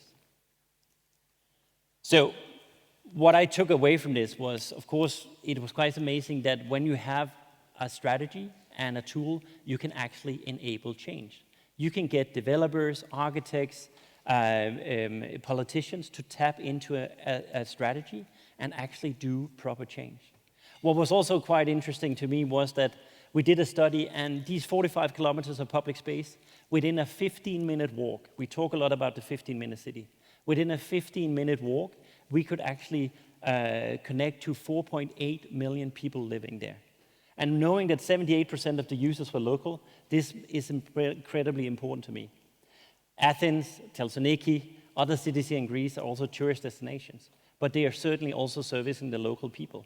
And I think if we are to live denser in the future, if we are to reduce our CO2 footprint and support sustainable behavior, we actually do need to think about how can we create qualities and facilities in our cities, in our public spaces, that allows us to live densely together. I want to end on my hometown of Copenhagen. In Copenhagen, 60% commute on bike. Everybody going to school, going to work, 60% commute on bike. And then you say, yeah, Copenhagen is flat. Yeah, but it's also cold. There's pros and cons. What's really interesting about why Copenhageners bike is when you ask them why do they bike, they don't say because it's good for the environment. They don't say because it's cheap. They don't say because it's healthy and a good exercise. 2/3 says because it's easy, fast, and convenient. Because all the investment that the city of Copenhagen had done in streets the last couple of years has been in providing an infrastructure that actually allows you to have a sustainable behavior. Not because it's the right thing to do, but because it's the easiest, convenient thing to do. So in Copenhagen, all sidewalks are pulled through, so the cars have to wait for the pedestrians and bicycles and not the other way around. The bicycles and the buses get a 6-second head start at intersections. You know what that means? It means we don't have a lot of right-turning accidents of cars killing pedestrians and bicycles. But more importantly, when you're sitting in the bus or you're sitting on your bicycles, you go first and you say, wah, and you go ahead of the car in the traffic. You feel prioritized. Sorry, and now these are going to give us this way. This is Copenhagen 120 years ago. A lot of horses. This is Copenhagen 50, 60 years ago. And again, I had expected more coming back after 20 years in Athens. This is the same place today in Copenhagen. we continue to develop our cities. And the last picture here I wanted to show is just the next project we're working on in Copenhagen. So this is the connection from the City Hall Square, and then you have the central station, you have the famous Tivoli Gardens here. And right now we're working on a project where hopefully in the future it will look like this and extend public transport to the pedestrian network in the inner city, but also bring new qualities to the city. I want to end on a note that we need to design cities where it's easy to do good. And we need to do that on all levels of design. And as urban designers, we enable us. We give the opportunity for architects, politician makers, developers to actually tap into doing these kind of changes. And I hope today that someone will come and grab me, because it's not very sustainable to go to Athens from Copenhagen on a day. The only thing sustainable about my trip here was that I biked to the airport in Copenhagen. So I hope you get inspired, you steal some ideas, or you come have a talk, so we can actually do some change in the cities of Greece as well, but also inspire each other and learn from each other. Thank you.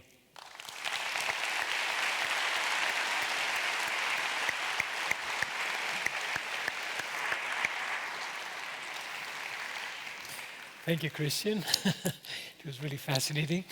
I remember the last lecture was at Copenhagen at the Eco Week 2011. And what really amazes me every time I see your lecture, and I've seen now the projects are developing, they're becoming more sophisticated, that you have more data available. But really, what's hi, Spiros. Hi.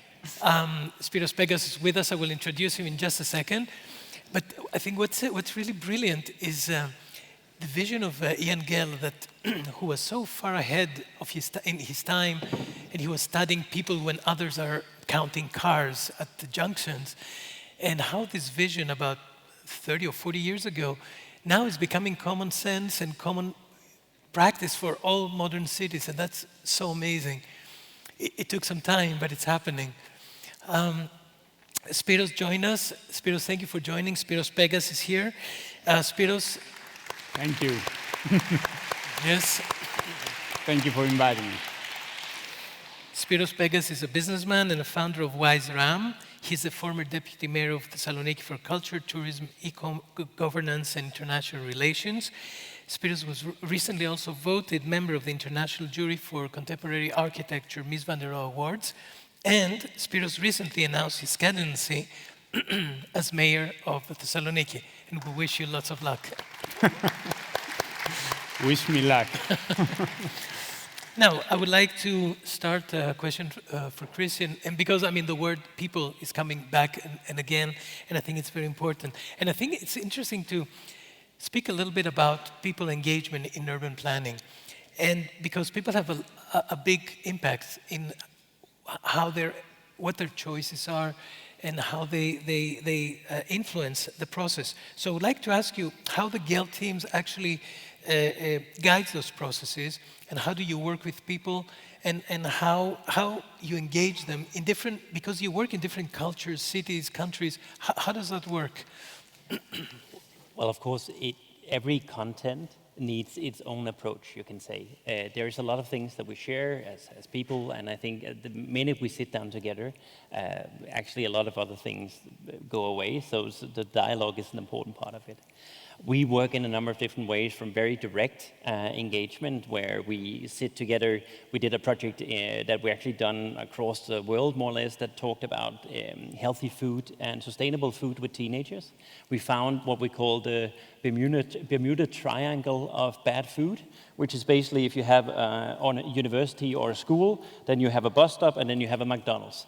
And that kind of Bermuda Triangle is very bad. And in that project, we did an engagement process where we talked with the teenagers of why were they at McDonald's. We found out because they allowed them to spend time. So what we did is we, together with the teenagers, designed a public space outside, but then we engaged with the local shop owners and had them provide healthy food at the same time. And then we gave awareness with the kids, because they became aware of how much CO2 was actually linked to their food choices. And they were giving an offering where they could hang out in a cool place that they co-created. And at the same time, learn something. And of course, that's very hands-on. As I said, we also do a lot of observation. simply observing how people are using the cities. We have today a number of online tools that we're using as well. So we just did a project, actually a master plan, so for a private developer, but in a collaboration with the city, where in Denmark we have digital email that every citizen in Denmark has. And in that municipality, everybody received an online digital questionnaire that was visual, where people could say what they would like and what they thought were missing. And we found out by the time we were done with the questionnaire, 1 out of 5 in the city, including children and elderly, had replied to the questionnaire, and we had a proper base to build on of what this developer could give back to the city. That's pretty good, 1 out of 5, actually. Yeah. I would like also, Spiros, here in Greece, we're very critical about a lot of things. But the truth is that in other cities, for example, from my experience in Jerusalem for the past 5 years in urban planning and people engagement, you see that people may know what they want in terms of sustainability, but they very often make different choices because of convenience and for other reasons. And so now I would like to ask you your angle about people engagement in urban planning from your experience in Greek municipalities. Yeah, through my political experience and involvement, I actually learned to respect public opinion and people.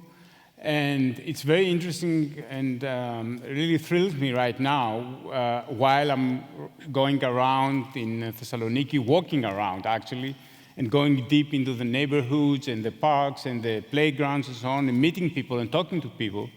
It's very interesting how these guys want to be involved, how they want to have the means and the authority to take care of the environment they live in. They had asked me, and they have showed me things, and sometimes you are looking for the big idea, and you're sitting in your office and think, oh, what am I going to propose for my city? And then you go out to the field and you meet the people, and then the idea is out there. And these guys were telling me things that I couldn't notice from my office. And that was exactly what they were asking for. They were asking for authority, to delegate authority to them, to find ways, probably by creating neighborhood unions, neighborhood teams, and so on, so that they have the ability to take care of the infrastructure and the environment. We're discussing that backstage also with Christian, and I was telling you that after actually the economic crisis, I believe, in my experiences, that cities in Greece cannot sustain by their own means the infrastructure, the urban infrastructure. It's impossible. So you need people's engagement, you need people's involvement. And yes, when you change things, when you have regenerated projects and renewal projects, people feel discomfort in the beginning. I can recall a soft regeneration project that we did in the center of the city. It was also in my neighborhood on my street. And I remember going down, and the works had just started, actually. And there were different people looking at me and staring at me and asking what is happening here. And I had no idea, because I was only responsible for tourism and excavation and not about the urban works. So people were either winking to me, saying, you did that, but mainly they were feeling discomfort because they would not be able to park their own car in front of their house. But after experiencing the change, living the new ecosystem, they were so happy. After 6 months, 1 year, everybody is happy with these new changes and the new environment and the totally new ecosystem. It was very interesting showing us these pictures of the parking places with all these cars. We have so many in Thessaloniki, and people are asking, where will all these cars go? But you gave the answer. I mean, when you offer alternative means, then the cars go away. And the last signal, I think, is that it derives from the last national election, is that people nowadays want technocratic, immediate solutions to the everyday problems and everyday life. So you have to take that into consideration and act very fast, solve everyday and daily problems that they are confronted with. Actually, it's interesting because the next question will be about making changes. And what I've learned in Jerusalem is that people don't mind about making changes in public space. What they really mind is they want to know about it in advance. They don't want to like to be surprised. So it's really interesting. But I think the next question is, how do you deal with all these different parameters? And I remember, I would like to ask Christian first. I remember you showed us an early project you were doing in China. And there you tried to put pedestrians first, but then the workers came in and they changed your plan. And so the question is basically, how do you manage this triangle? Again, you spoke about the Bermuda Triangle of cars becoming more and more, people becoming more and more, and then how do you deal with the authorities that they have to actually give answers to the constituents, but they also have to bring the city to more sustainable solution? Well, I had tried to give my keynote these kind of topics. So we have a challenge, but we also have an opportunity to change the process and use data in the decision making. And I think for me it is really interesting when we look at cities globally, it's roughly about a third of the area of every city that's streets. And that means that roughly the streets makes up about 2/3 of our public space. Now, public space is something we share. It's something we all finance to tax and so on. But how we use that space is done very differently around the world.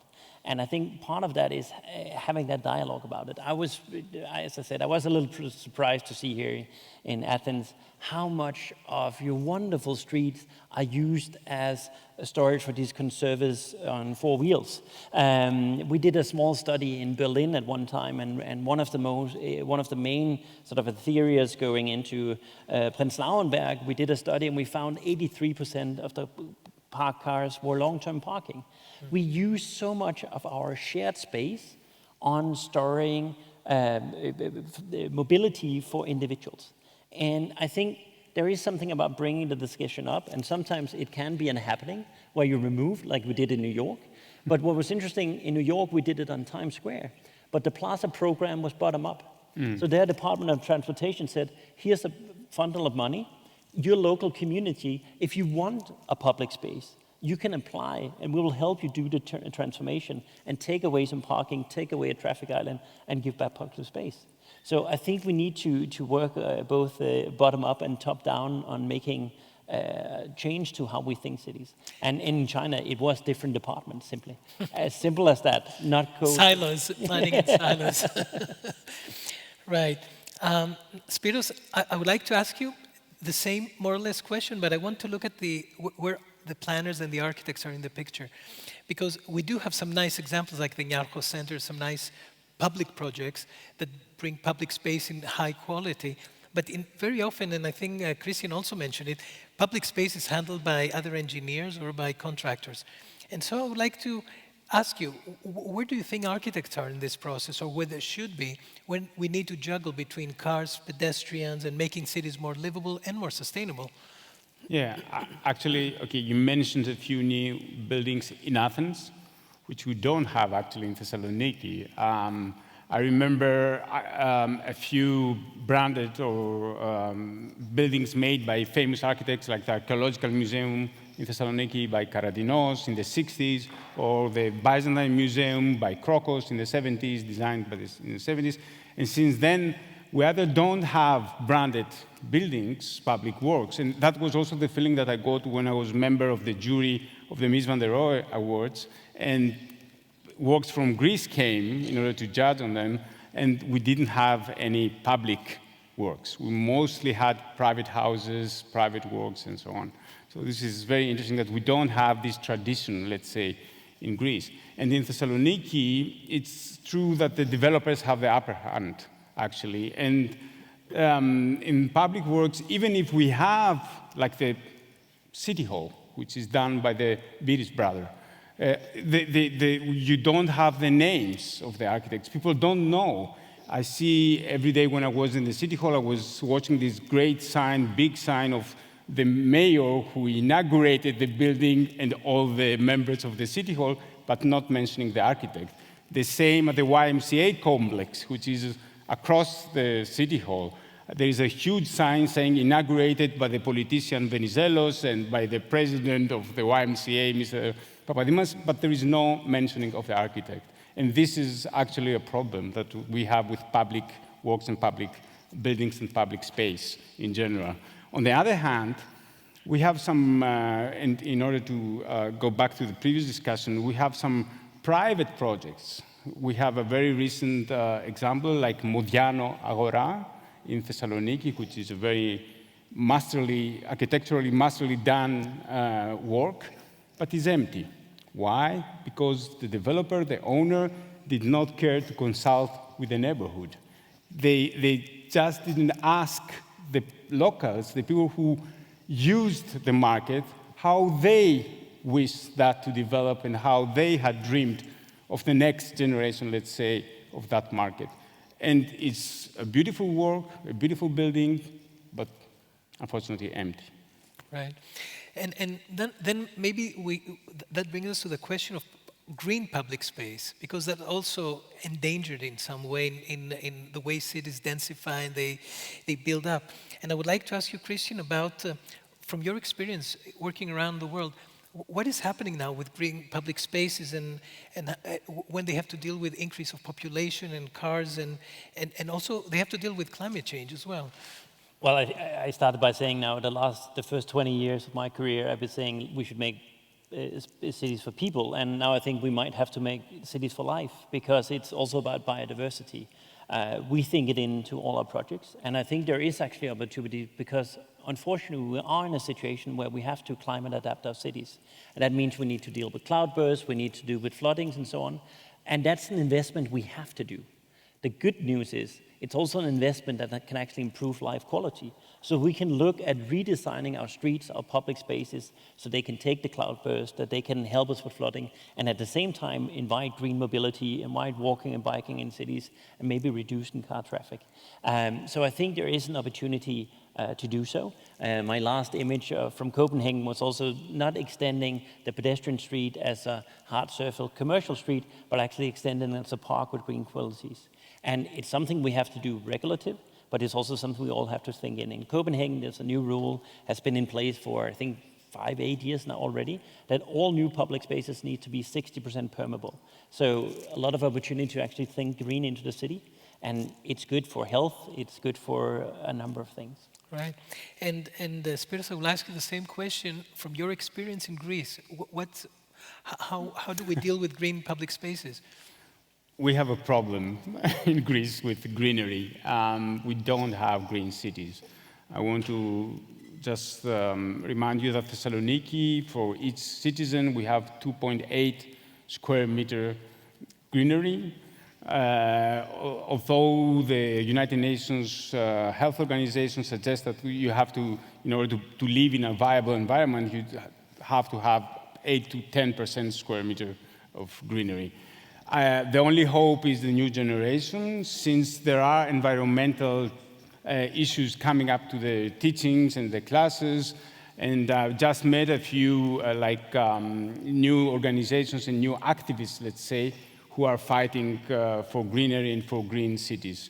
Right now, I think we have a generation who has a problematic relationship to the greenery. I have an idea why that is happening, and because I was thinking of the relationship greenery and urban environment and so on. And I think my generation, I remember all my friends every weekend going back to the village. The parents were coming from villages and they were living in Thessaloniki, but every weekend they were going back to this bucolic ideal, let's say. So they didn't care about greenery in the cities. Now, the new generations are urban generations. They don't have villages to go. So they live in this urban environment which has no green. And this is something that we have to change in the future. And we have really to revolutionize somehow the way things are done and how infrastructure is built in the cities. I urge Christian to visit, if he has time, one public school in Greece. It's like a prison. I mean, and I believe that we have to change public schools. We have to rip off the asphalt and the cement and bring down the steel bars from the windows and really have pocket forests and small gardens in order that people get again acquainted to physical environment and to greenery and so on. Right. So if we want to think of the future and talk of the future, as long as we have it, as we said, we have to really revolutionize the way we are perceiving urban environment today in Greece and change things radically. Christian, you wanted to say something? No, it was a lot of reflections. I think Copenhagen has, to a large extent, gone through that transformation. And it's really interesting. What we see is 20 years ago, people moved away from the city when they had children. Nowadays, they put. One of the biggest challenges in Copenhagen is they don't have enough school, because when they looked at the demographic prognosis 20 years ago, they weren't expecting kids. And now everybody stays in the city because it's green. But also, as you said, the city of Copenhagen has actually redesigned a lot of the school courtyards and opened them up, because they say it's a public investment. So during the daytime, it works for the school teams, but during the rest of the time, it works as public space for the city, because it's a public investment. And I think there's a lot of we can do when we step out of our silos and thinking of the bigger picture. Yeah. Great, thank you. I see the nice here. Christian, thank you. Spiros, thank you very much. Thank you. Σας ευχαριστούμε πολύ. Thank you. Thank you. Σας ευχαριστούμε. Thank you. Στη σκηνή της ΕΣΟ ανεβαίνει η Χρύσα Σταματοπούλου. Με έδρα της στο Λονδίνο και το γραφείο Grimshaw Architects, η Χρύσα Σταματοπούλου βλέπει, ζει, οραματίζεται και σχεδιάζει τις πόλεις του μέλλοντος. Εξειδικεύεται σε χώρους μετάβασης, όπως οι σταθμοί τρένο, μετρό και αεροδρόμια. Πρόκειται για τους ενδιάμεσους χώρους που δίνουν ζωή σε μια πόλη και είναι αυτό που εν τέλει χαρακτηρίζει την εκεί κοινωνία. Η μετάβαση από το ένα σημείο στο άλλο πρέπει να είναι μια διαδρομή ποιότητας.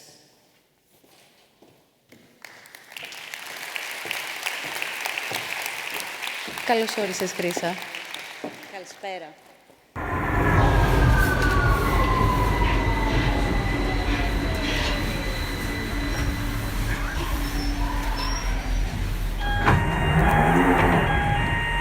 Please stand clear of the closing doors.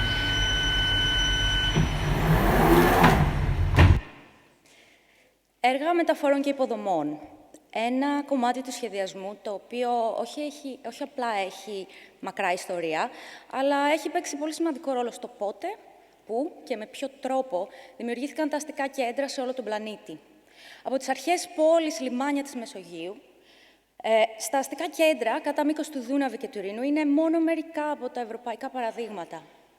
Οι πόλεις είναι ζωντανοί οργανισμοί που μεγαλώνουν, οριμάζουν, γυρνάνε, ξαναγεννιούνται. Ίσως σε πιο αργό ρυθμό από ότι εμείς και πολλές φορές στα μάτια μας όλα μοιάζουν στατικά. Σήμερα θα επικεντρωθώ στο πώς τα σύγχρονα μέσα και έργα μεταφορών διαμορφώνουν τις πόλεις μας και πώς μεταμορφώνουν το καλούπι μέσα στο οποίο κινούνται οι άνθρωποι και πώς η αρχιτεκτονική και ο σχεδιασμός παίζει έναν πολύ σημαντικό ρόλο, ώστε αυτά τα έργα να ανταποκρίνονται στην ανθρώπινη κλίμακα και να ξεκλειδώνουν μοναδικές ευκαιρίες στις πόλεις μας. Στους Grimshaw, αυτή είναι η βασική φιλοσοφία πάνω στην οποία από τη δεκαετία του 1980 δημιουργούμε αρχιτεκτονική που απευθύνεται σε όλους τους ανθρώπους και σε όλες τις πτυχές της ζωής τους. Γιατί είναι ελάχιστοι τύποι κτηρίων που δεν αλληλεπιδρούν με τον άνθρωπο. Ας ξεκινήσουμε το ταξίδι μας, λοιπόν. Θα πάρουμε το τρένο από το Λονδίνο για τη Βουδαπέστη, όπου θα πετάξουμε στην Κωνσταντινούπολη, στη συνέχεια στο Νέο Δελχή, τη Σεντζέν της Κίνας, πριν φτάσουμε στη Νέα Υόρκη. Αφετηρία μας είναι το Λονδίνο, όχι επειδή απλά εκεί είναι η αρχική μας βάση, αλλά διότι εκεί εμφανίστηκαν τα μέσα μαζικής μεταφοράς με τη σημερινή μορφή τους. Στα μέσα του 19ου αιώνα ξεκίνησε η λειτουργία του πρώτου μετρό στον κόσμο. Γνωστό ως Μητροπολιτικός Σιδηρόδρομος, ένωνε σημεία εντός της Μητροπολιτικής Ζώνης του Λονδίνου. Ιστορικά, η πρώτη ιδέα του σιδηροδρόμου εμφανίστηκε στην αρχαία Ελλάδα. Ο Διολκός, εκεί που βρίσκεται σήμερα ο ισθμός της Κορίνθου, όπου πλοία και μεγάλα φορτία μεταφερόταν πάνω σε κυλιόμενες δοκούς. Αιώνες αργότερα, στις αρχές του 19ου αιώνα, ο σιδηρόδρομος παίρνει τη μορφή με την οποία το γνωρίζουμε σήμερα. Το δίκτυο σιδηροδρόμων ενώνει πόλη με πόλη και επιτρέπει την ταχεία μεταφορά των επιβατών. Οι αεροπορικές συνδέσεις σπάσαν το φράγμα των συνόρων, επιτρέποντας τη μετάβαση των ανθρώπων από χώρα σε χώρα και ήπειρο σε ήπειρο. Αν αποτυπώσουμε ενδεικτικά ένα πολύ μικρό τμήμα των εναέριων οδών πάνω από την Ευρώπη, θα μοιάζει κάπως έτσι. Φυσικά, όλα αυτά τα δίκτυα δημιουργούν ένα σύμπλεγμα μεταξύ τους. Ο σιδηρόδρομος μπορεί να διασχίζει μία πόλη και οι επιβάτες να το χρησιμοποιούν αντί για το μετρό. Υπάρχουν διαδρομές τρένων που ενώνουν δύο πόλεις διαφορετικών χωρών, όπως για παράδειγμα το Λονδίνο με το Παρίσι, τη Βιέννη με την Πράγα και ούτω καθεξής. Ή σε χώρες όπως η Ελλάδα, οι αερομεταφορές είναι το πλέον καθημερινό μέσο για εγχώριες μετακινήσεις. Έχουμε λοιπόν αναπόφευκτα μία συνεχή ανάμειξη αυτών των δικτύων. Συνοψίζοντας, η επιρροή των δικτύων μεταφορών στο σήμερα είναι τέτοια που εκτόξευσε τη διάδραση των ανθρώπων, υπηρεσιών και μεταφορές αγαθών. Εξάπλωσε τη γνώση σε όλο τον πλανήτη και έχει καταστήσει δυνατή την ταχεία ανταλλαγή πληροφοριών. Πολλαπλασίασε τα εκπαιδευτικά κέντρα, τους πυρήνες έρευνας και καινοτομίας. Άλλαξε το παγκόσμιο οικονομικό μοντέλο, έπλασε και πλάθη της πόλης μας και τον τρόπο που ζούμε σε αυτές. Το ταξίδι και ο προορισμός είναι πλέον μια εμπειρία προσιτή σε όλους. Προτού επικεντρωθούμε στο παρόν, ας πάμε περίπου έναν αιώνα πίσω και να κοιτάξουμε στο πώς η τεχνολογία επηρέασε το σχεδιασμό. Εκείνη την εποχή, τα τρένα καίγανε κάρβουνο, ώστε να παράγουν ατμό, για να κινηθούν οι αμαξοστοιχίες. Ήταν βρώμικα, θορυβώδη, ρυπογόνα. Δεν υπήρχαν συστήματα εξαίρισμου όπως τα γνωρίζουμε σήμερα. Η θέση των τερματικών σταθμών δεν βρισκόταν στο επίκεντρο της πόλης. Ο σχεδιασμός έπρεπε να είναι τέτοιος, ώστε ο καπνός, η ρήπη και ο θόρυβος να διαχυθούν προτού βγουν έξω στον αστικό ιστό. Αντίστοιχα, οι πρώτοι σταθμοί μετρό δεν ήταν υπόγειοι, αλλά τρέχαν πάνω σε γραμμές βυθισμένες σε τάφρους ένα επίπεδο κάτω από αυτό της πόλης. Η λύση σε αυτή την πρόκληση ήταν ο σχεδιασμός αυτών των δραματικά υψηλών υποστέγων, με τις μεγάλες καμάρες, τον τελικά τα σχεδιασμένο στατικό φορέα. Λόγω μεγέθους, τα υλικά έπρεπε να αντέχουν στις δυνάμεις κάμψης, έλξης κτλ., αλλά να είναι ταυτόχρονα πολύ ελαφριά.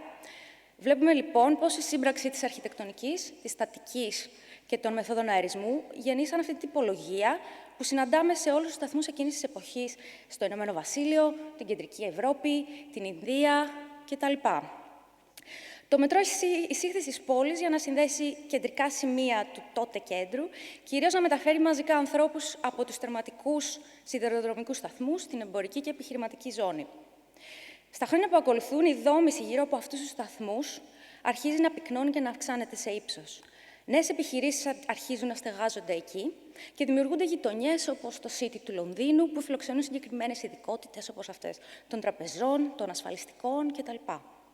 Το λιανικό εμπόριο, στη συνέχεια και η εστίαση πολλαπλασιάζονται για να καλύψουν το κενό στη ζήτηση του αυξημένου αριθμού εργαζομένων. Η πόλη συνεχίζει να επεκτείνεται και αντίστοιχα οι γραμμές μετρό ακολουθούν. Ή μήπως το αντίθετο. Εισάγονται νέες διαδρομές και ενώνουν περιοχές που έως τότε ήταν αυστηρά οικιστικές. Δημιουργούνται νέα μικροκέντρα, the High Street, όπου οι κάτοικοι μπορούν να βρουν ό,τι χρειάζεται κατά την επιστροφή τους από τη δουλειά. Δημιουργούνται νέα σημεία ενδιαφέροντος και αναζωογονούνται υπάρχοντα. Σήμερα, ο προγραμματισμός νέων γραμμών παίζει καταλυτικό ρόλο στη δημιουργία νέων περιοχών στην επέκταση των πόλεων. Σε πόλεις που δεν υπάρχει πλέον χωρητικότητα για περισσότερα αυτοκίνητα, δεν νοείται ο σχεδιασμός, προγραμματισμός μιας καινούριας περιοχής, χωρίς τουλάχιστον ένα σταθμό μετρό ή τρένου. Σήμερα βρισκόμαστε πλέον στην εποχή που επικεντρωνόμαστε στην εμπειρία του επιβάτη ταξιδιώτη και την αρμονική σχέση των σταθμών με τον γύρο αστικό ιστό. Η τεχνολογία έχει λύσει τα προβλήματα του προηγούμενου αιώνα. Οι διατηρητέοι πλέον σταθμοί περιτριγυρίζονται από πυκνή δόμηση. Σχεδιάζουμε και κτίζουμε μέρη, τόπους, όπου οι άνθρωποι δεν αναχωρούν και φτάνουν απλά, αλλά ενσωματώνουμε νέες χρήσεις σε αυτούς, όπως το εμπόριο, ψυχαγωγία, η εκπαίδευση, ακόμα και κατοικίες σε κάποιες περιπτώσεις. Πλέον, το μοντέλο των σταθμών μεικτών χρήσεων συναντάται όλο ένα και πιο συχνά σε τμήματα των πόλεων που διψούν για χώρο και ανανέωση. Η αναβάθμιση υπαρχόντων σταθμών είναι κεντρικοί συντελεστές επανασχεδιασμού ολόκληρων περιοχών των πόλεων. Η αρχιτεκτονική πρόταση για το σταθμό Νιουγκάτι στο κέντρο της Βουδαπέστης περιλαμβάνει την ανακαίνιση, συντήρηση του υπάρχοντος σταθμού, σχεδιασμένο από τον Άιφελ, καθώς και την προσθήκη νέων πλατφορμών. Ταυτόχρονα σχεδιάσαμε το όραμα για την ανάπτυξη της γύρω περιοχής. Αντίστοιχα, το ίδιο ζητήθηκε στον αρχιτεκτονικό διαγωνισμό για το σιδηροδρομικό σταθμό του Τσαμαρτίν στο κέντρο της Μαδρίτης. Βλέπουμε λοιπόν πως τα όρια προγραμματισμού τέτοιας κλίμακας έργων δεν περιορίζονται μόνο μέσα στα όρια των οικοπαίδων τους, αλλά απλώνονται προσεκτικά στον ιστό της πόλης. Αναπόφευκτα, ο σχεδιασμός ξεκινά από μέσα προς τα έξω. Οι σταθμοί χωρίζονται σε διαφορετικές τυπολογίες. Ένας διαχωρισμός σύμφωνα με τη χρήση τους είναι οι τοπικοί σταθμοί, που βρίσκονται συνήθως στις εξωτερικές ζώνες της πόλης και δημιουργούν μικρά κέντρα γύρω τους. Είναι σταθμοί σε οικιστικές περιοχές, σταθμοί κλειδιά για τη σύνδεση των κατοίκων με την πόλη. Οι σταθμοί ανταπόκρισης έχουν τουλάχιστον 2 γραμμές να τους διαπερνούν, είτε να συνδέονται με άλλα μέσα μαζικής μεταφοράς. Καθημερινά εξυπηρετούν χιλιάδες κατοίκους και βασική αρχή του σχεδιασμού τους είναι η γρήγορη και ομαλή μετεπιβίβαση. Σταθμοί προορισμοί, όπως λέει και το όνομά τους, βρίσκονται σε στρατηγικά σημεία, όπως μια επιχειρηματική περιοχή, ένα στάδιο, ένα εμπορικό κέντρο, ένα αξιοθέατο ή ένα σύνολο αυτών. Είναι ζωτικής σημασίας, διότι μπορεί να εξυπηρετήσει τόσο μεγάλο αριθμό επιβατών, όσο κανένα άλλο μέσο μεταφοράς. Αρχικά, οι σταθμοί σχεδιαζόταν γύρω από τους επιβάτες και τις τεχνικές προδιαγραφές των συστημάτων λειτουργίας. Σήμερα, η μετάβαση είναι μόνο μία από τις υπηρεσίες που καλείται να καλύψει ο σύγχρονος σταθμός. Στον προγραμματισμό και σχεδιασμό αυτού συμπεριλαμβάνουμε το σύνολο των χρήσεων που είδαμε πρωτήτερα. Έχοντας διανύσει το πρώτο τέταρτο του 21ου αιώνα, σχεδιάζουμε έχοντας την προσβασιμότητα ως πρώτο κανόνα, που ακολουθείται από την επιτυχή εφαρμογή των αρχών της υγείας και της ευεξίας. Το φυσικό φως και ο καθαρός αέρας είναι παράγοντες που εκμεταλλευόμαστε στο μέγιστο σε συνδυασμό με τη βοήθεια της τεχνολογίας. Χρησιμοποιούμε την τεχνολογία και τα ψηφιακά εργαλεία, ώστε οι μορφές που σχεδιάζουμε να ανακυκλώνουν το φυσικό αέρα παθητικά και να διατηρούν μια σταθερή θερμοκρασία άνεσης με όσο το δυνατόν λιγότερα μηχανικά μέσα. Στην Elizabeth Line, για παράδειγμα, τα τούνελ βρίσκονται πιο βαθιά από οποιαδήποτε άλλη γραμμή της πόλης. Παρ' όλα αυτά, μέσα από το σχεδιασμό, η θερμοκρασία των σταθμών μένει σταθερή κάθε εποχή του χρόνου. Οι αρχιτεκτονικές λύσεις είναι ένας συνδυασμός λειτουργιών και υλικότητας. Σε σύγκριση με τις επίγειες μεταφορές, οι αερομεταφορές βρίσκονται μερικά στάδια πίσω σε ό,τι αφορά στην τεχνολογία. Τα αεροσκάφη είναι ακόμη θορυβώδη, εξαιρετικά ρηπογόνα και απαιτούν πολύ χώρο για απογείωση και προσγείωση. Τα αεροδρόμια σχεδιάζονται ακόμα στις παρυφές των σημερινών πόλεων, όπου ο χώρος δεν αποτελεί περιορισμό. Τα σημερινά διεθνή αεροδρόμια προσφέρουν ένα μεγάλο εύρος υπηρεσιών και υποστήριξη αυτών. Σήμερα ένας διεθνής αερολιμένας έχει κατά μέσο όρο 8 εκατομμύρια επιβάτες και παραπάνω ετησίως και περιλαμβάνει πολλές χρήσεις. Κάποιες από αυτές είναι οι μεταφορές αυτών των επιβατών, το λιανικό εμπόριο, η εστίαση και η ψυχαγωγία, οι μεταφορές αγαθών, το κάργο, καθώς και τα διαμετακομιστικά κέντρα, η υποστήριξη πτήσεων, όπως το flight catering και η συντήρηση των αεροσκαφών, τα τελωνεία και ο έλεγχος εναέριων συνόρων, άλλα διοικητικά κέντρα και φυσικά σταθμούς μέσων μαζικής μεταφοράς. Το αεροδρόμιο είναι μια μικρή πόλη παράξενης τυπολογίας που δέχεται καθημερινά χιλιάδες επιβάτες και τη λειτουργία του οποίου φροντίζουν εκατοντάδες με χιλιάδες εργαζόμενοι. Την τελευταία δεκαετία, λόγω της ραγδαίας αύξησης των αερομεταφορών, αρχίσαν να ξεφυτρώνουν σε διάφορα σημεία του πλανήτη τα μέγα αεροδρόμια. Αεροδρόμια σε κομβικά σημεία του πλανήτη αυξάνουν τη χωρητικότητά τους και εκτός από προορισμοί γίνονται σημεία σύνδεσης. Από τη Νέα Υόρκη, στο Λονδίνο, στην Κωνσταντινούπολη και τη Σιγκαπούρη. Νέοι πόλοι, γύρω από τους οποίους πλέον προγραμματίζεται ένα νέο κομμάτι της πόλης. Πολλοί διεθνείς αρχιτεκτονικοί διαγωνισμοί ζητούν όχι μόνο προτάσεις για τα κτίρια εντός των ορίων του αεροδρομίου, αλλά ζητούν και ένα όραμα της εγγύης περιοχής, όπου περιλαμβάνονται μέχρι και οικιστικές περιοχές. Γνωρίζουμε πως οι νέες τεχνολογίες εξελίσσονται και υπόσχονται μεγάλες καινοτομίες στο κοντινό μέλλον. Επομένως, δεν σχεδιάζουμε για το αύριο και το μεθαύριο, αλλά για τις επόμενες δεκαετίες. Αν διάλεγα 3 από τα εργαλεία τα οποία χρησιμοποιούμε καθημερινά στο σχεδιασμό μας, θα ήταν τα εξής. Η επιτυχία των δραματικών αυτών μορφών βασίζεται στον επιμελή σχεδιασμό κάθε κατασκευαστικής λεπτομέρειας. Ως αρχιτέκτονες σχεδιαστές έχουμε τη γνώση και μπορούμε να οραματιστούμε το σύνολο όλων αυτών των στοιχείων μιας κατασκευής να δουλεύουν αρμονικά. Μπορούμε, για παράδειγμα, να πάρουμε μια κολόνα τετραγωνικής διατομής και να τη μετατρέψουμε σε ένα γλυπτό. Ή να αφήσουμε εκτεθειμένο ένα σύστημα εξαρισμού, σχεδιάζοντας το με τέτοιο τρόπο που αναδεικνύουμε μία από τις ζωτικές λειτουργίες του κτηρίου. Κάθε υλικό έχει μοναδικές ιδιότητες και μπορεί να επεξεργαστεί με τέτοιο τρόπο που είναι μοναδικό εργαλείο για εμάς. Όπως είδαμε και πρωτήτερα, είναι πολλά τα παραδείγματα όπου μεταπλάθουμε τα υλικά ώστε να ακολουθήσουν τις γραμμές και τις μορφές που δημιουργούμε παρά το αντίθετο. Και αυτό επιτυγχάνεται με προσεκτική μελέτη και έρευνα. Σε μια εποχή που σχεδιάζουμε με βασική αρχή τη βιωσιμότητα, ο τόπος και το κλίμα είναι πολύ βασικοί παράγοντες επιλογής των υλικών. Κατά τη διάρκεια του σχεδιασμού, δημιουργούμε για το άμεσο μέλλον, χωρίς όμως να αποκλείσουμε τη δυνατότητα μετάπλασης των έργων μας. Τα σύγχρονα υλικά και οι μεθόδοι κατασκευής προσφέρουν χρόνο ζωής που ξεπερνά τα 100 χρόνια. Οι συνήθειές μας, η τεχνολογία και οι ανάγκες μας αλλάζουν πολύ πιο γρήγορα, βέβαια. Είναι επιτακτικό, λοιπόν, οι κατασκευές μας να προσφέρουν ευελιξία, προσαρμοστικότητα και αν αυτό επιτευχθεί χωρίς να αλλάξει η αρχική του αρχιτεκτονική ταυτότητα, τότε θα έλεγε κανείς ότι έχουμε κερδίσει μια θέση στην ιστορία.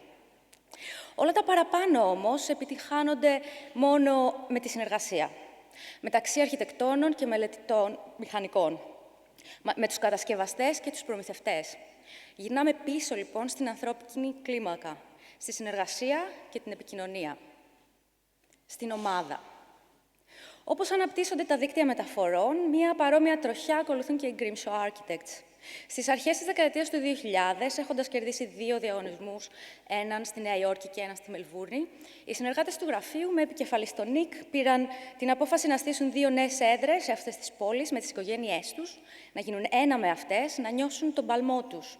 Απέρριψαν το σενάριο του να δημιουργήσουν γραφεία δορυφόρους με το προσωπικό του Λονδίνου να πηγαίνω-έρχεται. 20 χρόνια μετά, η οικογένεια των Grimshaw μετρά 650 άτομα σε 8 και σημεία του πλανήτη. Η λειτουργία αυτών των γραφείων είναι επιχειρηματικά πολύ μεγάλη πρόκληση. Αλλά αυτή η διεθνής προσέγγιση προσφέρει σημαντικά ωφέλη. Το να βρίσκεσαι στον τόπο για τον οποίο σχεδιάζεις είναι μοναδική εμπειρία. Στο Multiverse των Grimshaw σχεδιάζουμε για αυτά τα παράλληλα σύμπαντα των πόλεων και ταυτόχρονα μοιραζόμαστε και ανταλλάζουμε όλη αυτή την πολύτιμη γνώση που έχουμε αποκτήσει από αυτά. Ένα πρόσφατο παράδειγμα ήταν η νικήτρια πρόταση για την επέκταση του σταθμού Νουγκάτι στο κέντρο της Βουδαπέστης, που ήταν μια συνεργασία του γραφείου του Λονδίνου με το γραφείο του Σίδνεϊ, καθώς και με το γραφείο Notice Architects με έδρα τη Βουδαπέστη. Τις επόμενες δεκαετίες, ο πλανήτης και οι πόλεις μας καλούνται να ανταποκριθούν στις μεγάλες αλλαγές και προκλήσεις που έρχονται. Ο εκθετικός αριθμός με τον οποίο αυξάνεται ο πληθυσμός, κυρίως στις πόλεις, θα απαιτεί αντίστοιχη αύξηση των υποδομών. Για κάθε σχολείο, νοσοκομείο, γραμμή μετρό και αεροδρόμιο που έχουμε αυτή τη στιγμή, θα χρειαστούμε τουλάχιστον τα διπλάσια, απλά και μόνο για να ανταποκριθούμε στη βασική ζήτηση. Ο ρυθμός με τον οποίο εξαντλούμε τους φυσικούς πόρους και ο μη βιώσιμος πλέον ρυθμός αλλίωσης της φύσης πρέπει όχι απλά να επιβραδυνθεί, αλλά να αντιστραφεί. Η ανθρωπότητα βασίζεται στις ευρηματικές και καινοτόμες προσεγγίσεις μας, στα παραδείγματα της φύσης από τα οποία θα πάρουμε ιδέες.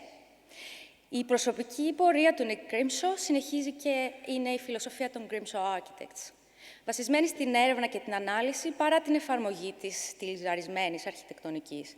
Τα στούντιό μας είναι τόποι καινοτομίας, φαντασίας και εφευρέσεων, κάτι το οποίο επιδιώκουμε να μοιραστούμε με κάθε δυνατή ευκαιρία. Η μεγαλύτερη μου επιθυμία για τις επόμενες δεκαετίες είναι ότι οι αρχιτέκτονες θα αφήσουν πίσω την αιμονή με το στυλ και το φαίνεσθε και θα σχεδιάζουν κτίρια μέσα από τα οποία θα εκφράζονται οι δυνάμεις που ασκούνται σε αυτά. Sir Nicholas Grimshaw. Ευχαριστώ πολύ.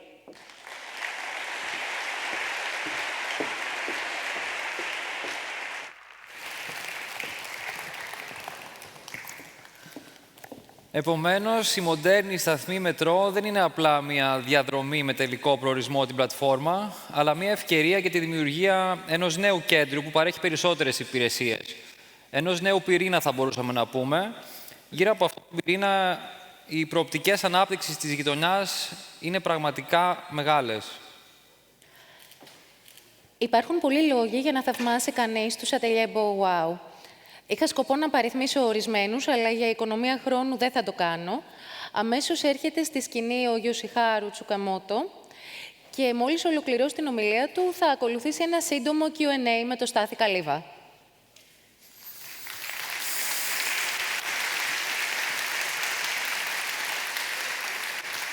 Welcome. Hello, good evening.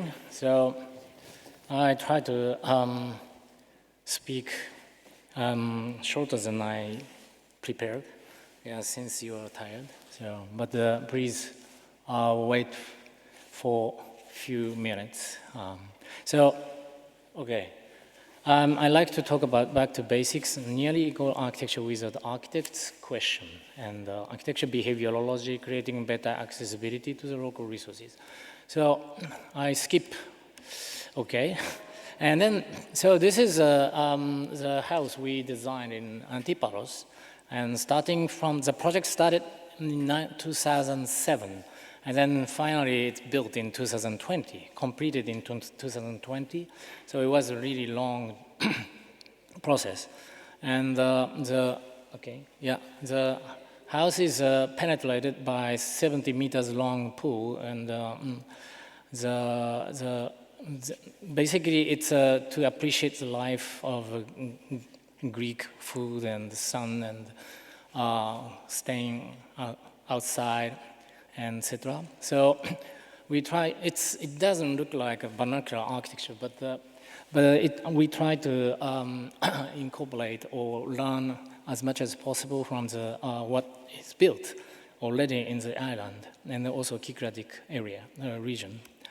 And then one thing I like to explain about the connection with Japan and Greek. And the left side, as you know, this is a pavement of Acropolis, and designed by Dimitri Pikionis in 1950s. And right side, it's not good as Pikionis, but the right side is House Antiparos Peninsula, which we designed. But we couldn't visit the site since the construction was during the COVID. So it's a big disadvantage for us to compete with Dimitri Pikionis. But anyway, we introduce the system or kind of arrangement, which is I think Pikionis also knew from Japanese culture or Japanese picture book. And this is three different type of the calligraphy. The Shin Gyoso. The Shin is a very, hard lines and proper manner to write the Chinese character. And then So is right side. It's totally broken. It's very fluid and then very flexible, soft. And then Gyo is in the middle. So the manner to make a kind of a straight line with broken stone or random shaped stone is called Gyo, inspired by this calligraphy.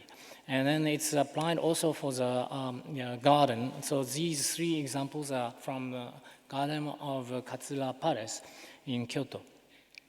So actually, Pikionis were very much inspired by Japanese architecture. So in the drawing of Agios Lumbardiarsis, this is a kind of a Byzantine church at the bottom of. At the foot of Acropolis, it's obvious that he was very much interested in Japanese architecture through architectural language, but also the touch of drawing. Typology is a very important kind of common ground for architecture design. But, and then it's a very important mean to realize, to achieve back to basic. But I think, I also doubt, is it good enough? And isn't it still within the spatial perspective? How about our ecology of livelihood? What are behind of all things around us? Aren't we responsible as a network of things which construct our livelihood? So this is a question, and then this type of question really came to my mind when we experienced the support for recovery process of Tohoku, Northeast Japan big earthquake. So we organized a volunteer architect network, ArchiAid, and visited there and then worked together with village people who lost houses. The village were all swallowed by tsunami in this peninsula, Oshika, and 28 villages were almost gone. And then we were, this is Momoyo on the right side, so we visit the village and then start asking how they live in these villages because there are nothing, so we can't really guess which kind of life actually run and happening in this kind of village, in the farming village. And then we didn't know who lost the family member or kind of friends. So but it was really delicate moment to interview those people who were actually suffered by the tsunami. But, but gradually we realized that this kind of hearing is not just for architecture design. It's exactly the manner that the ethnographer have developed for a long time. And then, so from this experience, we start thinking that architecture design can be very close to the architectural ethnography. So, for example, we visit the damaged village and then go to the mountain to find the relocated site, which would be developed and supported by the government. And the city authority wants to have a kind of agreement of the villagers where to put this relocation site. And then we went the top of the hill, and then there are cedar forest, which are not maintained for 20, 30 years. Until 1980, it was well maintained and then utilized for construction of the houses. But nowadays, they are abandoned because of the price of the timber imported from North America became much cheaper than the Japanese timbers. So Japanese forestry were really weakened by this market operation. And then, so the left image shows damaged village with these local resources, which is cedar trees on the mountain, but actually it is not accessible for fishermen nowadays. So we found that there is a kind of barrier between our lives and resources, even in the fishing village. So based on the interview, we drew these kind of drawings, and then it becomes a kind of square or plaza. Many village people came to discuss about the past and the future. And then we try to encourage them to imagine the new houses by proposing a tiny little house called core house, which learned from the fisherman's house, but in a very, very small scale, but can be adaptable to the different stage, and then it can grow little by little. And then we built actually the model house for to answer the request from the fishermen. And yeah, we built this 1 to 20 model, and then they appreciated our effort. But they said, yeah, it's good, but we can't understand if it's not real. So, and then we built in this manner, and then, but yeah, they was very happy, but they said, oh, yes, it's good, but it's too small. And then, so, but this is what our worries was within 5 years, the government tried to recover this damaged area, but by introducing a kind of house industry to these regions. But as a local landscape and then village landscape used to be built by the local carpenters and local materials. So this is actually the view of one of the recovered village on the relocation site on the right. This one. But it's very similar to the Japanese Tokyo's suburban housing district, housing area, because network-wise it's same. So the government achieved the recovery of the building, the number of houses which was necessary, but it failed to recover the network of things. And I realize that there is a kind of barrier between local resources and our livelihood today. So the life of a fisherman is almost like still based on the ethnographical fact, ethnographical network. So they are living here, but they are also utilizing the very high-speed boat and laders to find the crowds of fish in the ocean, and they use also, of course, smartphones. So they are living in this hybrid zone, but we architects from Tokyo are actually living in this industrial society network. And then everything, food, energy, were fully supplied from the service. We have to pay for it, but the fishermen, they can fish. They can get the food from the ocean. They call Pacific Bank. And then they also have trees in the forest, and they also grow rice. So they're really resourceful. So I found we are somehow called human resource, but the fishermen are resourceful human. It's different. So I really want to become resourceful human instead of human resources. And then this is a kind of challenge the main challenge to become resourceful human is to access to these local resources. So the industrial society network is convenient and very also comfortable, but there is a quite high barrier between local resources. We can't really access to the resources.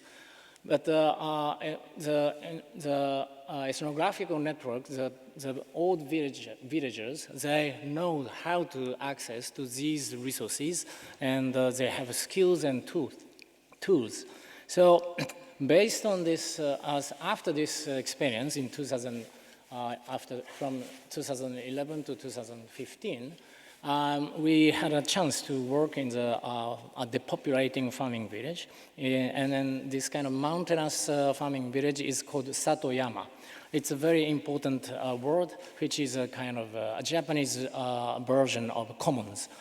And so the village we are working is here. It's Tokyo. It's a 1.5 hour drive. And then, so there are series of terraces. Rice terrace, and it's very difficult to produce a lot of rice because it's very difficult to adapt to mechanization. And then we built this Tanada office on top of the rice terrace to help the one guy who migrated this village 24 years ago, Mr. Hayashi, and who runs the urban-rural exchange program to invite city people to participate into farming.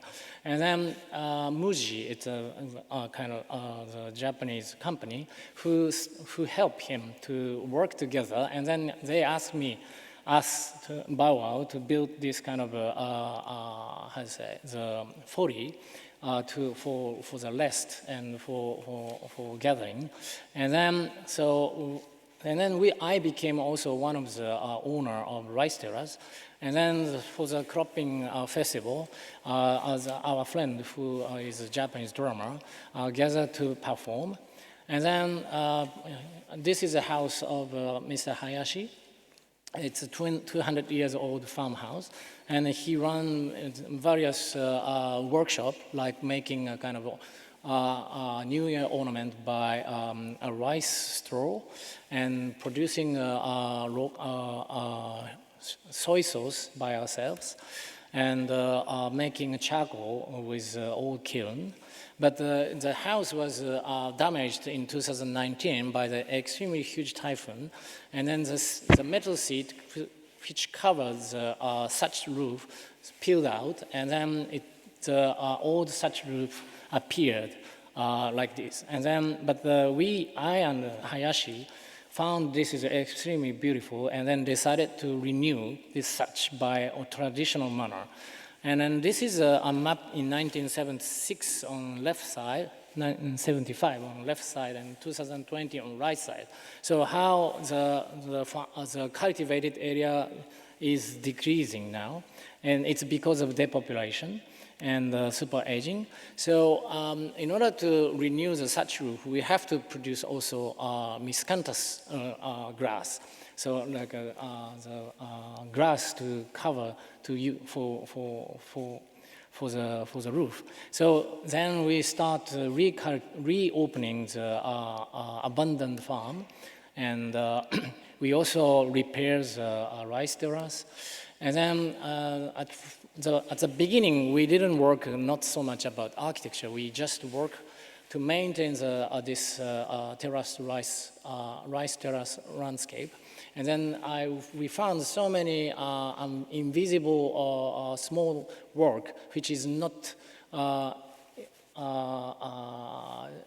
we can't see from the city. So we know how to plant, and we know the scenery of planting rice and cropping rice, but we don't know what is actually happening after cropping during the winter time. So we learn a lot from Mr. Hayashi, and then to survey which kind of a small job is necessary, shadow work is necessary for maintain this landscape. So the right side is the drawings which shows the it's a landscape, but also workspace of this farming village. And then we luckily collectively bought this old farmhouse with 20 people, and then start renovating this as a kind of venue for the people to come and then enjoy and then work together. And then at the beginning, we just clarify to improve the condition of the house by creating a kind of better, how to say, the water flow underground, and then putting this kind of bamboo stick or bamboo piles into the ground, and then together with the straws and the charcoals, this is a special manner which is called improvement of underground. And there is also flow of water and air underground, and which is very important to keep this kind of landscape and then also house in a healthy manner. This is Mr. Takada who taught us this technique of improving the underground conditions. And this is a kitchen. We found this house, the moment when we found this house, and then it was really deteriorated. And we start working in the farm, and then first we try to transform this abandoned farm into a miscanthus field for such roof, and then making a trench to dry the land, and this mud becomes a render wall, and then the lattice, which is which holds mud on the wall, is also from the back mountain, and then so all the materials are from the village, and then we work together with a professional renderer who teach us. And then we salvage all these old materials, and then also produce a kind of use the barks of cedar which were cut for some reasons, and then dry them out, and then use for the exterior wall cladding. And then we made a kind of floors by salvaged wood, and then this the storage building were transformed into gallery. And then in order to do that, we made a kind of charcoal, husk charcoal by this kind of manner, and then put them underground, under the floor, and then we extended the original roof of the cowshed to store the firewood, and then transform the back garden into stone garden, and we do a kind of a dry stone wall, retaining wall, and this is how the kitchen, community kitchen is running now. And these drawings shows kind of the travels of different materials from farming, forestry, and construction. So it's a kind of circular things. And then we finally achieved to start the renewing the thatch roof together with a very talented thatcher, Sagara-san. And then the construction is really silent because we don't use hammers and saws and drills. So, and it becomes like this by twice workshop. And I start to also to take care of the growing the thatches in different places. And then recently, my students built the house, tiny house on top of the hill, and to feel how the water from the mountain, from the rain, can be stored in the orange, and then we eat it, and then through our body, it goes to the ocean. So through this experience, I found today's construction industry is there are this kind of quadrant is withdrawn, and the one axis is owned and shared, and then the other is contracted and mutual aid. And then most of the construction today is in this first division. What we have done is this third division, and I think, for example, the Burning Man is also this third division. I think the third division is quite interesting because it's a mutual aid and shared combination. And then there are also second division and fourth division. There are more diverse manner about architecture. And then through this experience, we collected many tools. So tools become very, very important because without tools, you can't access to the local resources. So I made another quadrant again. So the one axis is facility and field, and then the other axis is tools and service. And 20th century building types is basically within this facility service division. And what we are doing in this farming village is tools in the field, together with a field in the field with tools. And then I imagine that what is missing here, it can be 21st century building types also in the city. So the facility which allow people to access to the tools to start using it again. Because now as a city, we don't use the tools, and our life is totally dependent on the services. But I think it's time to bring tools back to our life. Thank you very much.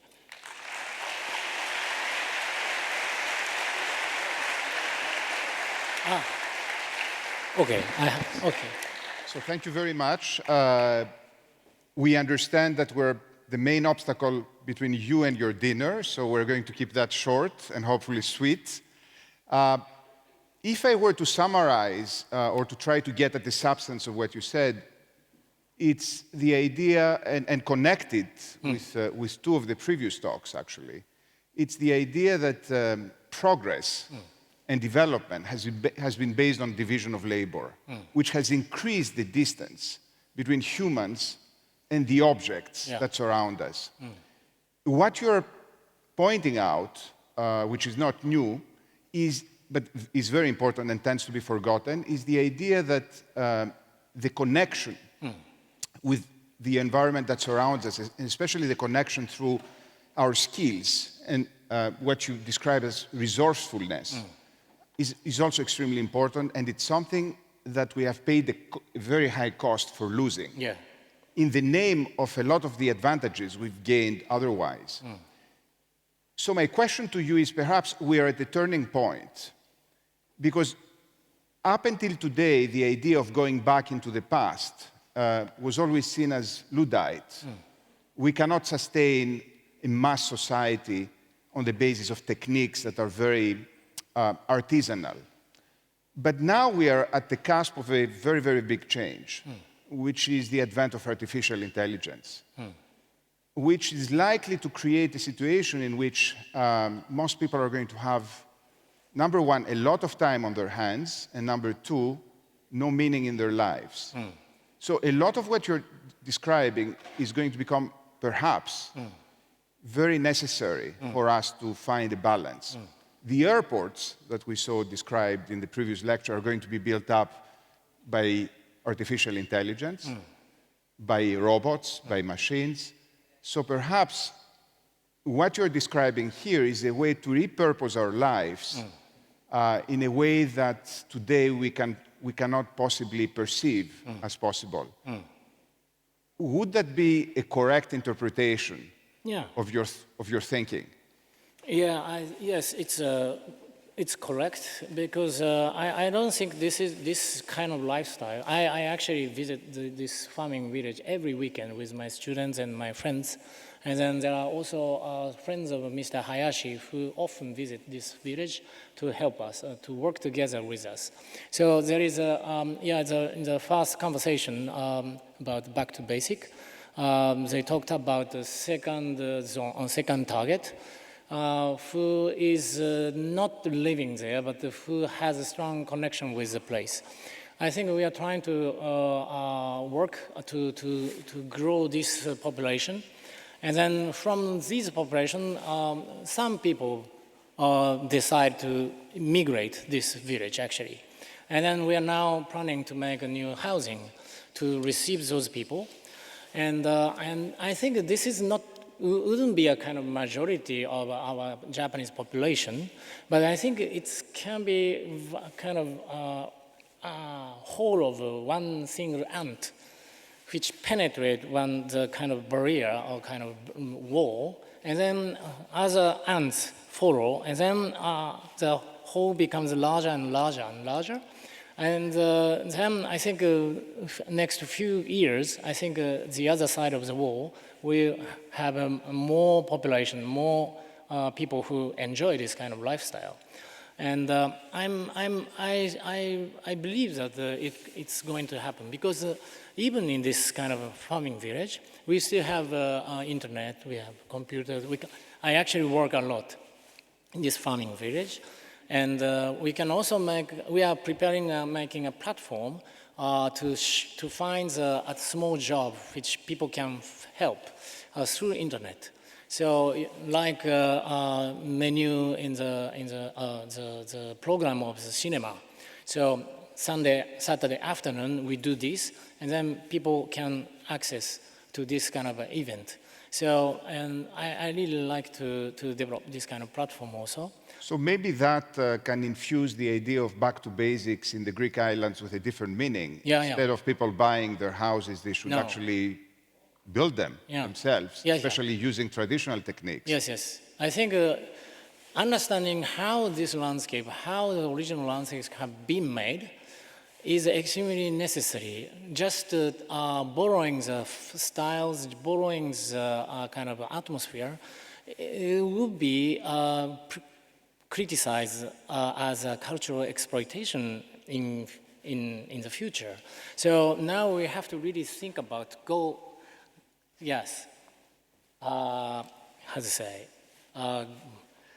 back to basic, but go back, beyond go back to basic.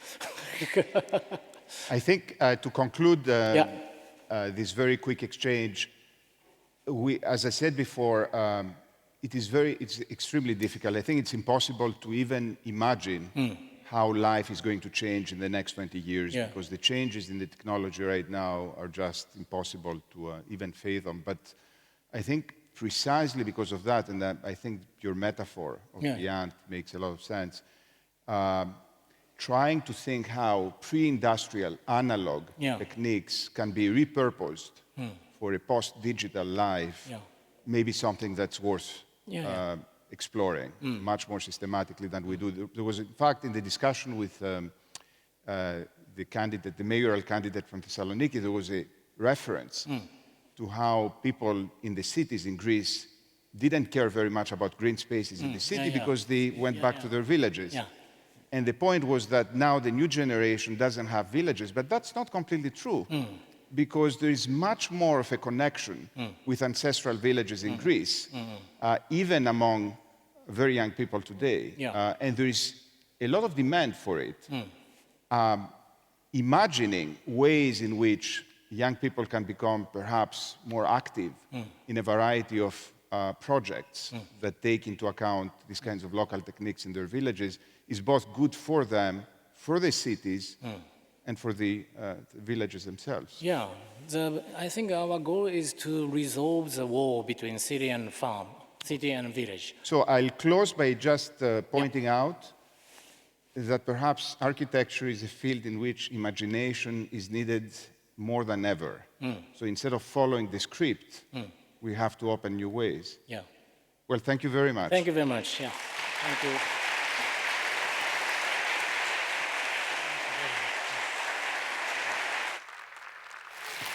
Thank you very much. Thank you. Παρακαλούμε όσους ομιλητές βρίσκονται ακόμα στην αίθουσα και όσους έχουν παραλάβει βραβείο να έρθουν στη σκηνή για την αναμνηστική φωτογραφία της ΕΣΟ.